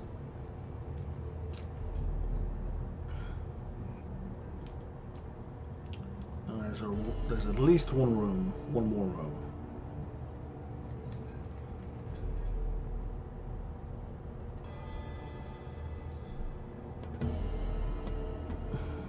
Okay, yeah, it must be random distribution, because at least this time the Brute is not all the way at the back.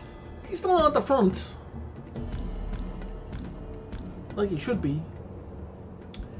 Alright, buddy. Let's start with +1. I don't even know. I gotta memorize that card.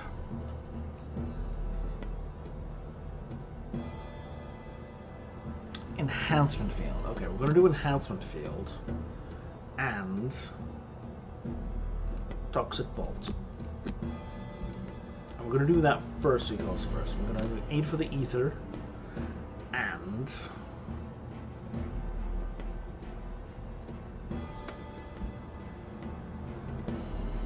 I don't know, man. I would like to do crackling air, But I need you to give me some air magic. So where's the leaping cleave? Leaping cleave. That gives me, we're going to jump in with leaping cleave to generate air. And then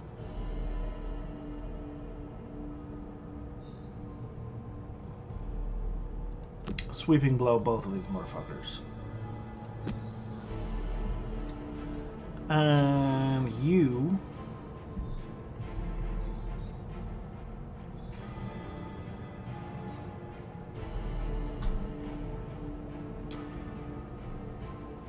so if we use the attack, it gets burned. So it's a one-use weapon. It's kind of funny. And that's kind of how they work. So let's set you up for bonus damage. That's pretty much single out. And then quick hands move to attack too. We'll do that. Okay.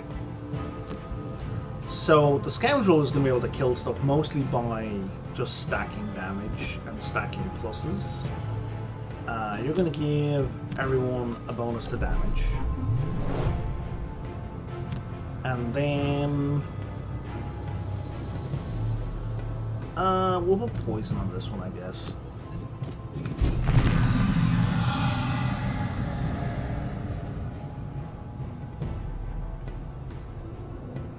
And they're doing 2 movement, and they've got a ranged attack at 2, which kind of sucks.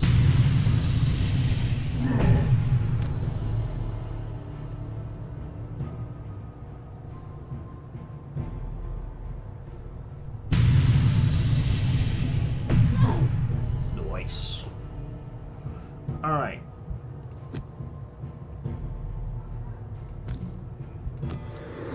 Jump to here.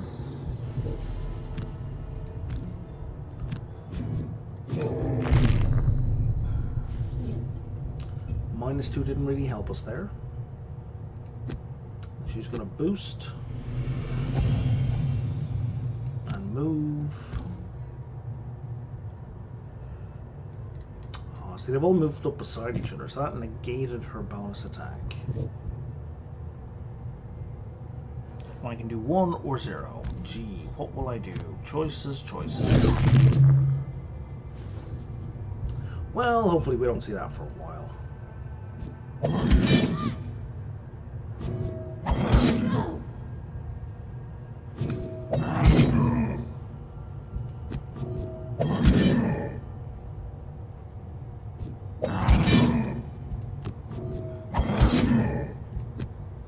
Chipping away.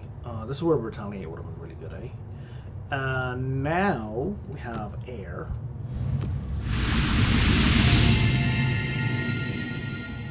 Be nice if that affected the Mystic Ally, but it doesn't. I think we're fine where we are, and now it's a new round. And now you're going to do Wall of Doom.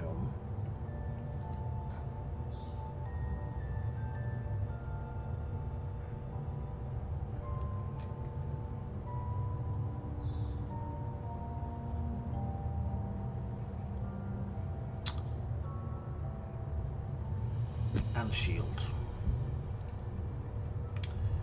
And you're going to do a heal on that guy. Did we keep the heal boost thing, or did we? No, we still have the heal boost thing. So if we do heal, do we have a heal on the bottom? We do. We're going to go with these two, because this guy needs a heal pretty badly. And you...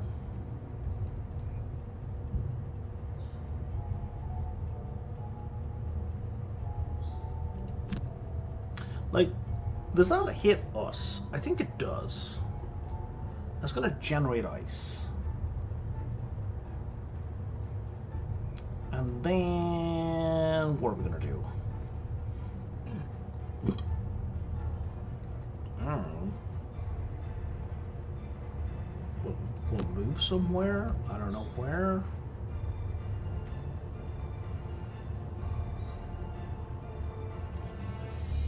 So then you need to start, we need to start putting people beside her to do damage.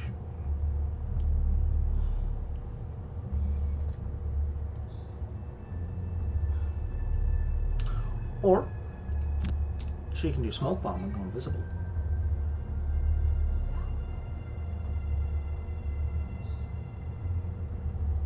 That's massive overkill. What was the thing she had to do? Use no items during the storm. She doesn't use any items.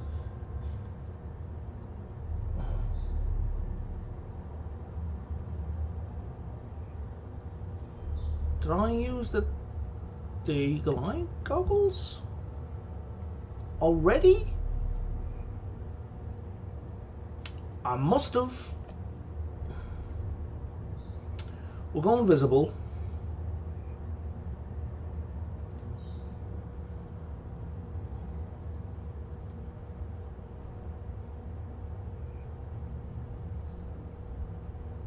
And then we'll move and poison.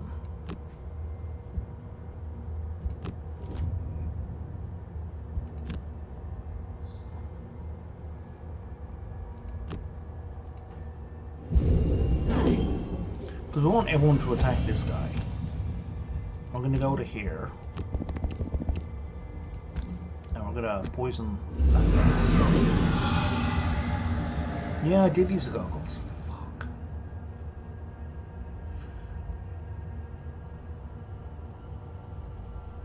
One, two, three, four, five.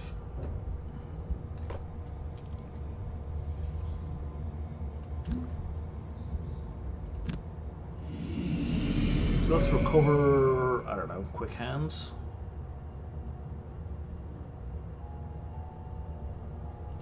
Yeah.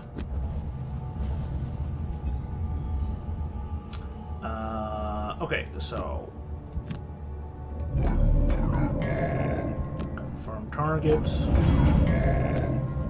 Bunch of these.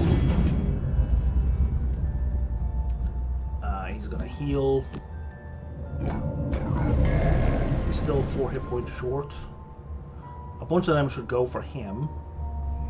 And we can't retaliate at range.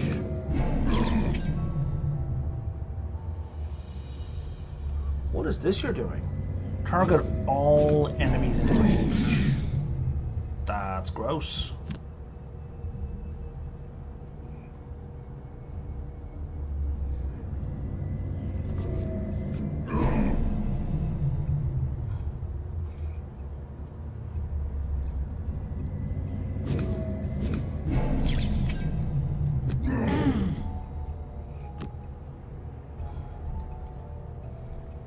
So you're going to boost heals.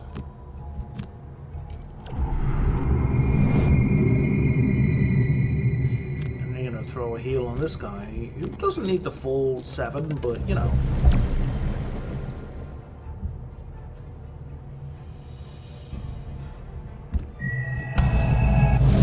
Oh, very nice.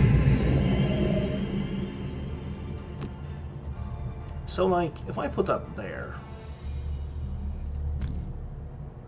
that does not hit my mates.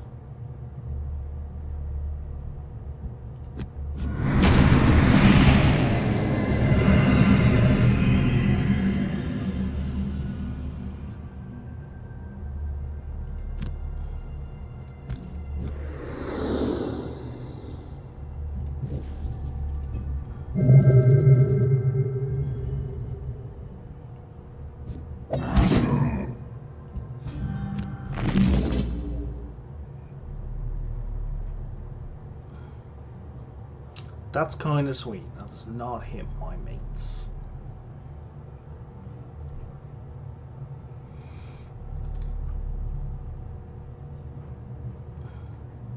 So I need to do at least 3 damage in order to hurt these guys. Or 4, well, to kill. Or 4 to kill this guy. Yeah, minimum of 3 to hurt, 4 to kill.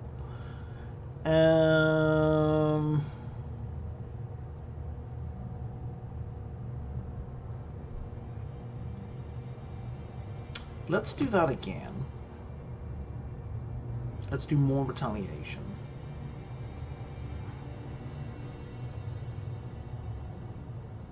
I mean, he can just kill them, right? As well.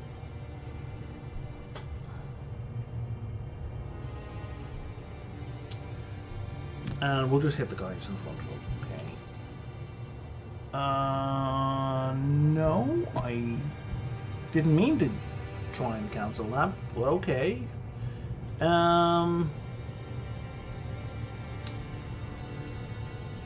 We're gonna move. What's your biggest hit? 3, 2, 4.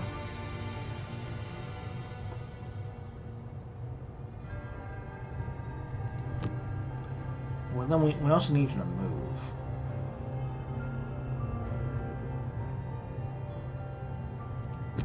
Okay, and we'll do that one first.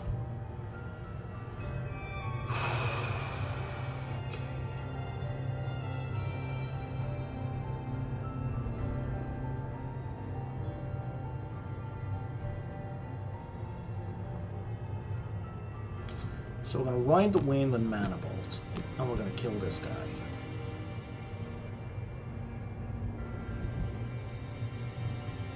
Are we? No.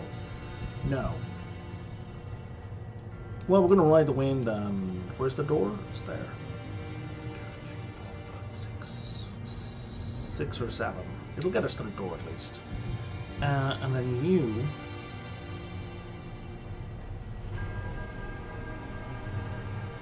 are all on your lonesome, so you're fucking dead.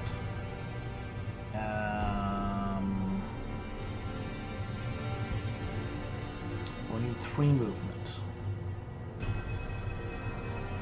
5 is overkill, but sure.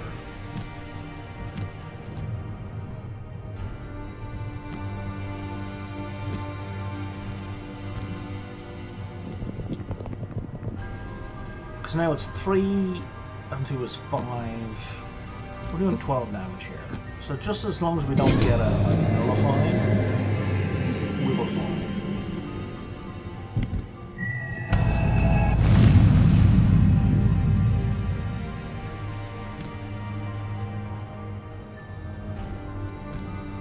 One, 2, 3, 4, 5, 6, 7. Hi guys.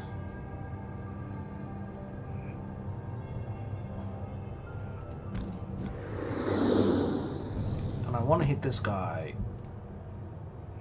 with everything we can.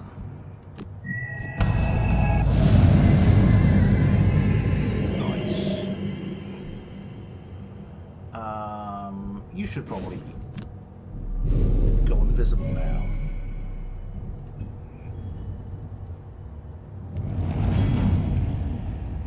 Are you seriously not moving? This is like...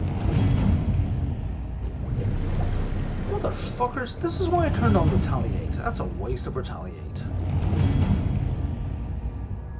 And invisibility.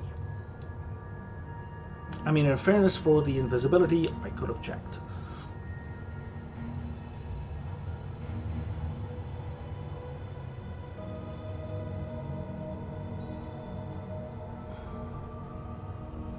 What are you going to do? You're going to do a ranged attack, so Retaliation isn't going to kick in. Although you're not going to move.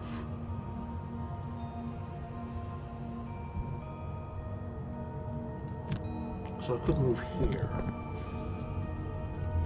And turn on Retaliation. And then they should attack him. And that should count as melee, because I'm right beside them.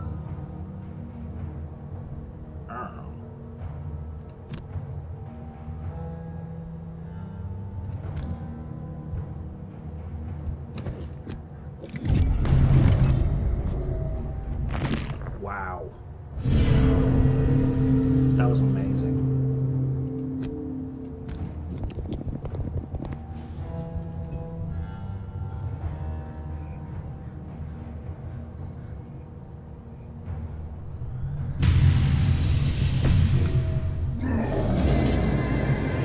It did. That worked out perfectly.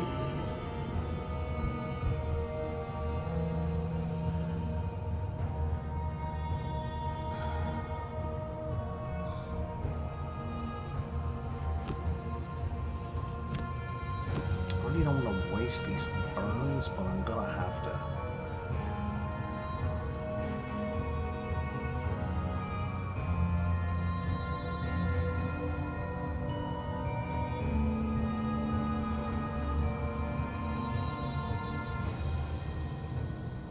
so let's use a hook gun.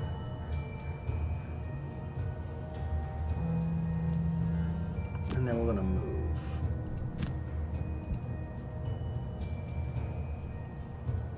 Now we only have 2 cards left, right?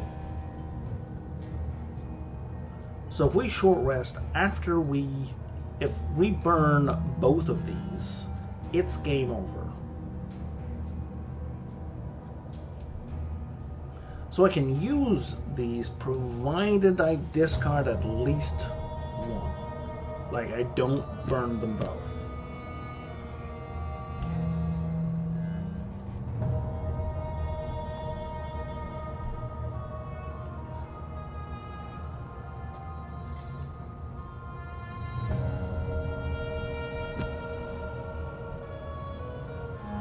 What's the range on throwing knives? 3? Okay, so we're going to move to there and then we're going to do throwing knives.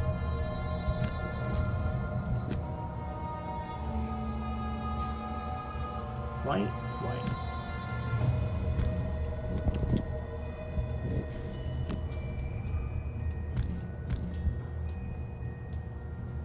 Sure, let's use advantage.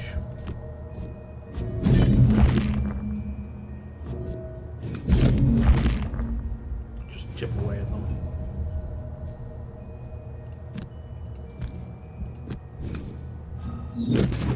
Nice! That was unexpected. Didn't want a camera rotation, but thanks anyway, buddy. We're going to bring you to here. Oh, somebody's there already.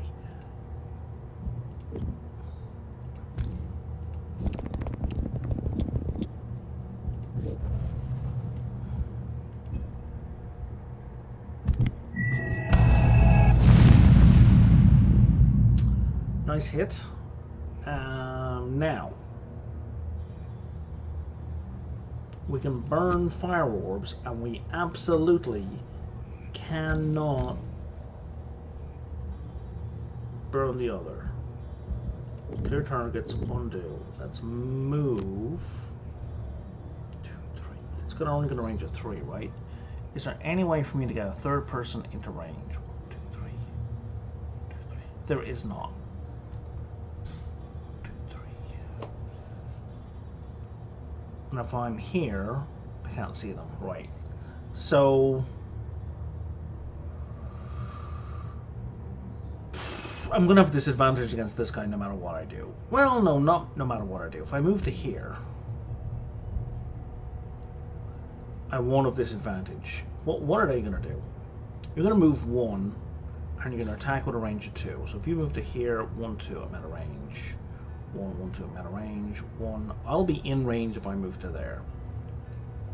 And the damage on that is going to be 1 point. It's not a big deal, but, you know, the Spellweaver doesn't have a lot of hit points. These guys are going to attack twice for a point each. I really don't want to move any closer. I'm going to stay right where I am. That's not true. I'm going to run away. I'm going to do that. Oh, that was so close to being phenomenal. And then we're gonna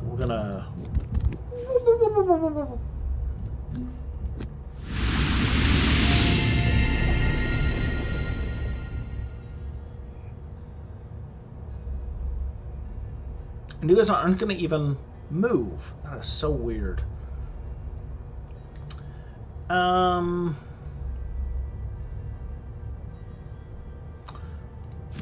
don't want to burn this. Like, he's got so few hit points left. Nice.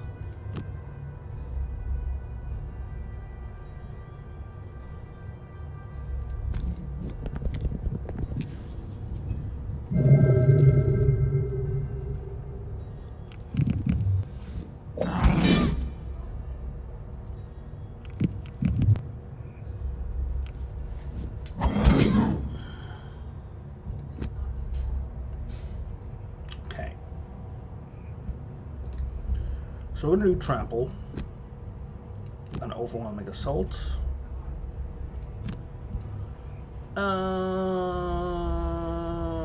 What have you got in terms of AoE? You've got a flamethrower that we can't use. Well, that's not true. We can use it provided the what are you, scoundrel? Gets out of the way. So we've got that one, and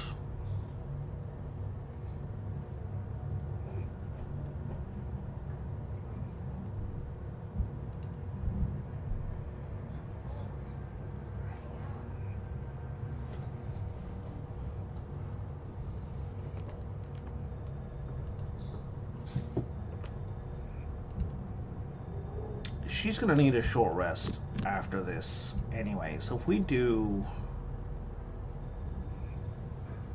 reinvigorating elixir, that will preempt the need for the short rest. Oh, and they're not going to be able to move out of the way. I don't think we're going to be able to use flamethrower as a flamethrower.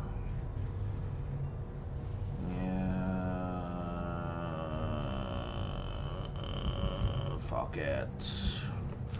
Short rest. Okay, so we need reviving ether to end up in our hands. That's fine.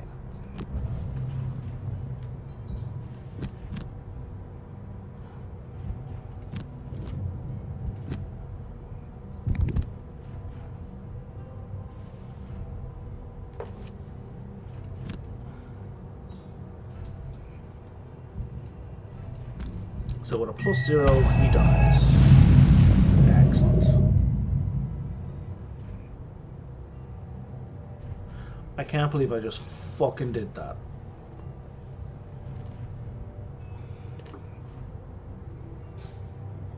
This fucking game, man. This fucking game. What cards did you take? You may recover all discarded cards. Okay.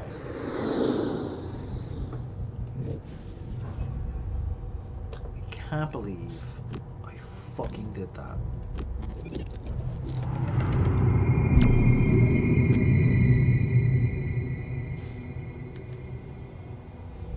Okay, oh I see. So the way this works is I'm targeting the 2 hexes right beside, right? So there's no way I just can't target that hex with this ability.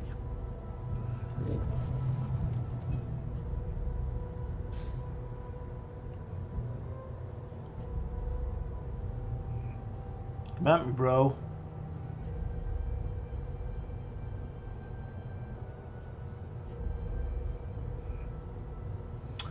Okay. 1, 2, 3, 4, 5, 6. That's such a waste of trample. And yet, that's the best we can do. Hopefully kill that guy. It did. And now we're going to trash this guy.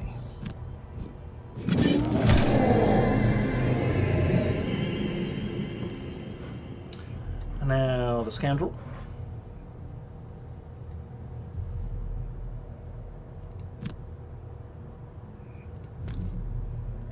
We're going to move to here. And we're going to stab this guy for nothing. Nearly nothing. And then we're going to flintlock the shit out of this guy.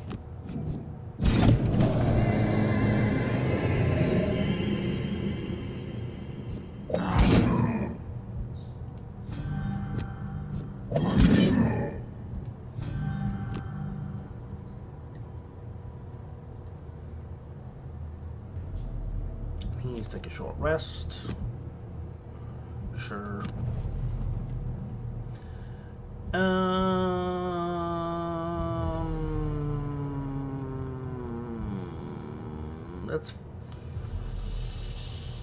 We have an AoE.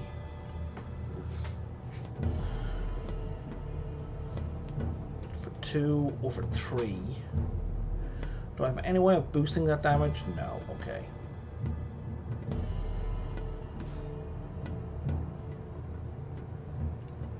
So we do eye for an eye.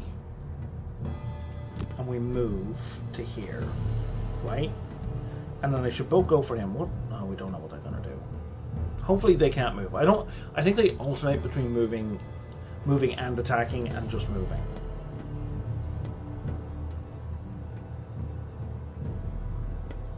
Maybe, I don't know. Because if we don't retaliate against him, we miss an opportunity to kill him. You know what? Let's not miss the opportunity to kill him. We're actually going to kill him.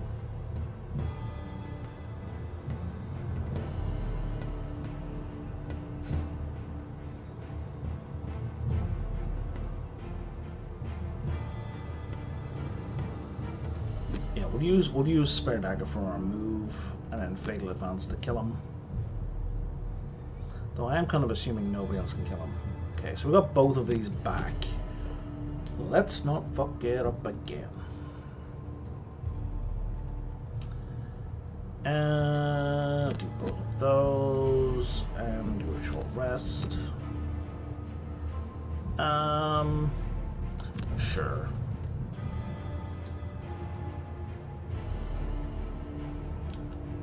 We've got 2 turns. So this character is like 3 turns left before they're done.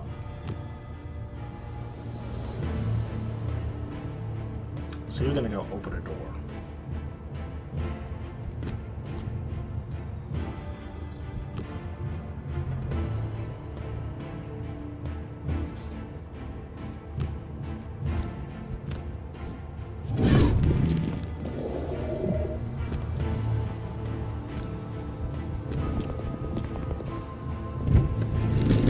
Hi guys.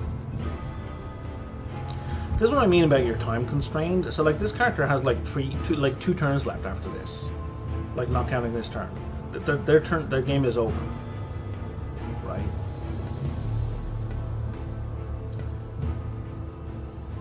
Now, let's recover all our fucking cards. And I guess you could use a heal. I mean, I could have moved. In fairness.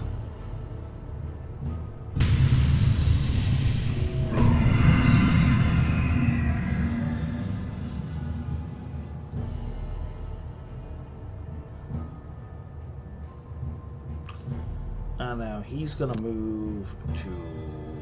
That's 4 gold. That's 2 gold. Yeah, we're gonna move to here.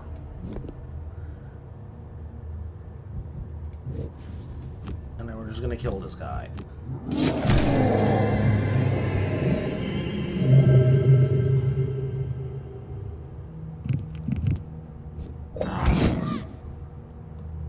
Bad luck, old chum.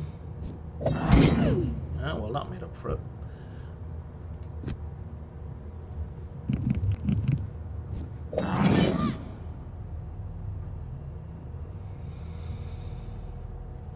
All right.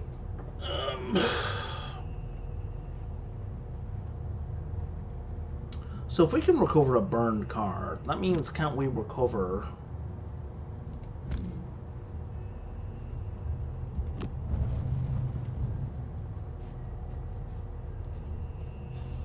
Did I not get to choose?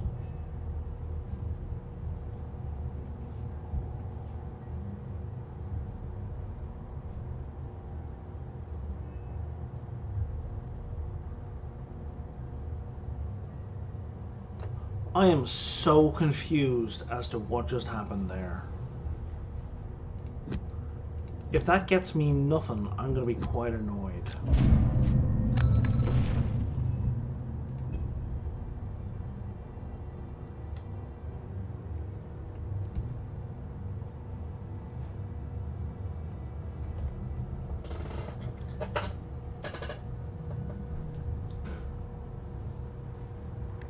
See what you did there, game.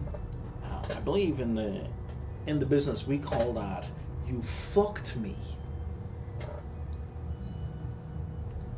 Because apparently when we recover all of our burned cards, you don't recover them when you use the ability.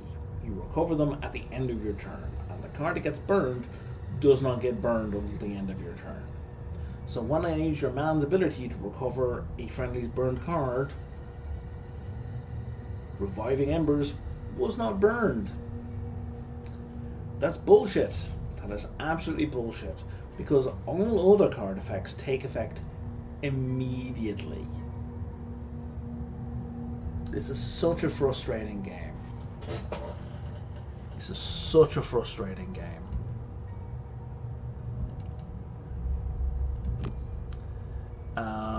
You need to take a short rest.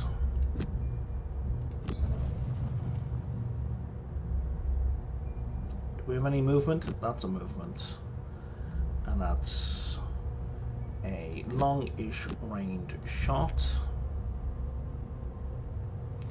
We're going to ride the wind. And then that's going to get us 8. So 1, 2, 3, 4, 5, 6, 7, 8. That's kind of maybe going to get us into range for fire orbs. Let's find out. 1, 2, 3, 4, 5, 6, 7, 8. Tell you what, that will definitely get me in range for Icy Blast. How about that?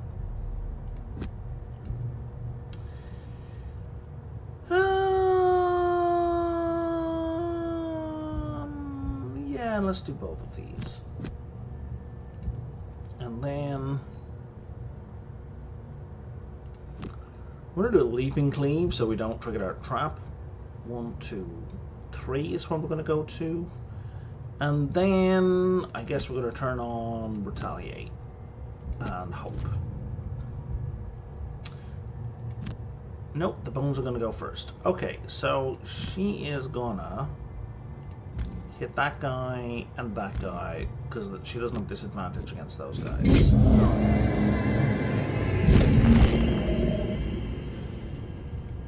And then she's going to run away. Not enough, but also not nothing.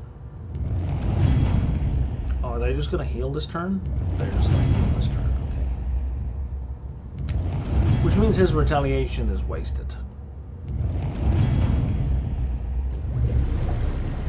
Right, because these are ranged attackers.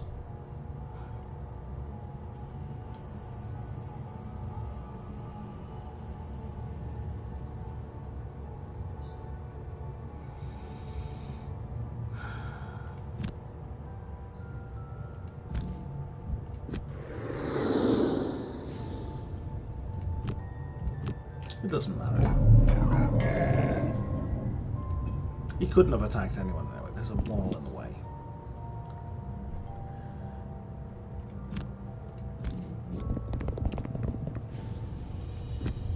Yep, you can't reach anyone, so we're just gonna skip.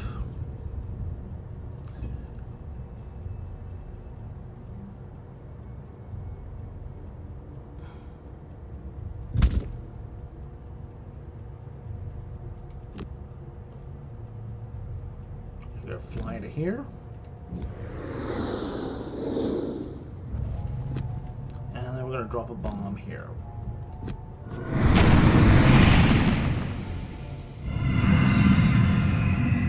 Which largely did nothing, but at least it also muddled them. You have to take a short rest. I don't think we're gonna complete this, because I think I'm out of cards.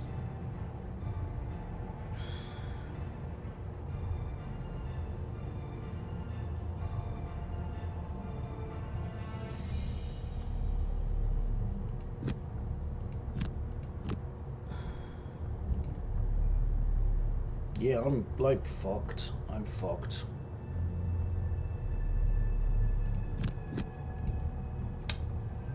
I'm really fucked. Cracking air is not going to do anything for me because I can't get into melee with people. So I guess I gotta hope they come for me, which is a bad hope. Sure. Okay, she's got one more turn after this. Because single out is burned, right? It's not coming back.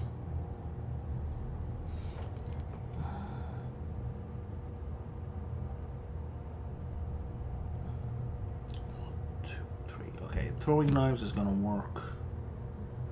And then I don't know.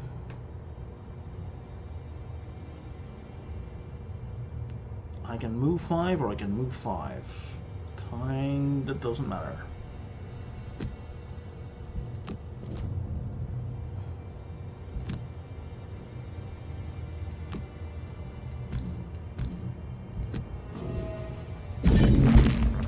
Especially if I get -1s, right?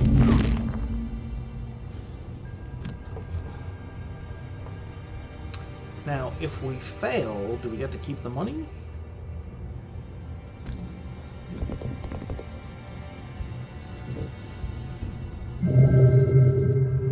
That's really the only question I have in my mind.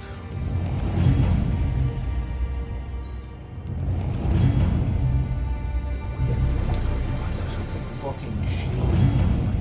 Kill him. Yeah, I just don't find this game fun. Just don't find this game fun. And the retaliation is not going to do anything because they're not attacking this turn. So he's going to go here. And then he's mostly going to bounce. Like if we had come in here with piercing attacks, we would have done better. Not a lot better.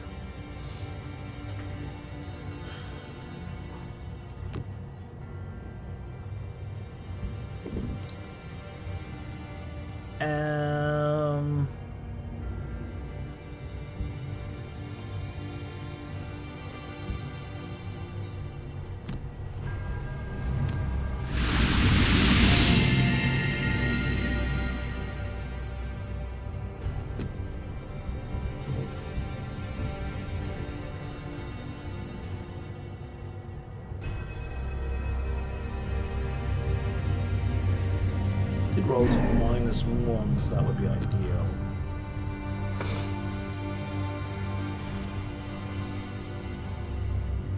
But yeah, I don't see how I deal with all of this. So this is the problem I always have in Gloomhaven. Like, I'm out, like, it's very rare that the dungeon kills me. What usually happens is I run out of cards.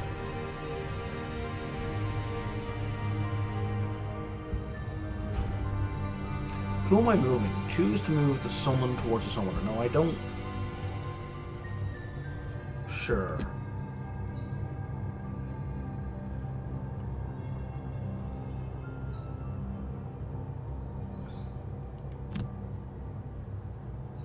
So that's useless. That's not useless, but not particularly helpful. Because they just have so many shields.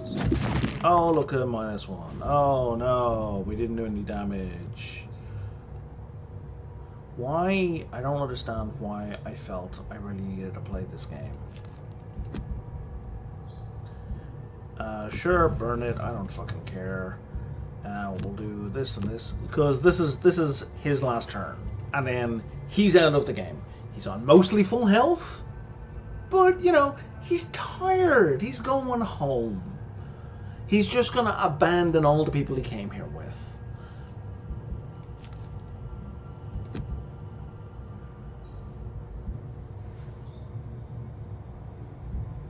Burn a different card. Sure. Oh, you only get one reroll as well. Wow. We're going to do that for the attack.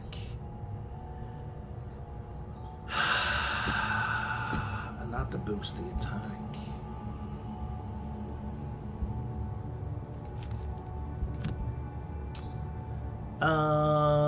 Sure. Doesn't matter. This is your last turn as well. Yeah, whatever.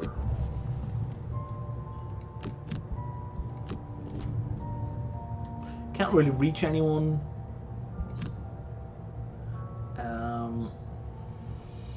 I don't understand. Oh, you're way back there as well. Okay, well, you know, that's on me. I fully accept that's on me.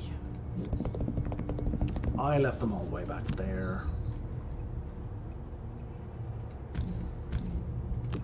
Trying to get that 2 extra gold.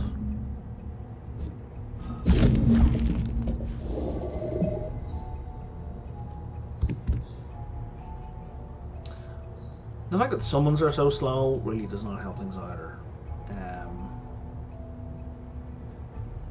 Okay.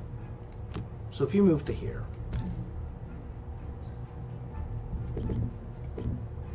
Who can I hit from here? I can hit both of these? No, I can't hit that one.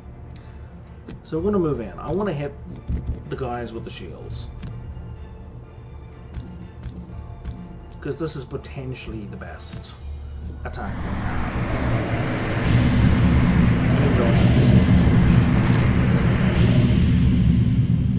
That gave us the best shot of winning the scenario.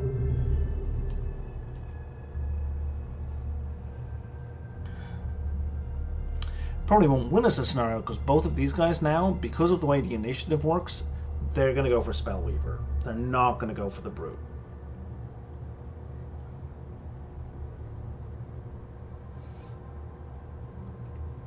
So, option A... Okay, now we can get 2 attacks up. We might be able to kill. Okay, there's one. And we're going to maybe dink this one. Nope. Brute's finished. He's going to go for Spellweaver. Oh, and the Brute. Okay, that's fine.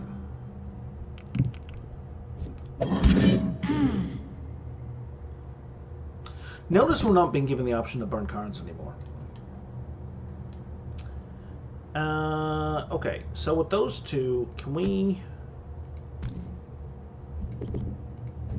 hit both?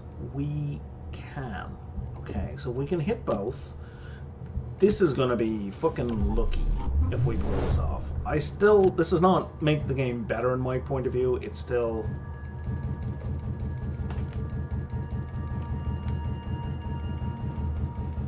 Why did you let me click them if I couldn't target them?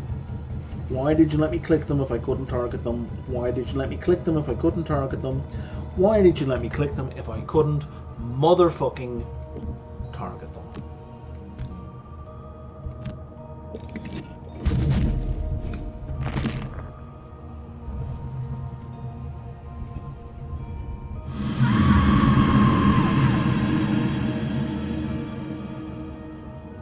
The Brute is also exhausted. Why are you even giving me an opportunity here? Like, so is the Scoundrel. Like, why?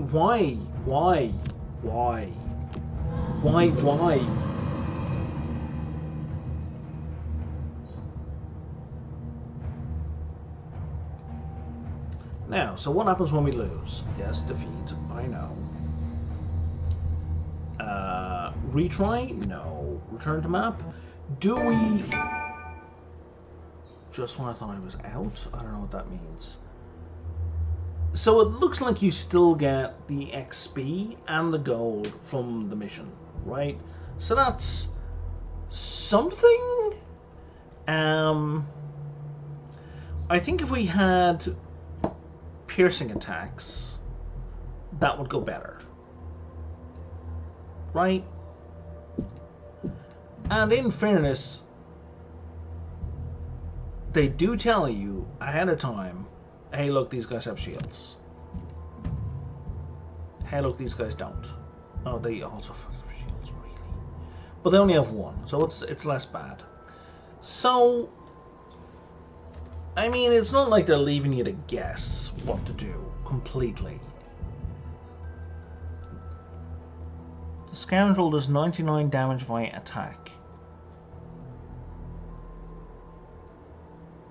That didn't happen.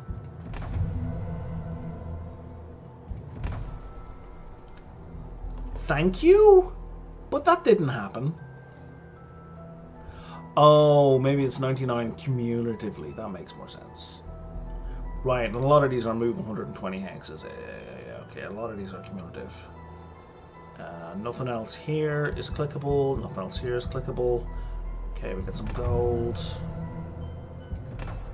Okay, they've gamified some of this. By gamified, I mean digitally gamified, right?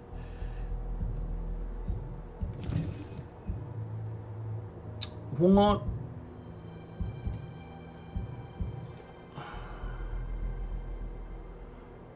So like that would be helpful on the sorcerer for that fight, right? Ignore all shield values for the entire attack action, especially with the AoE they have.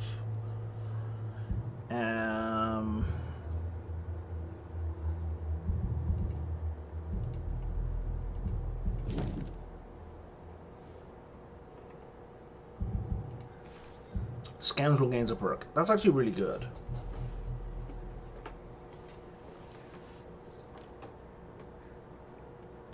So I think we're going to remove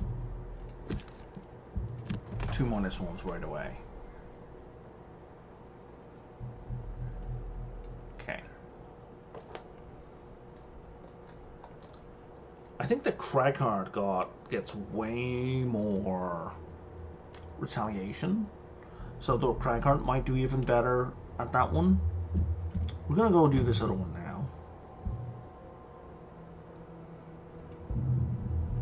And we'll see how mad I get here.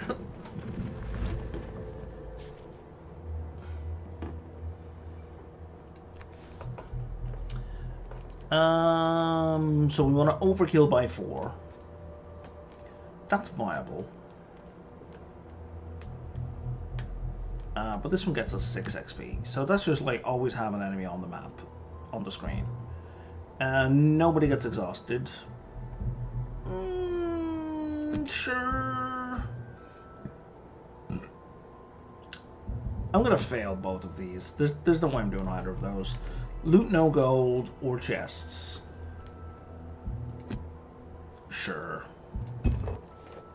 I'm bound to forget, but sure. We'll give it a go.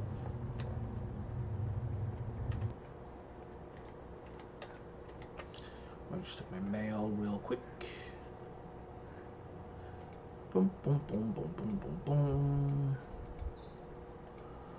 I am not replying to any of these emails, thank you very much. Not even gonna open them. The only email I got today that's kind of interesting is that Celasta is on sale.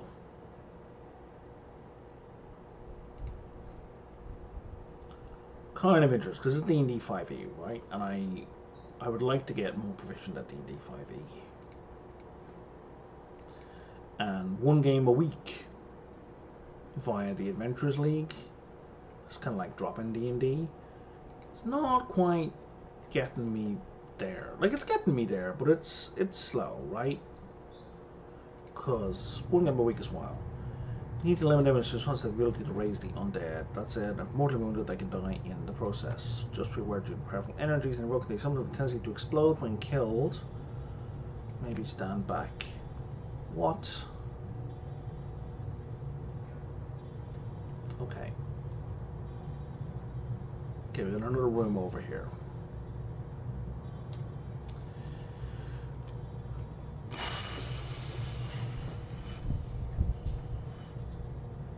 So that's a normal. So we're gonna put him here.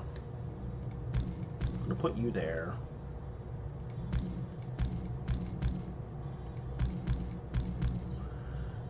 And you're just gonna kill that guy.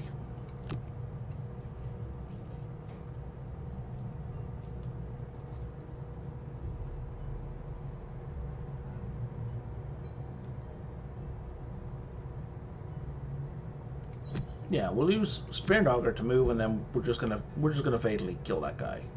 Just done. You, I'm gonna put an enhancement field on everyone, just because it's how we like to start.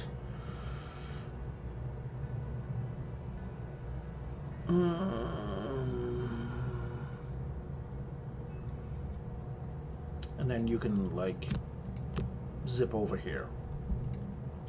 You gonna summon a mystic ally, and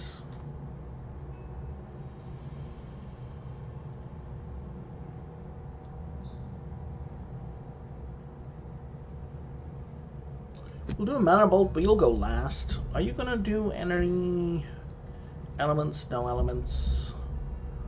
No elements. And I don't think you even can. Oh, you can. When you go invisible, you can be in darkness.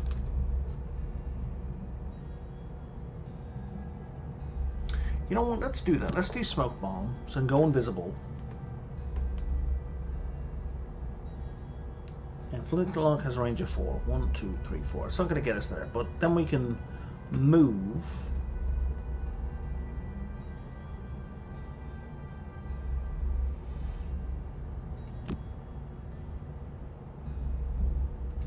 And you just need to go after Golf. Okay, there we go.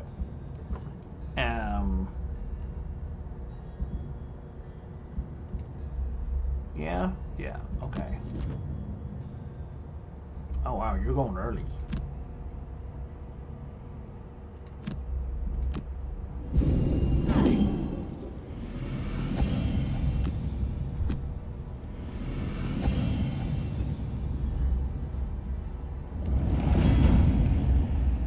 And you're shielding and healing yourself, which mostly doesn't matter. And you're also shielding and healing yourselves. What are you going to do this round? You are going to move and attack and heal yourself. That's fine.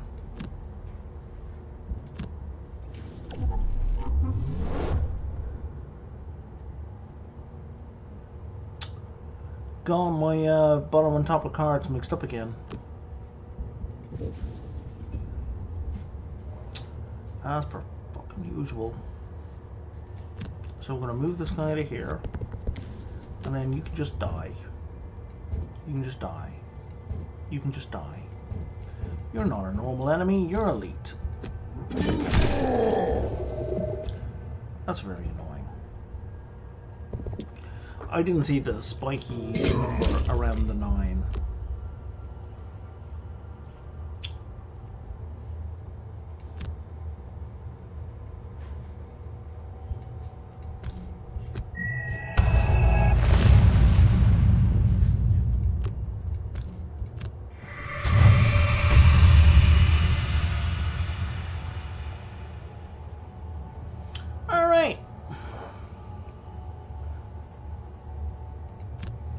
Eye for an eye. Wall of Doom. Yeah, eye for an eye and warding strength. Okay, and then you are ideally not going to waste a card this turn, but let's promise nothing. Range of 3. 1, 2, 3. You can shoot that guy, and then any shooty stuff at the bottom. No.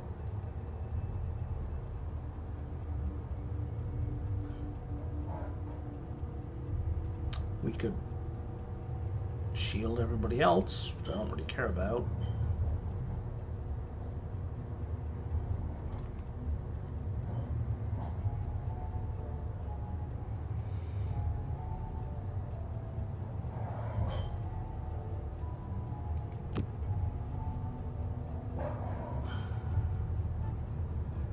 There's a group of people over there. We're better off doing those. So let's do the ink bomb and let's move over there. But ink bomb is top. So what's a good move card we have that we haven't wasted? Let's move 3. That's move 2. What's the range on this? It's 3. So if you go 1, 2, 1, 2, 3. I think again they all have to be in the area.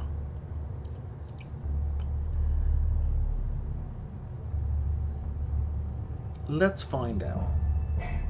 Let's get this figured out for sure. And you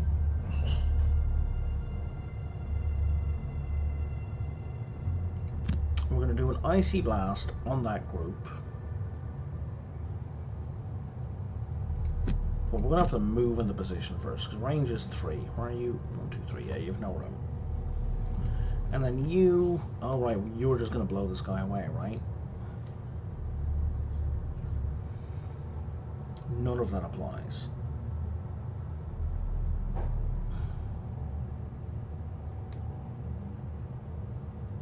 One, 2, 3, 4. That does though. So we can do double damage with flintlock. And then maybe move and attack. Move and attack 2. Okay, they're not summoning anything, they're not exploding. Attack 4 is gross. Especially on 3 targets. Sorry,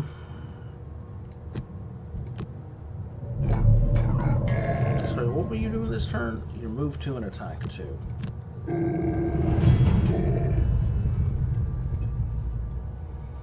Tinker's turn.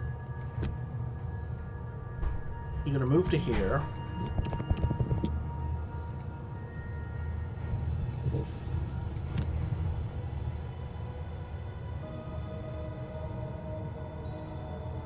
See the way it's positioned?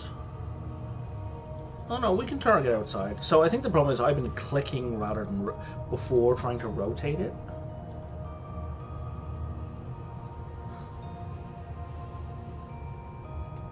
So we're going to do that so this guy can't come at us. And I think here we want to use to try and maximize this.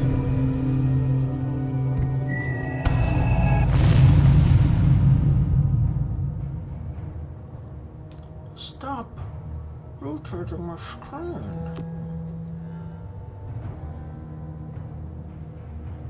We're gonna have to go to here, and then we put that there.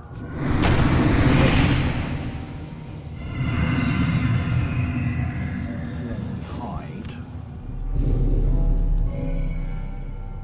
Otherwise we're gonna get our ass kicked.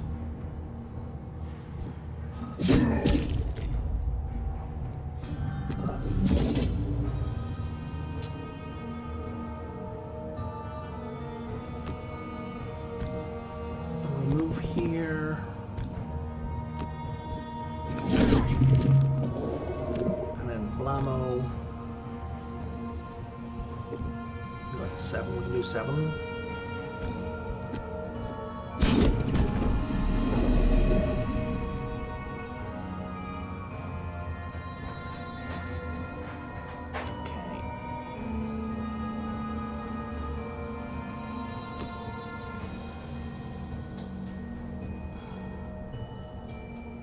Yeah, we're going to trample.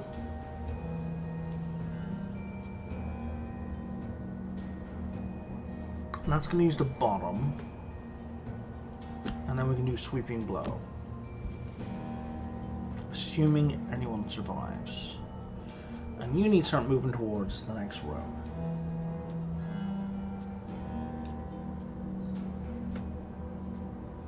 So we need now a good move.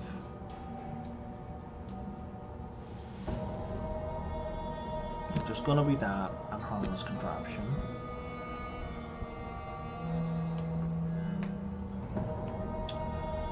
Yeah, we need to go into the next room. So we're gonna do that and crackling air. Except that's not gonna work, Brian. Crackling air has to be done on a different turn. What is he doing here? Nothing that gives it. Crackling air has to be done separately. So we've got ice available to us. Ice does nothing to us, so we're gonna run in there and we're gonna do fire orbs, and then she's gonna be flexible. We're gonna do throwing knives and move 5. Well, I guess she's gonna go into the room first. Let's see what's going on.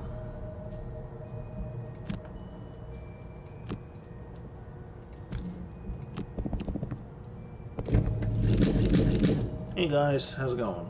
Are we well? Ash is a regular cultist. If I go to... See, what I hate is how I can't see. Do I have a line of sight if I go there? I'm pretty sure I do. I'm pretty sure this game doesn't use any kind of complicated line of sight stuff. Let's go with advantage. Glad we did. What kind of cards I've left? I've got 3. Okay, so let's do that to recover up to one of my discarded cards. I would like throwing knives back.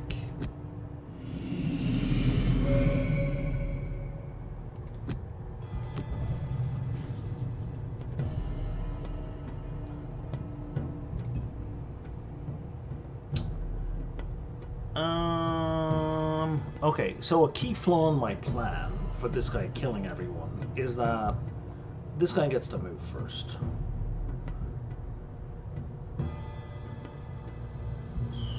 And he's going to summon living bones. It's not going to kill him.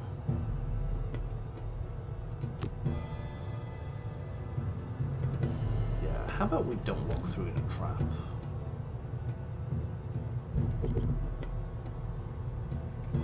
But yeah, we'll collect the money though.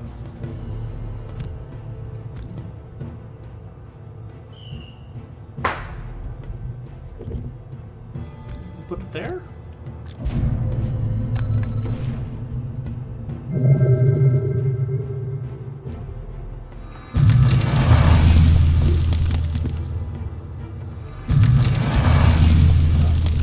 Okay, that's fine. And then this guy. So we got 4 new enemies. That kind of sucked. Oh, but I didn't move though.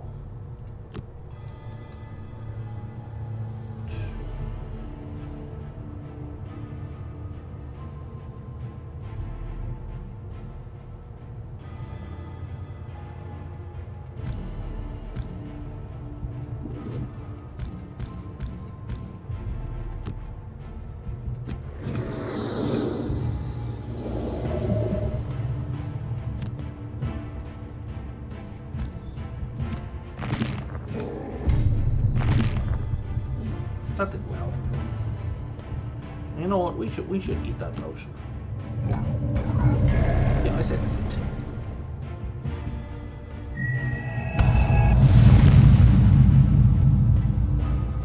I'm gonna leave the decoy to summon creatures to deal with that guy.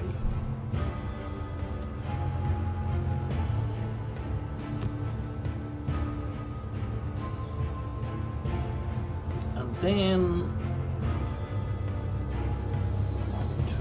we go to here.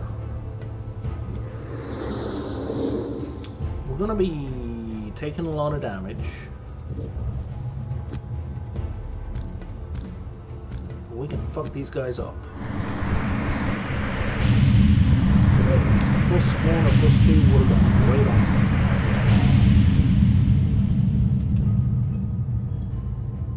Poop! Hi, guy. That was double damage. What's your mission? Oh, you're not going to tell me. It's a secret.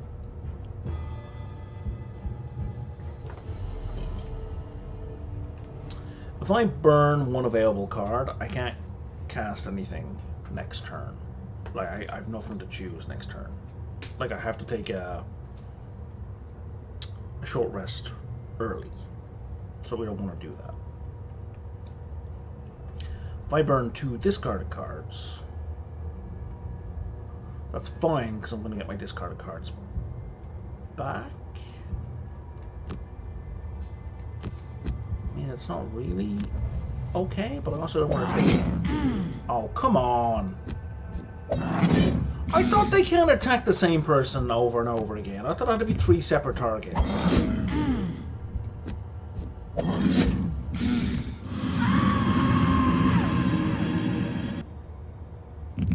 Because I'm not allowed to target the same person 3 times. What is this? This feels like bullshit.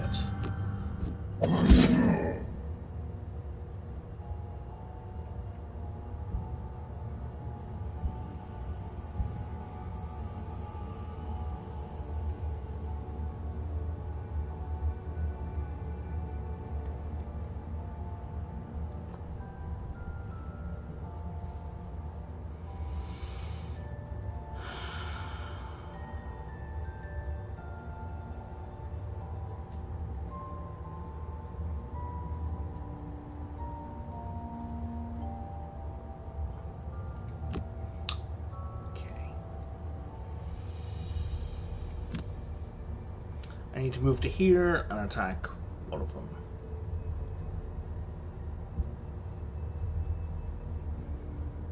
Hopefully I can attack both. You know what? I'm going to leave it late so they both go. Because we just lost the assistant.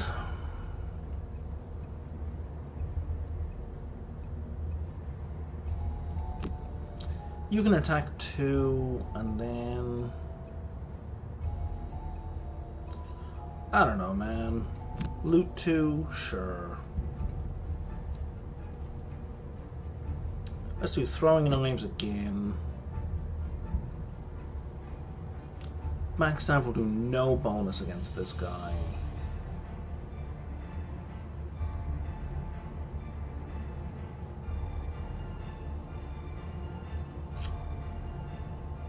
But we'll use Flaming Strike to, or Flanking Strike just to get out of here.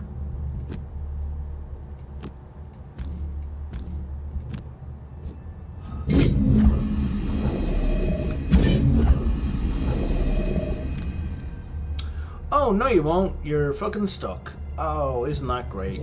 Yeah, no, didn't pay attention to that. Didn't realize I was fenced in.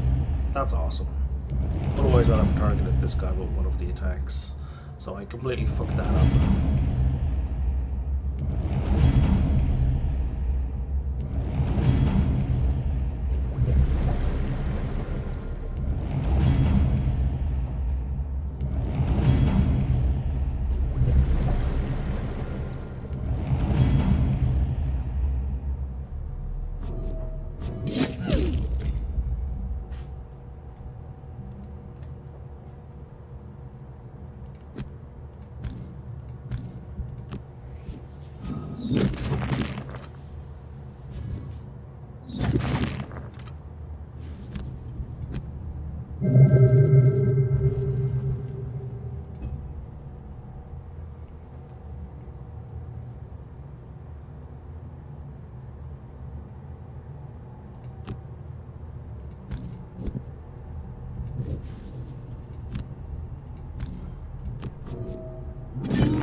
See, this didn't happen when I did it on the Spell Viewer last time because I already done a thing to recover all their burnt cards. I see the way that instantly restored the burnt card. That's what I was expecting it to do on the Reviving Embers the last time.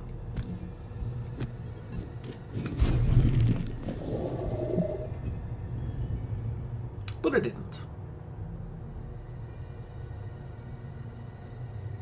You got 3 hit points left.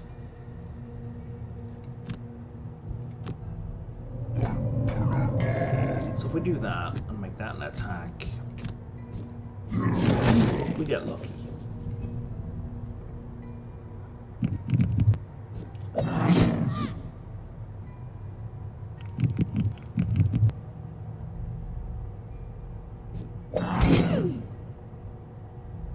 Speaking of getting lucky,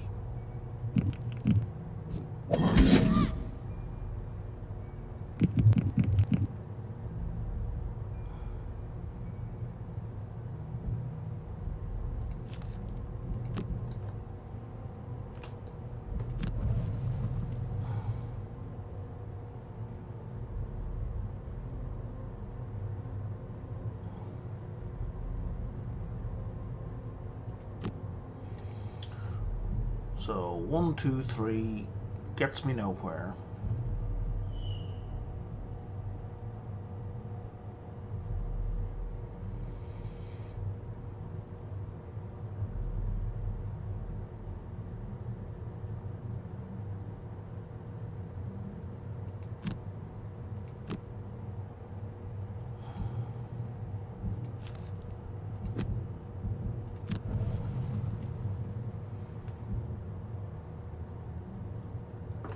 So it's move then attack, right? So we don't want to do that.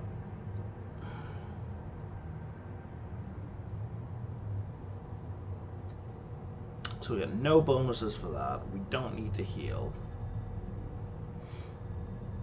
We do need to move. So if I do that to move and attack, then I don't get to attack. If I use that for a move, then I have nothing that attacks for any reasonable amount of damage.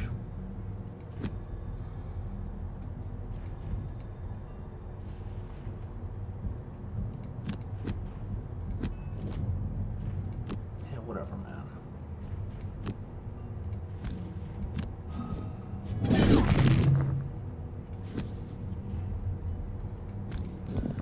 And I need to pull these guys. Skip movement. No, keep moving.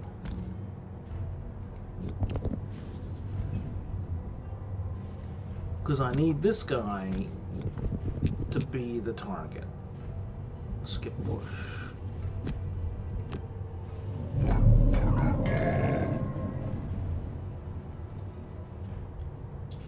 See what it says attack 3, target 3? See, if I have a thing that has target 3, I have to target 3 separate foes. So... Oh, you're not helping. You're actually doing the opposite of helping. You have...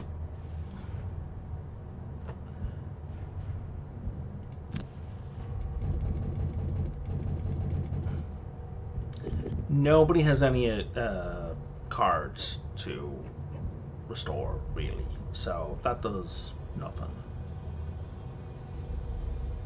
You're not injured, you're barely injured, you're not injured. So this one is useless to us. We're not in range for this.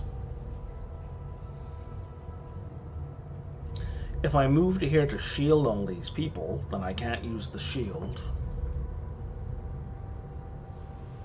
You know what? I'm actually just gonna stop here. I'm just annoyed. I fucking hate this game. I'm not playing this game anymore. So I'm gonna stop here. The Endless Legend 2 has a demo that just dropped, so I'm gonna be playing that tomorrow, and I'm looking forward to that because I really like Endless Legend 2. But yeah, I'm done with Gloomhaven, and I need to not let myself ever install this piece of shit ever again. All right, that's it.